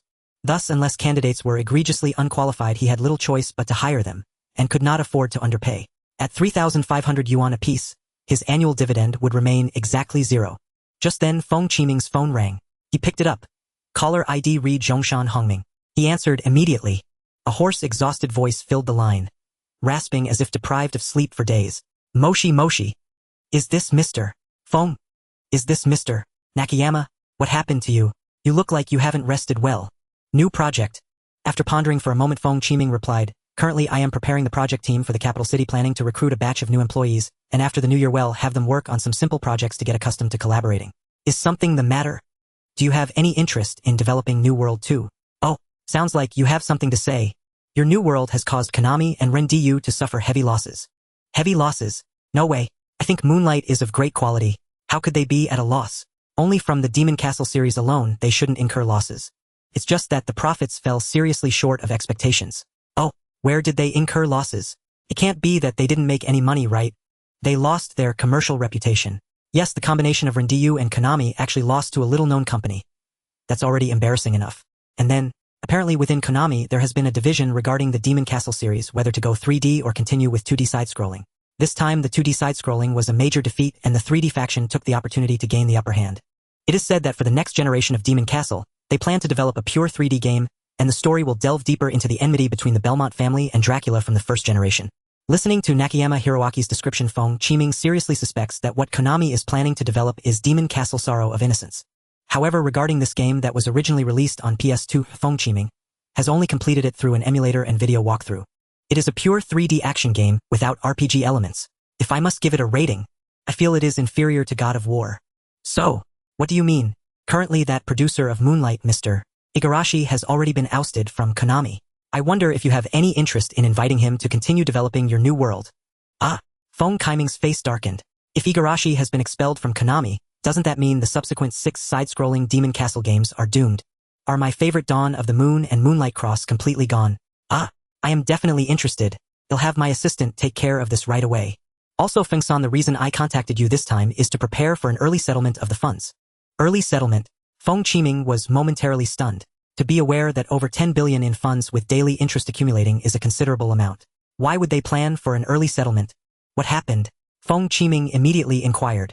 Hearing Nakayama Hiroaki's voice, laced with fatigue and hoarseness, Feng Qiming suspected something was wrong on his end. Now he plans to settle the funds ahead of schedule against regulations, which further solidifies the notion that something has occurred within Sega. "I'm sorry, I cannot disclose that. Currently there are intense discussions at the upper levels and no final decision has been made. I just fear unexpected events may affect our collaboration and friendship. In any case, there is no need to worry too much. If you cannot reach me in the next few days, you can find Yamada-kun. If you're interested, you can also consult him about DC2 at any time. Alright, I have other matters to attend to, so I'll take my leave now." At this moment Feng Qiming felt a wave of frustration. Did he mean to imply that something was wrong within Sega? After thinking for a moment he quickly understood. It seems that this is the so-called no one to till the thin field, but once it is tilled people will compete for it. It should be noted that New World Maoshan Exorcism has already approached 10 million in sales on DC2. If calculated based on 10 million copies, Sega's share from the Magic City amounts to over 130 million US dollars. While Sega's overall sales reach tens of billions of US dollars, their net income is only around 500 million US dollars. Moreover, Sega's Magic City is merely a place of exile. Compared to the over 4,000 employees at the headquarters, the Japanese employees in Sega's Magic City are likely less than 20. Including the local employees of Magic City, there are about 40 people. With 100 times the number of employees, yet a profit gap of 160 times, no one would be envious. That would indeed be a fairy tale. Nakayama Hiroaki was very open-minded, thus decisively choosing to remit the funds to himself, first to avoid affecting this partner's cooperation due to internal strife. Knock, knock, knock. The door was knocked on again. Come in. Assistant Lin walked into the office and spoke. President Feng. Sega's Magic City has already remitted the funds into the company account totaling 1.6 billion. Feng Qiming waved his hand and directly said, no need to say more. President Nakayama has already informed me. Since the funds have arrived, let's pay the company's taxes. President Feng, should we directly pay 25 of the business tax? Isn't that a bit? Not necessary. Feng Qiming leaned back in his large chair, then turned 360 degrees to stand up using centrifugal force, gazing out the window. Our company earns excess profits. We are not like those sweatshops along the coast. There is no need to engage in such crooked schemes. But there are no buts. Assistant Lin, you must remember, we cannot care how other companies operate, but our Suiren company will not engage in illegal and unscrupulous activities. Time flew. February 10th had already arrived with just 3 days remaining before the Spring Festival holiday. Over the past month, Suiren Network Technology Co., Ltd., had completed its preliminary recruitment plan. First came 4 programmers, 2 seasoned veterans, both in their late 30s. One surnamed Gua specialized in server-side engineering, the other surnamed Fan, focused on client-side development. The remaining 2 programmers were fresh university graduates. Next came 10 artists, 1 veteran art consultant, 1 lead artist, and 8 illustrators under their guidance. Finally, there were 13 game designers. Among them, Chun Xian, a doctoral candidate in history, stood out academically. Closely following him were 3 numerical designers, each holding bachelor's degrees from prestigious comprehensive universities. The remaining 9 designers possessed widely varying educational backgrounds. Some graduated from reputable second-tier universities, while others held diplomas from vocational colleges. If one were to identify a shared trait among this group, it would be this: they were all complete novices. Yes, complete novices. It wasn't that no one had applied for lead designer or producer roles.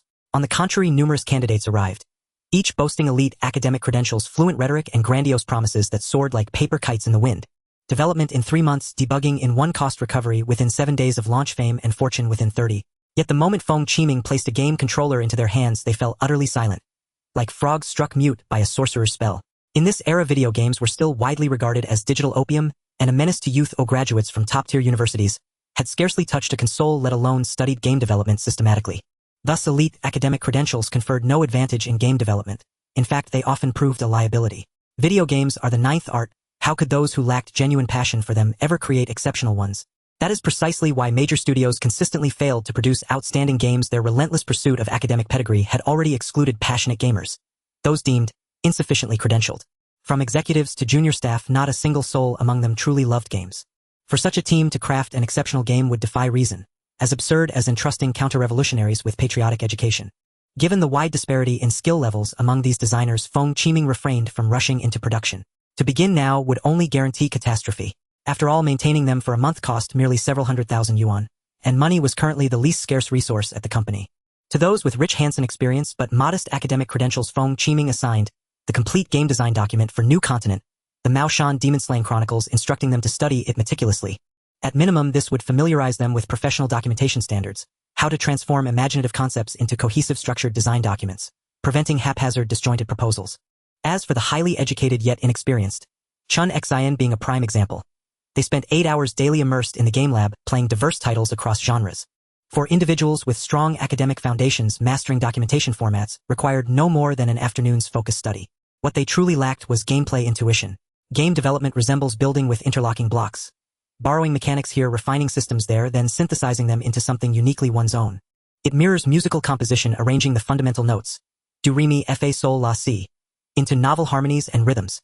Concerned about accusations of plagiarism, Perhaps revisit the legendary words of Hiroshi Yamauchi, third president of Nintendo Gameplay, has no patents. Copy freely if you dare. As for the next project, Feng Qiming had yet to decide. For now, he leaned toward guiding this cohort of newcomers through developing a compact mobile game. This approach served two purposes: first, to internalize the full development pipeline, second, to foster team cohesion. Moreover, a smaller-scale title remained firmly within his capacity to oversee and direct. Otherwise, launching directly into a colossal undertaking like World of Warcraft would overwhelm even 8 incarnations of Feng Qiming. Dingling, dingling. Just then the office landline rang sharply. Feng Qiming stared at the phone, wondering who might be calling. In theory, the office line operated on 2 distinct channels: internal extensions and external lines. External calls were first routed to the front desk assistant, who verified the caller's identity before transferring the call. Who could it be? Puzzled, Feng Qiming lifted the handset. A rapid stream of Japanese filled the line, followed by a pleasantly sweet, measured female voice. Hello, President Feng. This is Tomomi Watanabe, personal translator and assistant to Mr. Makoto Katakawa, newly appointed president of Sega Shanghai. Feng Qiming's brow furrowed instantly. And President Hiroyuki Nakayama. Another burst of Japanese ensued, after which Watanabe translated: Mr. Nakayama has been promoted and reassigned to headquarters in recognition of his outstanding performance. Sega Shanghai will henceforth fall under President Katakawa's leadership. What business brings your president to call today? It is this: President Katakawa wishes to meet with you in Shanghai on February 13th. Would that suit your schedule? Hearing the date, Feng Qiming sighed inwardly and replied flatly: have you mistaken the calendar? February 13th is Chinese New Year's Eve. No one conducts business on that day. Another flurry of Japanese followed. Then Watanabe asked, how about February 15th? February 15th is the second day of the Lunar New Year, the day families visit relatives. Do you people in Japan have no family ties whatsoever? At that moment, Feng Qiming strongly suspected that if February 14th, the first day of the Lunar New Year, had not coincided with Valentine's Day, Katakawa might well have proposed meeting then instead. After yet another volley of Japanese, Watanabe offered with a faint trace of apology: we sincerely apologize. President Katakawa is unfamiliar with your customs. Might February 19th be acceptable? Feng Qiming calculated quickly. February 19th was the 6th day of the Lunar New Year. Still technically a holiday, yet having already declined twice, he acquiesced. Agreed. Setting down the receiver, Feng Qiming's forehead creased deeply, like the Chinese character for river. The reason was simple. Though his Japanese studies had long since faltered and ironically eroded his English-speaking fluency, he retained enough linguistic sensitivity to catch key particles and fragments. While Watanabe consistently addressed him as President Feng, Katakawa himself repeatedly used Funkuin, a term reserved for juniors or subordinates, implying Katakawa did not regard him as an equal. When Feng Qiming delayed the meeting, Katakawa's tone carried the word ahu, written as aho in kanji meaning fool. Mild in theory, less severe than baka yaro.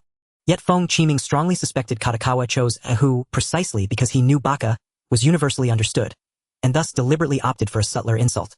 Indeed, in certain regions of Japan, ahu carried the same vulgar weight as baka, much like the regional slur biao, a gravely offensive term in Dalian yet neutral elsewhere in Liaoning province, merely suggesting reckless impulsiveness.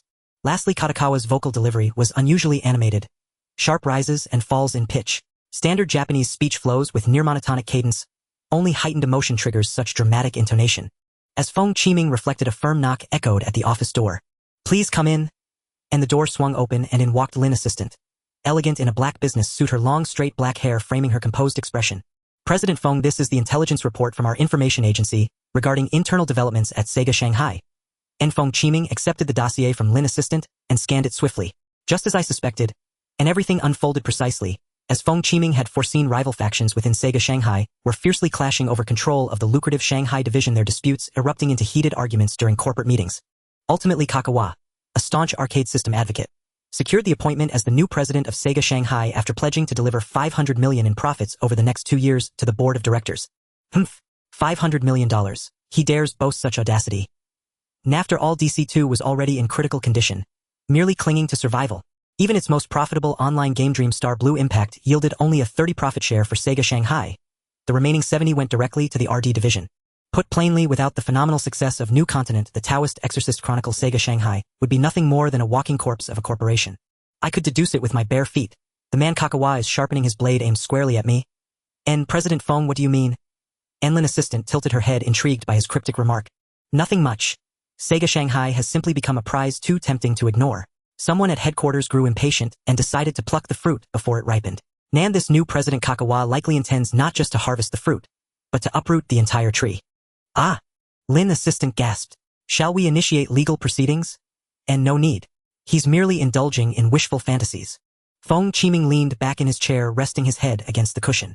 Still, Lin assistant, I'm afraid I'll need you to accompany me on a business trip during this spring festival holiday. We'll meet Kakawa in Shanghai on February 19th. Understood, President Feng. I'll make the arrangements immediately. Shall I also engage a Japanese interpreter? Unnecessary. We're on home soil. And by the way, please ensure your overtime pay and travel allowances are fully maximized. Same here. The 2010 Spring Festival holiday arrived swiftly. Feng Qiming boarded the familiar green-painted train and returned to his hometown. His hometown remained unchanged. Whereas Beijing bore subtle signs of evolution, his hometown, Gongdu, was frozen in time, identical to how he remembered it from his past life. Amid his parents' dual barrage of admonitions, Feng Qiming endured the most grueling stretch of his holiday. On the morning of the 5th day of the Lunar New Year, he shared a ride to Fengtian Taoyuan Airport. After reuniting with Lin assistant, they boarded another flight bound for Shanghai. In stark contrast to the biting chill of northeast China, Shanghai, southern and softened by the arrival of the rainwater solar term, had already welcomed early spring. Their airport receptionist was none other than Mr. Yamada, holding aloft a sign bearing the name Feng Qiming in bold characters. Good day, Mr. Yamada, and President Feng, a pleasure. And following a brief exchange of pleasantries, Feng Qiming and Lin assistant followed Yamada into a prearranged business sedan. Once Feng Qiming confirmed the vehicle bore no affiliation with Sega Shanghai, he cut straight to the point. What exactly has transpired within your company? It began when President Nakayama intended to retain 50 million as RD funding for the next generation console, but headquarters refused. Headquarters decreed we may retain only 10 million. The remainder must be remitted in full. None like Nakayama Hiroaki's fluent Mandarin, Yamada's Chinese was rudimentary. His speech frequently lapsed into Japanese or katakana-infused English, grating to both Feng Qiming and Lin assistant. Yet the gist remained clear. Nakayama, a veteran loyalist of the home console faction, had clashed violently with headquarters over whether to develop a new generation of domestic gaming consoles. The outcome, Nakayama was reassigned to Sega North America, and Kakawa Co assumed leadership of Sega Shanghai. President Kakawa belongs to the arcade faction. He will never approve development of a new home console. Feng Qiming shook his head, gazing upon Yamada's crestfallen face. DC2's hardware specifications already lagged far behind those of PS3 and Xbox 360. And by 2013, Sony's PS4 and Microsoft's Xbox One would launch in succession. Thus, DC2's lifespan would extend no further than 2013. Yet internally, Sega showed no intention of developing a successor console, and replacing Nakayama with an arcade system partisan signaled a deliberate return to its former path, total abandonment of the home console market. I heard headquarters is developing a flagship title and requires these funds to finance it. Do you know the title of that game? Feng Qiming asked. It's called Shenmue. Thoughtful silence settled over him. The Chinese title of Shenmue is Shemu. In his previous life, released in 1997, it stood as a Dreamcast exclusive masterpiece, rumored online to have consumed over 7 billion in development costs, equivalent to roughly 70 million at the time. It held the crown of most expensively developed standalone game in history for a full decade, until surpassed in 2008 by Grand Theft Auto 4 with its 140 million budget. Yet in this world unburdened by the Dreamcast's commercial failure, Shemu might yet chart a radically different course. They spent one night resting at their reserved 5-star hotel, and the following morning at 9 o'clock Feng Qiming and Lin assistant arrived at Sega Shanghai's headquarters. Their first impression was the iconic Sega logo and a poster for Sakura Wars 3. Yamada, noticing Feng Qiming pause before the poster, leaned in with the enthusiasm of a kindred spirit. Does President Feng also admire Sakura Wars? Feng Qiming hesitated briefly. I'm not particularly drawn to turn-based strategy games. What lingers most vividly from the Sakura Wars series is its whimsical steam-powered rice cooker and the theme song Proclamation, the Imperial Comedy Corps. Inside the reception lounge, Feng Qiming and Lin assistant sat calmly on the sofa. An assistant, Watanabe, was a poised, middle-aged woman whose elegance still shimmered with quiet grace. She now performed a traditional Japanese tea ceremony, her movements precise yet, to Feng Qiming's eyes, unsettlingly reminiscent of scrubbing a wok. He accepted the bowl of matcha from assistant Watanabe and took only the most perfunctory sip, then set it aside with quiet reserve. Please wait a moment, President Feng. The President Kakawa will join us shortly. Full 15 minutes elapsed before President Kakawa finally made his entrance. He was a diminutive man, barely 50, dressed in a stiff conservative Western suit and tie, his measured gait exuding the quiet confidence of accumulated years. He offered a slight formal bow, his gaze calm yet edged with latent sharpness, as he seated himself across from Feng Qiming. And strangely, he chose to converse in heavily accented Japanese accented English. The result left Feng Qiming utterly baffled, and even Lin assistant, whose English proficiency met the rigorous standards of the TM-8 exam, wore a look of utter bewilderment. Once again, assistant Watanabe stepped in as interpreter, facilitating dialogue in Mandarin. After a round of hollow pleasantries, the conversation at last turned to substance. President Feng, your studio has indeed commenced development of the sequel to New Continent, correct? We do have such plans. But the project lead is not myself. It will be Mr. Igarashi. And Mr. Igarashi's Castlevania is likewise an innovative work, albeit overshadowed by New Continent, that exemplary collaboration between our two studios. NAS, he spoke. President Kakawa withdrew a newly drafted contract. The entire contract was as thick as a textbook, and it was entirely in English. For Feng Qiming, who struggled with English, it was impossible to understand, even for the top student Feng Qiming of this realm. Naturally, Feng Qiming did not attempt to read it, and instead signaled to his assistant Lin. Lin immediately understood his intention, and picked up the English contract to read it carefully. What followed was a deathly silence. After half an hour, Lin put down the contract and quietly said to Feng Qiming, the contract is about the sequel to New Continent. This time Sega is requesting the global distribution rights for New Continent, which includes not just the current DC2 platform, but also Sony's PS3, Nintendo's NGC2, and Microsoft's Xbox 360. In terms of profit sharing, Sega is asking for a 6,040 split, with us only able to take 40. Moreover, the contract explicitly states that for platforms other than DC, we need to deduct the channel fees first. Regarding promotion, Sega promises to invest no less than $100 million in marketing funds, but they require us to sign a wager agreement. A wager agreement? Hearing this, Feng Qiming promptly inquired about the details. Yes, Mr. Feng. According to the agreement for our sequel to New Continent, the sales in 2 years must not be less than $1 billion, or we must fully reimburse the marketing cost of $100 million. Humph. At this point, Feng Qiming was genuinely amused and angered. This old guy really was a clever businessman, ensuring profit without risk. He really thought of himself as an ahoo fool. Sega's investment resources were only $100 million. If they guessed right, they could earn at least $500 million, but if they guessed wrong, they wouldn't lose a penny. How could such good fortune exist? Moreover, saying that they would take 40 of the profits was misleading. If sold on 4 platforms, the highest sales would undoubtedly come from Sony, Microsoft, and Nintendo. For their distribution, a 30-channel fee would be deducted first, leaving us with only 70 of the 40, which is merely 28. After working hard for half a day, he would only receive 28. Wouldn't that mean he was begging for scraps? Feng Qiming had absolute confidence in himself and the system. Even 28 from 4 platforms would surely yield more than the exclusive revenue from DC2. But a contract where if the project succeeds, others earn, if it fails, we lose. He would never sign that. Do you know why some people inexplicably end up with debts of tens of millions or even billions? It's because of wager agreements. One shouldn't always seek shortcuts. A careless gamble can lead to a bottomless pit. Only the most extreme and reckless gamblers would choose this irreversible path. Moreover, Feng Qiming currently held billions in cash, and even if he did nothing, he earned tens of millions in interest each year. He could afford to support dozens of employees doing nothing, and the company would not collapse. Without hesitation, Feng Qiming spun the contract on the coffee table and slid it back to Kawakawa. I'm not interested in a contract without sincerity. Hearing Feng Qiming refuse to sign, Kawakawa's pupils dilated sharply like a needle's point. However, he still maintained a calm smile and persuaded Mr. Feng, trust me. By signing this agreement, you will earn even more. Yet Feng Qiming's fingers continued to tap on the table, producing sounds that seemed to mock. If I succeed, you profit. If I fail, I lose. You really think I'm an ahoo, don't you? Upon hearing Feng Qiming say ahoo in Japanese, the room fell silent, and not only Assistant Watanabe felt awkward, but even President Kawakawa furrowed his brows. However, as the saying goes, the older one gets the shrewder one becomes. President Kawakawa maintained his unchanged expression, sipping matcha that tasted like dishwater, and changed the topic. Does Mr. Feng really have no confidence in himself? Don't use this provocation tactic. Feng Qiming chuckled. I have great confidence in myself, but why should I help you achieve the $500 million goal in 2 years? Just because you, an old guy, have a big face. The moment he said this, President Kawakawa's face instantly fell. Then, in a tone that was half a threat, half stern, he quickly said, Mr. Feng, are you planning to meddle in our Sega's internal affairs? The home console faction has long been struggling, and siding with them is not a wise choice. Ha ha ha ha. Feng Qiming laughed without concern for his image, leaving not only Watanabe and Kawakawa confused, but even Assistant Lin was completely bewildered about what kind of trick their boss was playing. Side with them? Impossible. I told Nakamura Hiroaki when we first met that Sega is just an old car in my eyes. I ride this old car just to save some energy. Getting off to walk, how much slower can it be compared to an old car that could break down at any moment? Wake up, old guy. It is no longer the 1980s. Your golden age is long gone, and what awaits you are 30, 40, or even 100 years of loss. The only one who truly needs to compromise from beginning to end is you. It is you who promised to submit $500 million to the headquarters in the next 2 years, not me. Sega is ultimately a zombie company.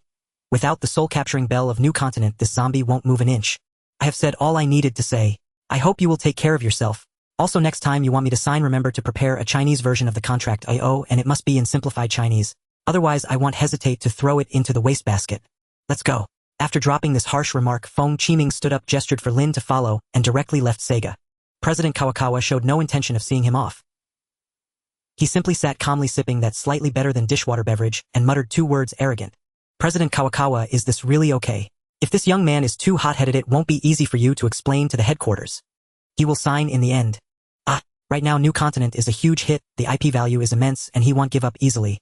That little Nakamura Hiroaki's premature payment action made me very angry, but he is ultimately an employee of Sega. DC has priority exclusive rights. Our arcade faction has long expressed to Sony, Nintendo, and Microsoft that we wish to withdraw from the home console first-party market. And they will certainly be willing to help us. That kid is currently arrogant because he hasn't invested any money yet. Once the game is released, the other 3 companies will only offer harsher conditions. At that time, he will naturally come to plead with me. All I need to do is make some concessions to give that young man face, and he will bite the hook without hesitation like a hungry fish. Then, Mr. Feng, what about our contract with Shiga? Assistant Lin asked, puzzled. No need to concern ourselves with it. Who decreed that a game must launch on all 4 console platforms? We signed only an exclusivity agreement for consoles. Nowhere does it prohibit releasing PC and mobile versions. Old school thinking is inevitably rigid. Perhaps today's work report was even faxed back to headquarters.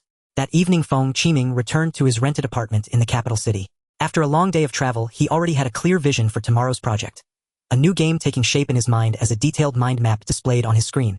He saved the file, then opened a comprehensive market analysis he had compiled over the past month, covering both domestic and international gaming industries. First, the domestic market. Paradoxically, while global gaming lagged, overall China's industry appeared the most advanced, though not in technical terms. This advancement manifested solely in 2 trends: monetization through microtransactions and the dominance of free-to-play models. The current domestic landscape closely resembled that of 2005-2008 in his previous life. A flood of capital surged into the sector, and countless Korean cabbage games, so dubbed for their repetitive formulaic design, were acquired at exorbitant prices, fueling a golden age for licensing agencies. Remarkably, the 3 highest-grossing game companies nationwide were all licensing firms, not developers. Only 4.5 studios possessed robust in-house development capabilities: Zhua, Dwarven Inshan, and Shirkong, while the half belonged to a Cheng. As in his past life, a certain health supplement entrepreneur, the founder of Dwarven Network, had pioneered the free-to-play MMORPG revolution. Currently, the most technically advanced domestically developed title was Tianken World, a 2.5D free-to-play MMORPG produced by Shirkong Games. With no epic, visually dominant masterpiece like World of Warcraft to set a new benchmark, domestic studios thrived comfortably, and thus saw no reason to innovate. What struck Feng Qiming as absurd was this world's lack of World of Warcraft, yet its existence of Diablo World. Still developed by Blizzard, licensed domestically by Suiren. Its visuals approximated Diablo 3 on the Nintendo Switch Lite, charging $0.45 per hour via time-based subscription. Overseas markets, however, presented a configuration utterly incomprehensible to him. Take Blizzard for instance. Whereas Warcraft had been a global phenomenon in his former life, here it comprised only Warcraft I and Warcraft II: Tides of Darkness. Conversely, the StarCraft series not only included its canonical trilogy, but also expanded into third-person shooters, StarCraft Ghost, released on Microsoft's Xbox 360, and stealth action titles such as StarCraft Dark Templar. Feng Qiming was stunned upon reading this news. In his prior life, StarCraft Ghost had been cancelled mid-development. Yet here it had been fully realized and widely acclaimed. Moreover, StarCraft 3 introduced a 4th faction, the UED United Earth Directorate, beyond the Terrans Protoss and Zerg, a faction that in his former life existed only as background lore, unless one counted Stukov. Rumors further claimed Blizzard's ambitious 3D MMORPG Titan was nearing its alpha test phase. Similarly, Dino Crisis 2, recently crowned Game of the Year at TGW The Game World, stood as a survival horror title akin to the Resident Evil series. In his past life, the Dino Crisis franchise had been shelved after the commercial failure of its 3rd installment. Altogether, though Feng Qiming recalled numerous beloved titles from his former life, most were sequels or IP expansions, not foundational originals. It would be impossible, under circumstances where Blizzard already owned Warcraft I and Warcraft II: Tides of Darkness, to simply release Warcraft 3 and World of Warcraft outright. Even if rebranded versions were launched, there remained no guarantee players would embrace them. Not all franchises had diverged, however. God of War and Halo remained pillars upholding Sony and Microsoft respectively. Thus his memories of past life games became an unpredictable dye, neither nourishing nor disposable. Perhaps in the future game design could become a collective endeavor. The next morning, 9 a.m. at the 18th floor of Galaxy Tower, Suiren Technology Co., Ltd. This was the official first day of work. Since it was their first day, everyone arrived 10 minutes early, only to find over 20 employees huddled in small clusters across the open-plan office, whispering among themselves. Brother Chen, what do you think Mr. Feng will have us develop? Could it be a sequel to New Continent? The person addressed was none other than Chan Xin, a doctoral candidate in history at Qingmei University. As the eldest member of the design team, he had inadvertently been mistaken for a seasoned veteran by the fresh graduates. Well, I heard it's been assigned entirely to a Japanese developer named Igarashi, while Mr. Feng will guide us on simpler projects. Ah! A collective sigh rose from the group of bachelor's and associate degree holders. After all, every newly minted game designer joined the industry with lofty aspirations. Just then, Assistant Lin approached and announced, "All development team members, please proceed to the conference room for a meeting." At her command, staff rose en masse from their desks and followed Lin Xinyue toward the meeting room where neatly arranged chairs awaited them. Gu Yunping, lead server programmer, and the oldest developer on the team, settled confidently into the last row. Old Gua, why sit way back here? Fan Yongli, lead client-side programmer, slid into the seat beside him without hesitation. We're all seasoned veterans. No need for pretense. Gu Yunping, whose weathered face and thick-rimmed glasses lent him an air of perpetual solemnity, adjusted his spectacles. On day one at any new company, the boss always delivers empty rhetoric and draws a few grandiose pies. Haven't you grown tired of them yet? But I feel... Just then Feng Qiming stepped onto the podium and addressed the room. You were all hired through my interviews. No need for introductions. I'll keep it brief. Just 2 points. A look of smug vindication crossed Gu Yunping's face. See, better rest up now. We'll be pulling overtime tonight. He closed his eyes and reclined comfortably into his chair.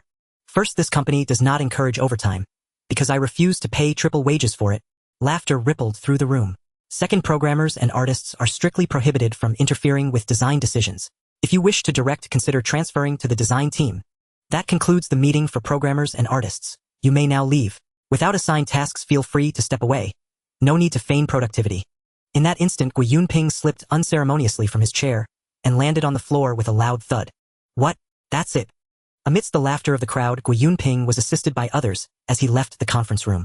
The main reason for announcing the ban on programmers interfering with projects stemmed from the irregularities within the domestic gaming industry. For a long time, domestic programmers have served both as game designers and developers with no clear delineation between the two roles. This has led some programmers to frequently interfere with work across different positions, a situation particularly prevalent in the mobile gaming sector. However, with the advancement of the times, many experiences gained from developing games for old-fashioned feature phones are no longer applicable to smartphones. Thus, on his very first day at work, Feng Qiming drew a red line: if you want to design games, you should transfer to the planning team. Alright, now only our planning team members are left in the conference room. So everyone please come closer. Following Feng Qiming's gesture, some planners who were seated in the back moved to the front. All of you are new planners. The one with the most work experience has only spent a 6-month probation period at a certain company. I know that aside from Dr. Chen Xian, everyone here entered the game company with a passion for games. I also understand what you want, to create a game that belongs to you and realize your dreams. But all I can say is that your thoughts are a bit too idealistic. Upon hearing Feng Qiming's blatant mockery, the crowd exchanged glances, while Wang Yurue, who had interned at a certain company for 6 months, wore an expressionless face. What I want to say is that the games produced by game companies are primarily commodities. As commodities, they must generate profit. Even if you want to realize your dreams, you first need to have money.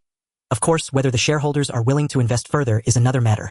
However, I am pleased to announce to everyone, this has already been achieved. Our company's new continent, Maoshan Demon Slayer, has already made a significant profit, and our company will not be troubled by development funds in the short term. Therefore, we currently have the capital to pursue our dreams. Mr. Feng, are you saying that we can create a AAA masterpiece?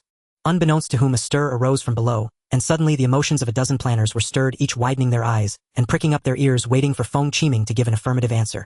However, Feng Qiming adjusted his gold-rimmed monocle, revealing a hint of a smile, and instead posed a completely unrelated question. Do you know why I always wear a monocle at the company? Upon hearing this question, everyone shook their heads. It's actually quite simple. I am reminding you that my current identity is that of a capitalist. Upon hearing this answer, the crowd exchanged glances. However, Chen Xian explained to everyone. The monocle was originally a personal tool of Baron Philipp von Stauch from 18th century Prussia, used for the daily identification of antiques. As monocles needed to be custom-made and were expensive, they became a unique accessory among the capitalist elite of the time, eventually becoming one of the symbols of British gentlemen. Against the backdrop of the 18th century Industrial Revolution, Britain's influence greatly increased, and the image of the British gentleman became a model for other countries, especially the former colonies like America. As social contradictions intensified, this gentleman image became synonymous with the capitalist image appearing in workers' propaganda cartoons and persisting to this day. As he said this, Chen Xian couldn't help but grumble. Mr. Feng, you are such a good person, yet you are still a capitalist. What about those other bosses who advocate the 996 work culture as a blessing? You ask them. They are certainly the benevolent landlords reincarnated from filthy soil. Ha ha ha. Upon hearing this brilliant response, the crowd erupted in laughter. Indeed, textbooks say that in a capitalist society, the relationship between people is a naked monetary one. Yet, in reality, those private bosses in the country not only have little money but also impose heavy workloads and are fond of uttering platitudes about loyalty, dedication, and gratitude. But upon closer thought, a true capitalist only needs you to work for money. Why demand loyalty, dedication, or gratitude? Alright, now I will sketch a grand vision for everyone. Everyone can take some time to conceive your own planning proposals and submit them. I will lead you to work on a simple mobile game project for practice with an estimated development time of 4 months. After 4 months, I will select one proposal from these planning documents as your second development project. Wow! Instantly applause erupted from the audience. Thinking that their planning proposals might become the next game project, everyone was exceptionally excited, especially the recent graduates who still harbored dreams and had not yet been dulled by society. I know you want to create a AAA game, particularly a traditional classic-themed AAA masterpiece. However, with your current level, diving straight in will only lead to disaster. Then Feng Qiming pressed the remote control, projecting a PPT PowerPoint onto the electronic screen. The following are my personal insights. At the initial stage of project establishment, we need to define 3 aspects, namely 1. Define the users. 2. Define the scale. 3. Define the type. As these 3 phrases appeared on the electronic screen, Feng Qiming continued to explain. First, define the users. In simple terms, who are your target users? Are they male or female? Young or old? Are they casual players or hardcore gamers? Are they mainstream groups or niche groups? A successful commercial game must be clear about who the users are. Otherwise, if you create a Teletubbies game and promote it to 16-18-year-olds, do you think they will buy it? Upon hearing, promoting a Teletubbies game to young people, everyone couldn't help but burst into laughter. Everyone knows that Teletubbies is a children's show, and promoting such a game to young spirited individuals is simply too ridiculous. Next, define the scale. How large do you want your game to be? How many people and how much time will it take? The data doesn't need to be perfectly accurate, but there must be an approximate estimate. Otherwise, if one person is tasked with developing Diablo World, that is a pipe dream. Many startups fail to manage project schedules, resulting in a broken funding chain and ultimately leading to collapse. Upon hearing about the break in the funding chain, a planner named Sushio nodded in agreement first, as he was a victim himself. His previous company went bankrupt due to a broken funding chain, leaving him owed over a month's salary and nearly homeless. Finally, define the type. Once you have determined the users and type, you can then define the type of game. Is it an ACT action game? An RPG role-playing game? Is it an RTS real-time strategy game? Or an FPS first-person shooter? Or a mixture of multiple types? Now let me announce the new project. As Feng Qiming pressed the remote control, the entire PPT flipped to reveal a large title. As Feng Qiming pressed the remote control, the entire PPT turned to a new slide, revealing a large title. The Mysterious Museum. Upon seeing this title, everyone widened their eyes, realizing it was indeed a small game. With the title fading away, the 3 definitions of this game appeared. 1 game user suitable for all ages, casual gamers. 2 game scale, a small game with a development period of 3 months and a testing period of 1 month. 3 game type, simulation management card battle.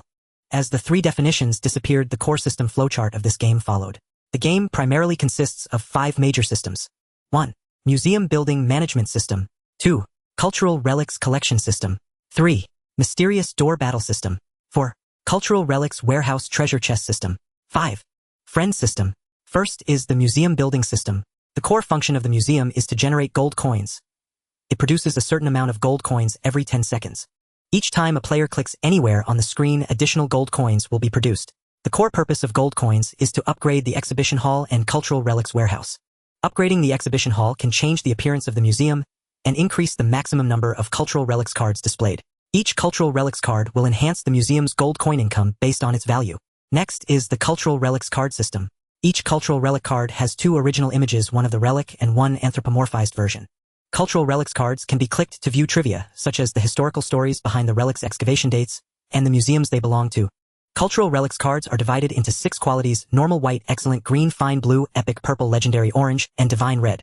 Different cards have varying exhibition income increases and battle power values. Furthermore, there is the mysterious door. All cards appear as anthropomorphized cards in the mysterious door, battling against endless monsters. In this interface, players can click anywhere on the screen to deal additional damage to the monsters. Each time a round of monsters is defeated, a treasure chest will drop and automatically transfer to the cultural relics warehouse. The chests are also classified into white, green, blue, purple, orange, and red, totaling 6 levels. Regardless of whether players are online, battles will continue automatically until all of one's cards are defeated, at which point the player must manually start the next round of battle. Next is the treasure chest system. The cultural relics warehouse determines the storage limit for treasure chests with different opening times for each type of chest. White 1 hour, green 2 hours, blue 4 hours, purple 8 hours. Gold 16 hours. Red 32 hours. Higher level treasure chests will be opened first, and when obtaining higher level chests they will be prioritized in the next sequence. The treasure chest system is the only paid point in the entire game where players can purchase keys to open them in advance. Finally, there is the friend system. The friend system allows adding or deleting friends, sending messages, emojis, voice messages, online voice or video chatting, essentially functioning as a miniature chat tool. In addition, Feng Qiming has implemented a nearly multi-level marketing-like mechanism for attracting new users. For every registered user with a real name, one can immediately receive a red divine chest and a red divine key. Veteran players develop new players. For every day a new player is active, the veteran player can receive an additional red chest and a red key up to a maximum of 100. Aside from the 5 core systems mentioned, there are also some minor systems such as random events and card star stacking. After reviewing, everyone looked at each other. The game designed by General Feng is not difficult overall, but it appears very novel. In today's mobile game market dominated by Three Kingdoms SLG and pay-to-win card games, it is definitely a breath of fresh air. It is easy to pick up, the game is relaxed with no barriers to entry, even a 3-year-old child can easily grasp it. Indeed, as stated in the user definition, the target audience for the mysterious museum is all ages casual gamers. However, the real trouble with this game lies in the cultural relics cards, as each card requires 2 original images, one being the original relic image and the other an anthropomorphized image. General Feng, how many cultural relics cards do we need? The one asking was none other than Chen Xian, a doctoral student in history. At least 1,000 cards. Hearing this number, everyone gasped. Su Xiao, who was nearly homeless due to unpaid wages, immediately exclaimed, each original image costs at least 500 yuan. Each cultural relics card requires 2 original images, which means 1,000 yuan. Damn. Just the cost of 2,000 original images is already 1 million yuan. That's already on par with the total investment my previous company made in developing games. No. Feng Qiming shook his head. 500 yuan for an original image, that's basically shoddy work. We need at least 5,000 yuan for a top-quality original image. Hiss. Upon hearing Feng Qiming say that 5,000 yuan was needed for an original image, everyone collectively gasped. Goodness, this is truly astonishing. The budget has directly increased tenfold, and the cost for just the artistic resources of a small game is already 10 million yuan. For just this small game, the expenditure on artistic resources has already surpassed what many domestic major companies invest in a large-scale online game. Everyone was completely impressed by General Feng's lavish spending. As the meeting concluded, the planners left the conference room, engaging in lively discussions. So impressive. As expected of General Feng. So amazing. General Feng is truly remarkable. No wonder New Continent can outshine under the moon. For a small game, General Feng dares to invest tens of millions. Will he dare to invest 100 million for the next game to make it AAA? Indeed. Indeed. At that moment, doctoral student Chen Xian stood up and said to everyone, let's not discuss the investment issue for now. Currently, the biggest issue we face is the time issue. 1,000 cultural relics cards require us not only to select suitable relics, but also to submit our requirements to the art team for sketches in advance. In short, we need to race against time with the art and outsourcing teams. No problem. Brother Chen, you decide what to do. Hearing support from others. Chen Xian let out a big sigh of relief and then said, as a doctoral student in history, I am more familiar with various cultural relics than you all. I have a friend who has taken high-definition photos of many world-class cultural relics, many of which are excavation photos. I can get them. The hardest part for me is fabricating the anthropomorphized images of the relics. General Feng means that the anthropomorphized images of the relics should be drawn in the style of cartoons. Not cartoons. It's 2-dimensional anime style. The only female planner, Shin Mengyun, corrected him. Alright, 2-dimensional anime cartoon style. I'm completely unfamiliar with this. Brother Chen, you can rest assured. I am good at it. After a heated discussion, everyone divided the workload. Oh no, it's already 12 o'clock. Let's go eat. Let's go. There's a food court on the first basement floor. Let's check it out. Everyone go, everyone go. Then everyone walked towards the elevator, and with a ding the elevator arrived at the 18th floor. The elevator door opened and Assistant Lin and 2 men stepped out. One of the men was in his 20s, holding a brown briefcase, looking like a lawyer or translator. The other was a middle-aged man with a very unique style, sporting messy long hair and a beard, wearing a cowboy hat. At noon, in the office of the president of Suiren Network Technology Co. Ltd., Feng Qiming was sitting on the sofa in the reception area, feeling a mix of tension, excitement, guilt, and joy. As a fan of the 7-part ARPG Castlevania series, while he couldn't say he idolized its producer, he certainly held a measure of admiration. It was precisely because of the work Castlevania Symphony of the Night that Igarashi gained fame in his past life. Though he was unsure of the original direction this world was headed, the fact that his own work New World Maoshan Exorcism had caused this father of Castlevania to be shown the door by Konami was undeniable. The office door slowly opened and Assistant Lin led Igarashi and the translator into the office. Igarashi appeared calm with a hint of surprise and a smile on his face. Clearly Igarashi was also astonished by Feng Qiming's youth. He took off his cowboy hat and greeted President Feng. Hello. I didn't expect you to be so young and accomplished. Igarashi's voice was warm, as if the person opposite him was not a rival who had caused him unemployment, but rather a very good friend. Feng Qiming also stood up and responded with a smile. Mr. Igarashi, it is my great honor that you could take the time to come. With both parties taking their seats, a relaxed and pleasant conversation began, facilitated by the diligent efforts of the translator. Igarashi's high praise for New World Maoshan exorcism made Feng Qiming blush a little. After all, the core soul system of the entire New World gameplay was derived from Igarashi's own work, Castlevania Dawn of Sorrow. Even the plot ideas were drawn from a movie in a certain novel from his past life. The only parts truly belonging to Feng Qiming were the optimizations of the game controller and the refinements of plot branches and endings. Gradually, the conversation turned to the sequel of New World. Feng Qiming glanced out the window, and then said, I heard that Konami plans to delve deep into the history of Castlevania. The next work is set to start from the origins of the Belmont family. I wonder if Mr. Igarashi has any other ideas. Igarashi Koji smiled slightly, his gaze lingering on Feng Qiming's face. Are you suggesting to counter Konami with the sequel of New World? Are you also planning to make New World 3D? Aren't the scenes and character models of New World already in 3D? Sometimes the graphics of a game may become outdated, but the gameplay does not necessarily have to. Ha ha ha. Indeed. It's a pity that those guys at Konami just don't understand. Exactly. Because of this, I would like to invite Mr. Igarashi to join us at Suiren Network and become the producer of the New World series. I already have a theme in mind, and it will be called New World Dark Origins. Let them know that kicking you out was a huge loss. That's truly a good suggestion. But it also requires. Igarashi's eyes flickered as if weighing something. Perhaps it was the nature of the Japanese to speak in a way that leaves half of it unsaid, prompting others to guess.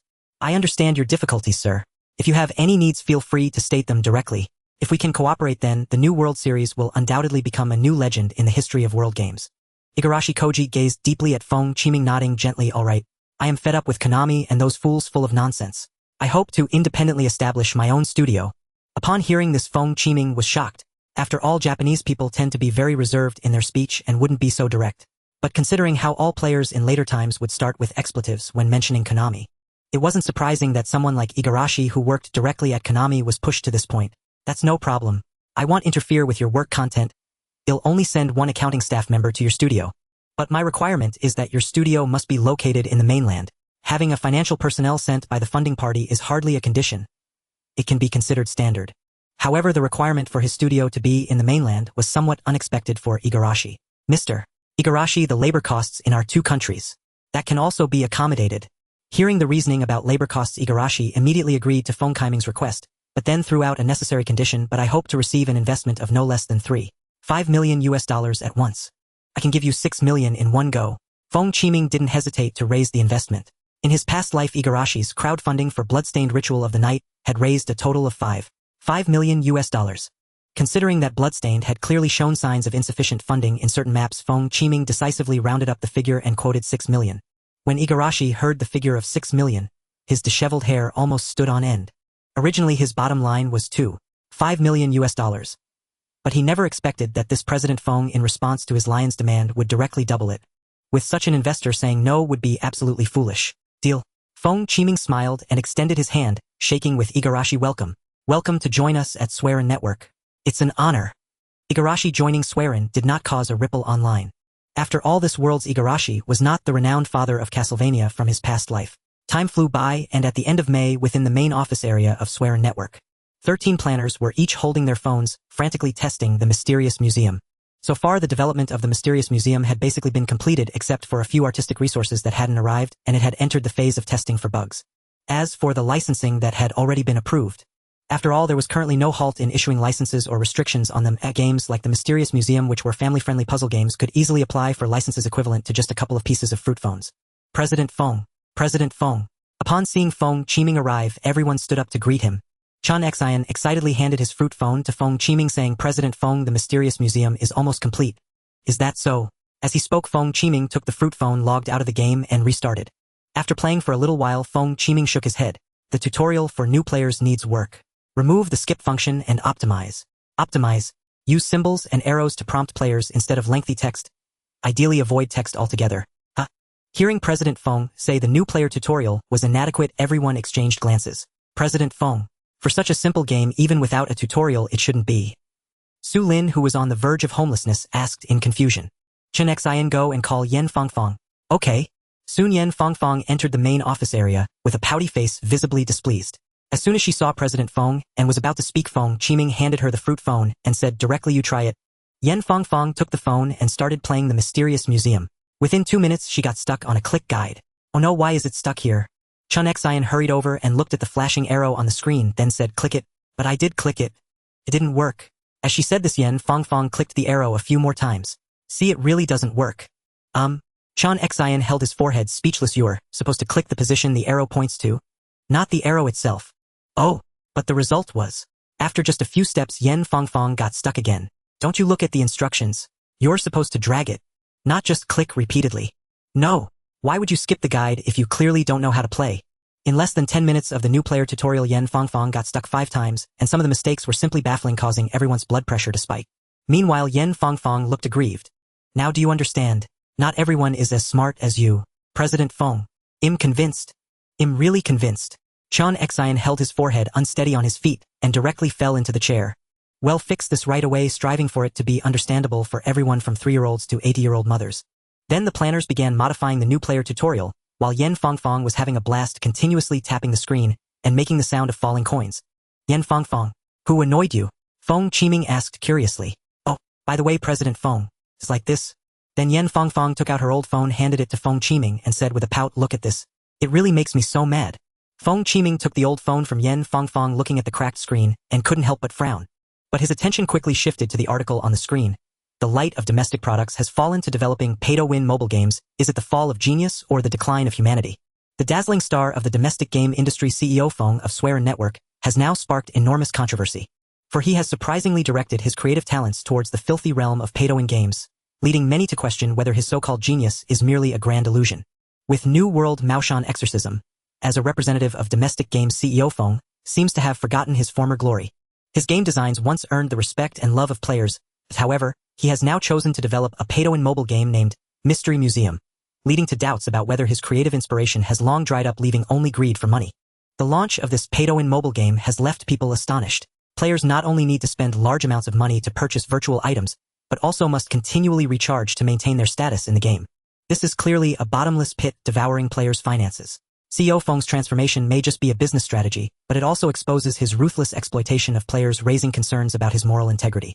He was once held in high regard, but now he has chosen to abandon innovation and dive into the vile world of pay-to-win games, prompting the question of how much of his talent remains. Is he truly born for gaming, or is it merely for the sake of money? In this world filled with greed and interest, CEO Feng seems to have chosen to abandon his soul in pursuit of wealth. His actions have led people to no longer see him as a genius in game creation, but rather to categorize him into a darker realm, leaving them deeply disappointed and angry. Perhaps CEO Feng is no longer the light of domestic products, but merely an ordinary person blinded by the temptation of money. His choices may represent a kind of decline in the gaming industry, prompting people to question whether true innovation and inspiration still exist in this commercially driven world. He has cast aside his creativity and talent, abandoning the courage to pursue dreams and art, and instead chosen to wade into the mire of pay-to-win games. This raises the lament of whether his fall has become a foregone conclusion, and whether his talent has been reduced to ashes under the temptation of money. This incident is not just the personal fall of CEO Feng, but also a microcosm of the entire gaming industry. Driven by commercial interests, more and more game developers choose to compromise, disregarding innovation and inspiration in pursuit of short-term economic benefits, leading to a gradual wasteland of creativity and spirit in the gaming community. Perhaps his story will serve as a mirror reflecting the ugliness deep within the gaming industry. His choices remind us not to let the temptation of money blind our eyes, nor let the traps of commerce stifle the sparks of innovation. Only by holding firm to our original intentions can we remain clear-headed amid the tide of commerce and continue to move forward. In his story, we may find the answer to how a once creative genius fell to the depths of pay-to-win games, whether it is the fall of genius or the decline of humanity, ultimately requiring him to answer. And for the gaming industry, finding a balance between innovation and commerce is also a question that requires deep reflection. Feng Qiming frowned and continued to scroll down, where the following were comments from netizens. Is it profitable? How disgraceful. His new game reminds me of a joke. Does he think that paying to win is like buying his creativity, and that as long as the money is enough, creativity will flow endlessly? Sigh, just a name-dropping charlatan. Creativity, innovation, nothing beats the reality of pay-to-win. This must be the new insight of this gaming genius. From designing games to designing how to make players spend money, his transformation is simply laughable. I heard the sequel to New World has been handed over to that guy from Igarashi's country. He must be out of creative ideas. Sigh, domestic games are completely finished. It seems he has finally found something that can rival his creativity, and that is pay-to-win. Does he think that only pay-to-win can light up his game world?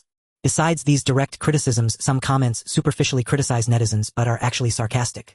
Look at you, he was financially free at 18. Maybe he earns a few abalones a day, while a bunch of losers just know how to be sour. Are you blind and deaf? He clearly said we study for the great rejuvenation of the motherland, but now he isn't studying anymore. Of course, there are also comments supporting Feng Qiming. Does a card mobile game have to be a pay-to-win game? Have you never played Do Di Zhu? I don't believe CEO Feng would develop a pay-to-win game. This article doesn't even have a picture, just full of nonsense and hearsay. No picture, no truth. He returned the phone to its rightful owner. At this moment, Yan Fangfang still wore an adorably angry expression and asked, "So, Feng, aren't you angry? Clearly Mystery Museum is such a fun game, yet if I were to get angry over such trivial matters, I wouldn't do anything else all day but get angry. I would be fed up with it." Feng Qiming waved his hand, appearing quite unconcerned, then shouted to the crowd, "Everyone listen up. After work, don't leave. Let's all go to Money Leopard for a buffet. Yan Fangfang, please inform Manager Li and everyone in the administrative team." Seeing CEO Feng leave the main office area, everyone immediately began to whisper among themselves. CEO Feng claims he isn't angry. As the only girl in the planning team, Shin Mengyun covered her forehead, appearing exasperated. This has gotten him so worked up that he's taking us to Money Leopard for a buffet. Last time he got this angry was the first day of the new year. Wasn't that gathering at the beginning of the year to celebrate the start of work? A planner asked. No. Shin Mengyun shook her head. I heard from Assistant Lin that the day before work started, CEO Feng personally went to Magic City for negotiations and ended up very angry. Is there really such a thing? Who do you think is spreading rumors about CEO Feng? As soon as Chun Xian posed this soul-searching question, the entire main office area erupted. Do you think it could be that group from the Mobile Application Alliance? These bandits not only demanded a separate server, but we also had to prepare the server ourselves. What's worse, they wanted a 7,030 split. Fortunately, CEO Feng refused. Don't say it really could be. We work our fingers to the bone developing games, and they just want to take away 70 by just talking. Exactly, the Android system isn't even developed by them. The fruit company's app store only takes 30. Who says otherwise?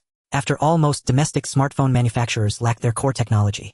Each one only knows how to wage price wars with a pitiful profit margin of only 5. So naturally, they come to suck the blood of us software and game vendors. In July, the imperial capital sweltered like a raging fire. The scorching heat waves baked all things, and the air was filled with the scent of charred substances, making people only dare to hide in air-conditioned rooms, unwilling to step outside. On the 18th floor of the Galaxy building in the large office area of Suiren Network Technology Co., Ltd., the planners seemed like small grass under the scorching sun, listless and lacking energy. The reason was simple: the game Mystery Museum had been online for over a week, but looking at its steadily stagnant growth curve akin to that of a dying person, everyone felt a sense of helplessness. If it were truly a minigame attracting 200,000 players in a week, everyone would have already opened champagne to celebrate. However, the costs for Mystery Museum with just 2,000 pieces of artwork amounted to over 10 million. Adding in employee salaries, rent, and utility fees, the total cost was approaching 20 million. With 200,000 players each needing to spend at least 100 yuan to break even, how could that be possible? Perhaps only the developers Gaijin and designer BVVD of Russian Genshin would be unaware of the 8,020 rule of free games. Only 20 of free game players pay. Mr. Feng. Hearing someone call out Mr. Feng, everyone looked up to see the cheerful Feng Qiming. Mr. Feng, your psychological quality is truly remarkable. Aren't you worried about not being able to recoup costs? The only female member of the planning team, Shin Mengyun, was the one who directly asked such a question. Not recoup costs. How could that be possible? Feng Qiming spread his hands. Our game's data is clearly exceptional. It's been a week and only 200,000 players. Doctoral student Chun Xian sighed as he pointed at the player curve. How long will it take to recoup costs? Hey, this is where you lack professionalism. This isn't entirely your fault as it pertains to operational knowledge, not game planning. As he spoke, Feng Qiming walked over to Chen Xin's computer, clicked a few times, and pulled up the new back-end data. At this moment, all the planners gathered around to see what Mr. Feng was doing. Look, our Mystery Museum has a Day 2 retention rate of 65, for a Day 3 retention rate of 53.8, and a Days Even retention rate of 49.2. What does that represent?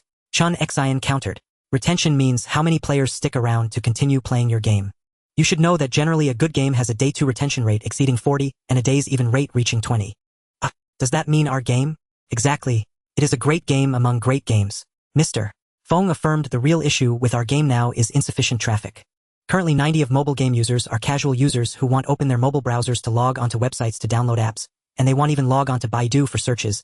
They are accustomed to downloading games directly from familiar app stores, which is also why those mobile app stores dare to charge exorbitant prices. That's how the market is now. Regardless of whether the game is good or bad, traffic is king. Oh, everyone suddenly understood and then followed up with, so Mr. Feng, how should we solve this? Don't worry. I've actually contacted many advertisers and now we are in the traffic testing stage. You'll see which channels bring in the highest quality players with the best conversion rates and then invest heavily there. In short, you can all rest easy. By the way, you can submit your planning proposals. The next game will be decided by you. Dong Gaoxian is a sophomore at a 985 university. Recently his girlfriend seems to have been enchanted playing a mobile game every day, and even when he wasn't paying attention she used his mobile data to download it, consuming a whole 98 megabytes of his data.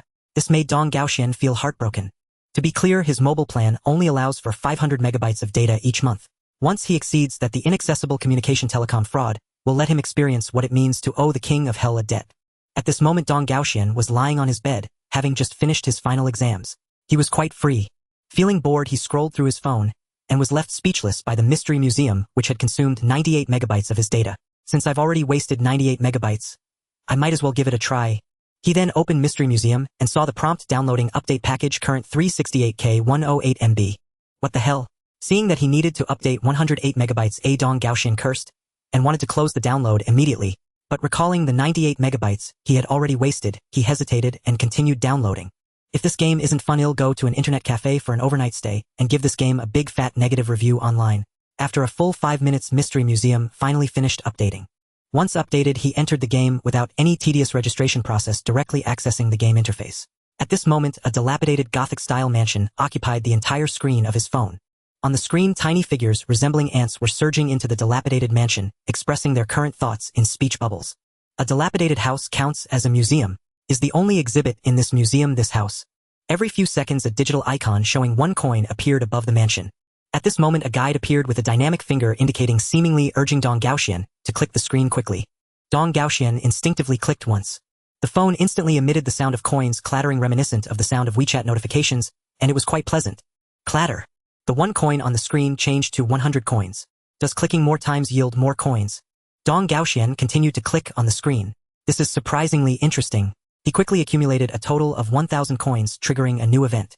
A short and plump businessman in a suit approached the museum hoping to sell an antique porcelain plate, Ming Dynasty Dotsai Cloud Dragon pattern plate, for 1,000 coins.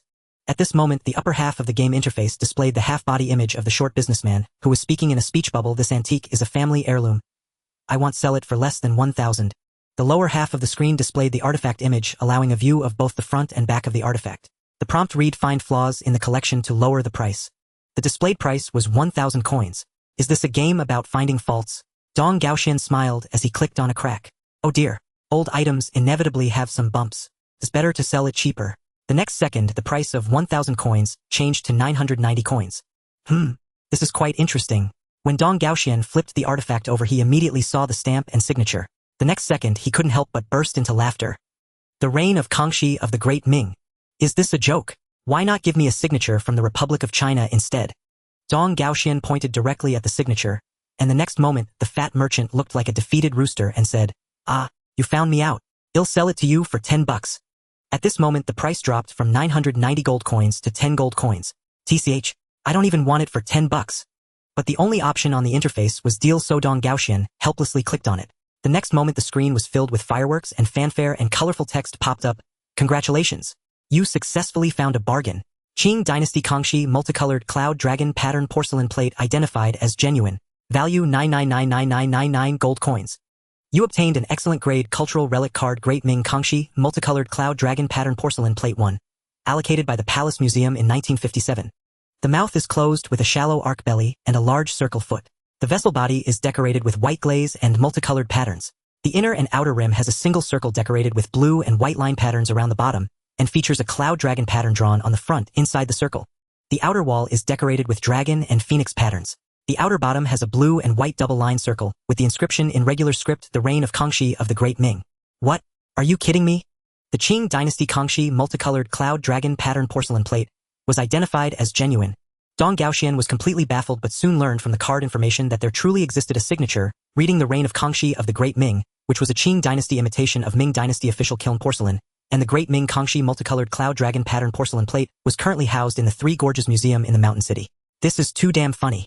Returning to the museum interface, the Qing Dynasty Kangxi multicolored cloud dragon pattern porcelain plate card had automatically been placed in the display case, and the original 1 gold coin also changed to 5 gold coins. Does collecting more cultural relics increase the amount of gold coins gained? Soon after a series of events, Dong Gaoxian obtained 6 cultural relic cards, among which 3 were of excellent quality and 3 were of ordinary quality. Following the novice guide prompts, Dong Gaoxian spent 1,000 gold coins to upgrade the museum. 5 seconds later, the dilapidated Gothic villa was renovated, triggering a new plot. In the basement of this old house, we discovered a large door that emanated an ominous aura. As the little story progressed, Dong Gaoxian followed the guide to arrive at the mysterious door. What the hell? What's this?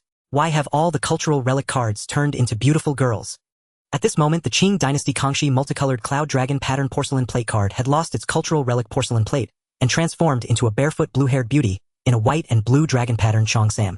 The other cultural relic cards had similarly transformed, each turning into a colorful anime girl.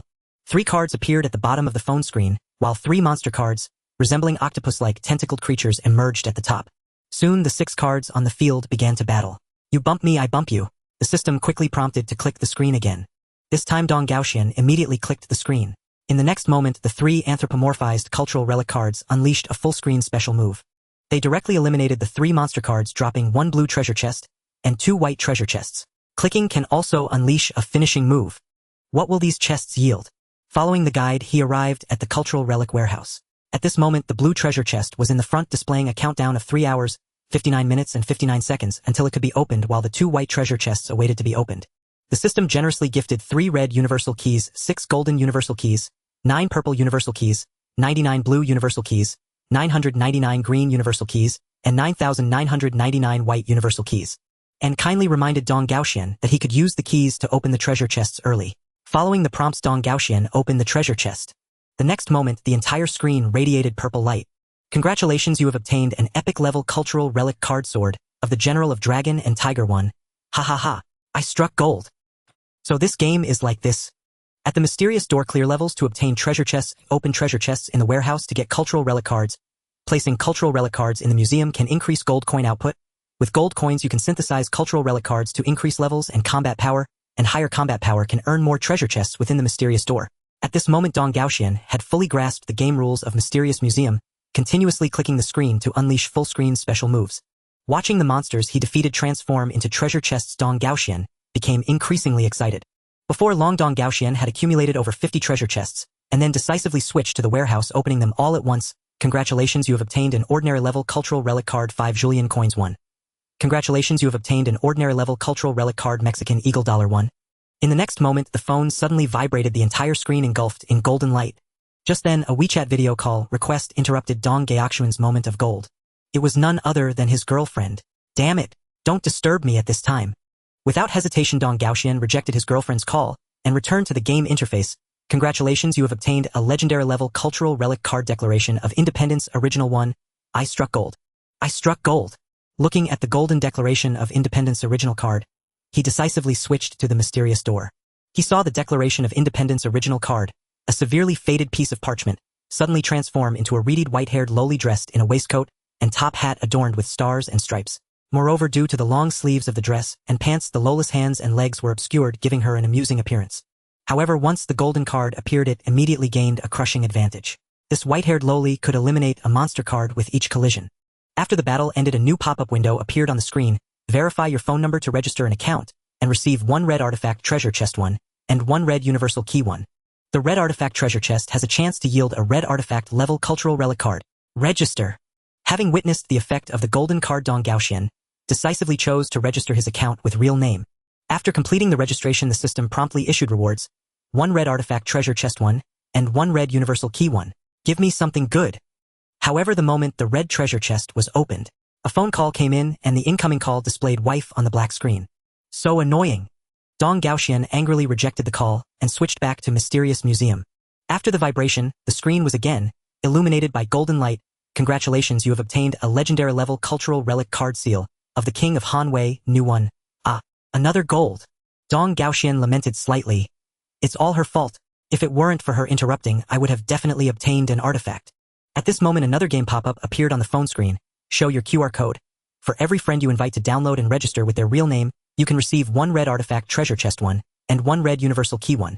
Just then, the dormitory door creaked open and a boy wearing glasses walked into the room. He was about to speak when Dong Gaoxian decisively displayed the QR code to the boy. Old 3, this game is so much fun. You should download it too. Just scan the code to download. Ah, Old 2. Are you still in the mood to play games? Your girlfriend's call has come through to me. She is. Don't worry about her, no game can compare to this. Brother, do you play Mystic Museum? Haven't tried it yet? Perfect. Go download it right now. And across the country this scene played out repeatedly over the past week. Driven by Mystic Museum's referral mechanic, rewarding players with crimson legendary chests for inviting friends. Countless users eagerly recruited their peers into the game. Its previously gentle growth curve surged, abruptly ascending in near exponential fashion. At present, China's mobile gaming market remains in its vibrant infancy. A deluge of SLG strategy and card-based mobile games, themed around the Three Kingdoms, floods every App Store. Channel titles like Cute Three Kingdoms, Ironblood, Three Kingdoms, biographies of Three Kingdoms generals, and heroes of Chibi. The mere sight of the words Three Kingdoms had already induced aesthetic fatigue. And then emerged Mystic Museum, a wholly unrelated title, offering weary players a refreshing welcome diversion. Soon they became utterly absorbed in opening chests of every color, irresistibly entranced. Indeed, addicted to chest opening. And most mainstream gacha games charge 28 per draw with no monthly subscription option. And the origin of this pricing remains obscure. In this era, gacha draws are an extravagant luxury, and the game system rarely grants any draw tokens, sometimes offering only a meager handful. Essentially only the first draw, part of the onboarding tutorial, is free. And even friendship draws, long derided by modern players, prove arduous to accumulate. In all card games, progression inevitably stalls at a certain stage. Players simply cannot defeat enemies beyond that point. At this juncture, a stark choice arises. Either spend money to continue, or uninstall entirely. And Mystic Museum, however, defies convention. Thousands of keys for opening chests let players draw until their fingers ache. It was as if serving a lavish, generous northeastern boxed meal, freely refillable, to a crowd accustomed to subsisting on bran and gruel. So much so that many players found pure joy simply in opening a chest. And when their phones vibrated unexpectedly, revealing a violet, epic, or golden legendary card, their elation rivaled winning the lottery. Within a week, Mystic Museum soared to become China's most popular mobile game, topping the free chart on the Fruit App Store, accompanied by a flood of 5-star reviews. Owing to its era-specific prestige, Fruit devices carried quasi-luxury status, yielding a high-quality, exceptionally cordial user base. My first golden card was Qin Bamboo Slips from Yunming, also known as the Shui Hoodie Qin Tomb Bamboo Slips. Only then did I learn that many bamboo slips upon excavation were so decayed they resembled soft noodles, requiring painstaking, intricate restoration processes. As both a gaming enthusiast and cultural devotee, I was profoundly captivated by Mystic Museum. Its meticulous attention to detail is extraordinary. Each artifact card brims with rich historical context, allowing me to learn while I play. Truly, it is a treasure trove of a game, one impossible to put down. This game is phenomenal. From the outset, it hands you thousands of chest keys, dozens, even hundreds of chests ready to open. It's exhilarating, pure, unadulterated fun. What an enchanting game. Exquisite visuals, innovative mechanics. Every time I unlock an artifact card feels like unwrapping a surprise. And the deep sense of accomplishment from collecting them, utterly addictive. I feel like a true curator. Recommended by a friend. Absolutely brilliant. 5 stars. And who would have imagined a mobile game could be so compelling? Mystic Museum's gacha mechanics proved genuinely addictive, especially those rare cards delivering the ultimate thrill of connoisseurship. I've built a dazzling museum within the game, and each day brings fresh wonders waiting to be discovered. And, that porcelain plate marked made in the Kangxi reign of the Great Ming Dynasty. I nearly died laughing. How absurd does something like this even exist in reality?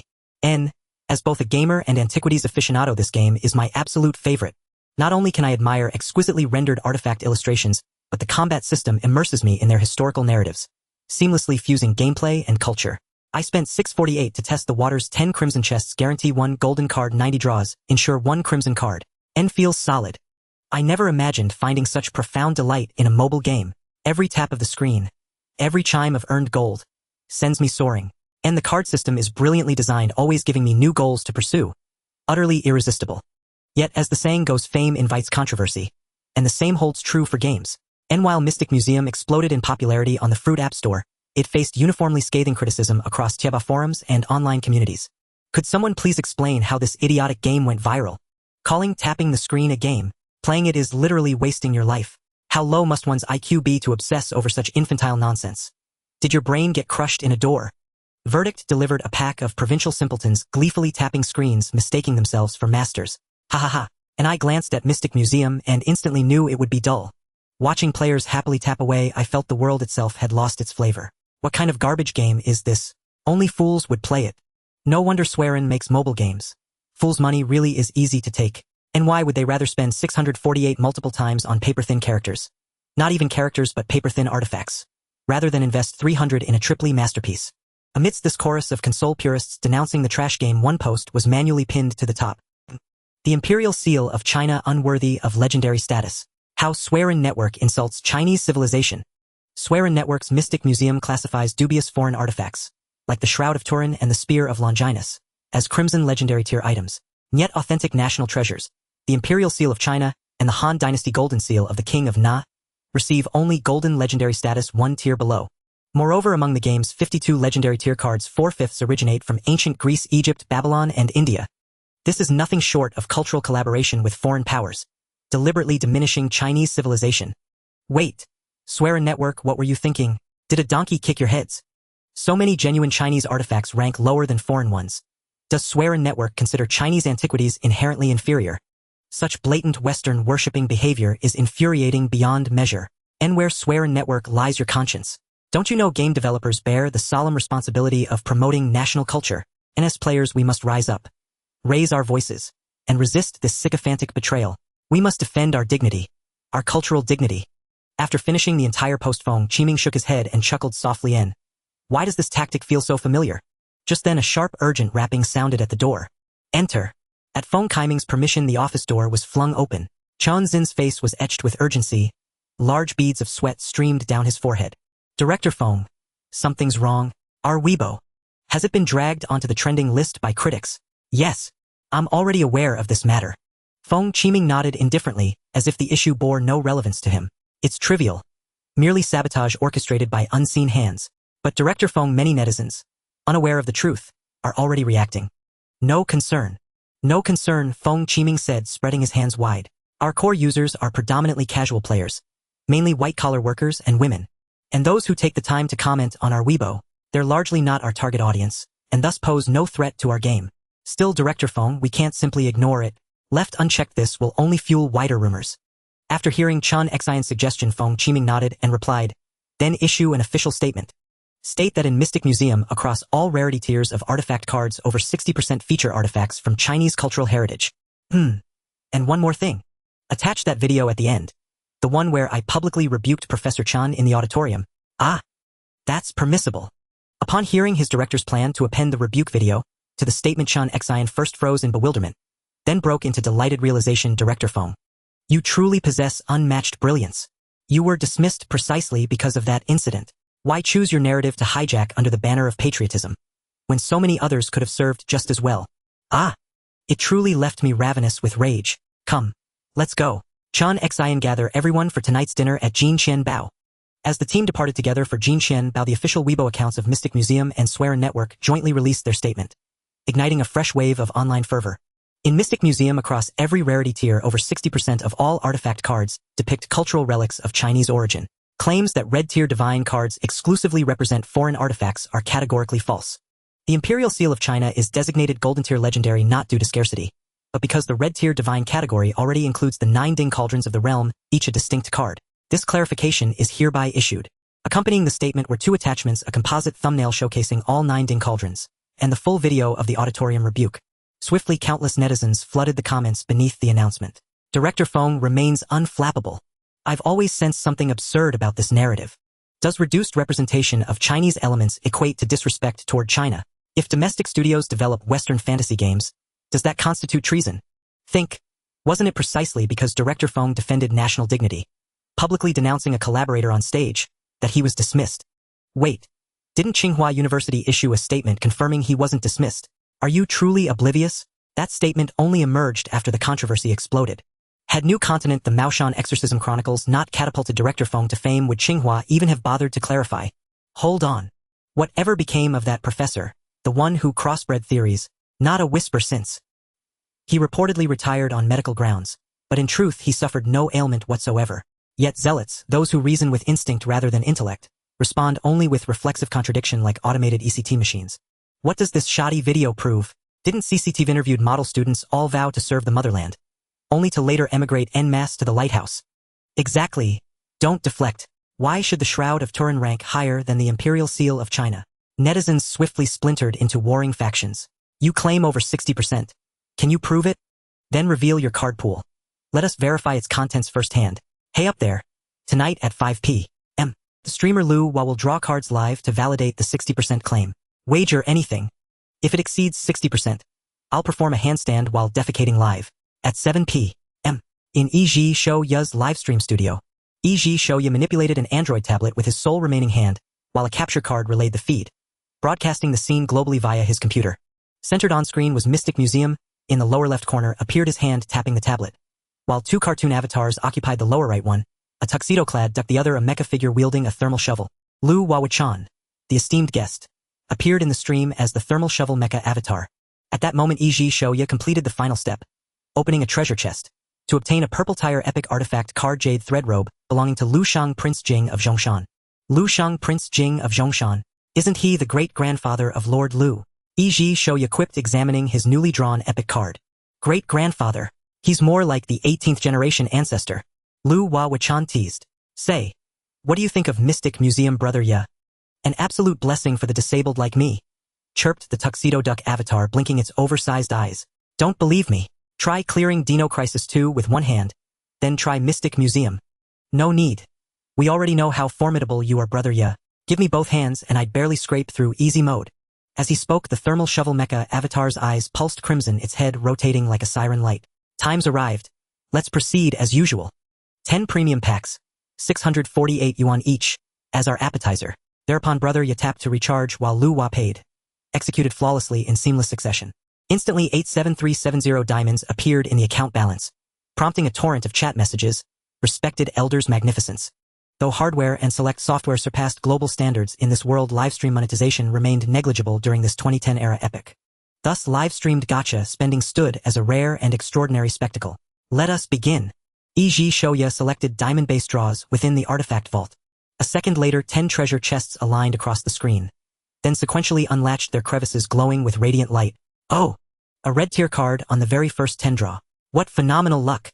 Immediately the first artifact card materialized on the main display. A Republican-era reproduction book. White-tire common. This is a forged Song Dynasty-style book produced during the Republican era. The yellowed pages stained with chestnut water. Such volumes abound in Panjiayuan market. Call it fake. It is a genuine Republican-era antique. Call it real. Yet it's a counterfeit relic. Lu Hua explained. My own father purchased a near-identical copy. Duped by a swindler. Cost him tens of thousands. After swiftly skimming past a cascade of blue-tier artifacts, they finally reached the red-tier cards. Oh! It's the Ding Cauldron of Yongzhou. Within the stream, viewers erupted upon seeing the first red-tier card revealed as one of the legendary 9 Ding Cauldrons. Chat exploding with, incredible! Whoa! Whoa! Unbelievably lucky! The Ding Cauldron of Yongzhou.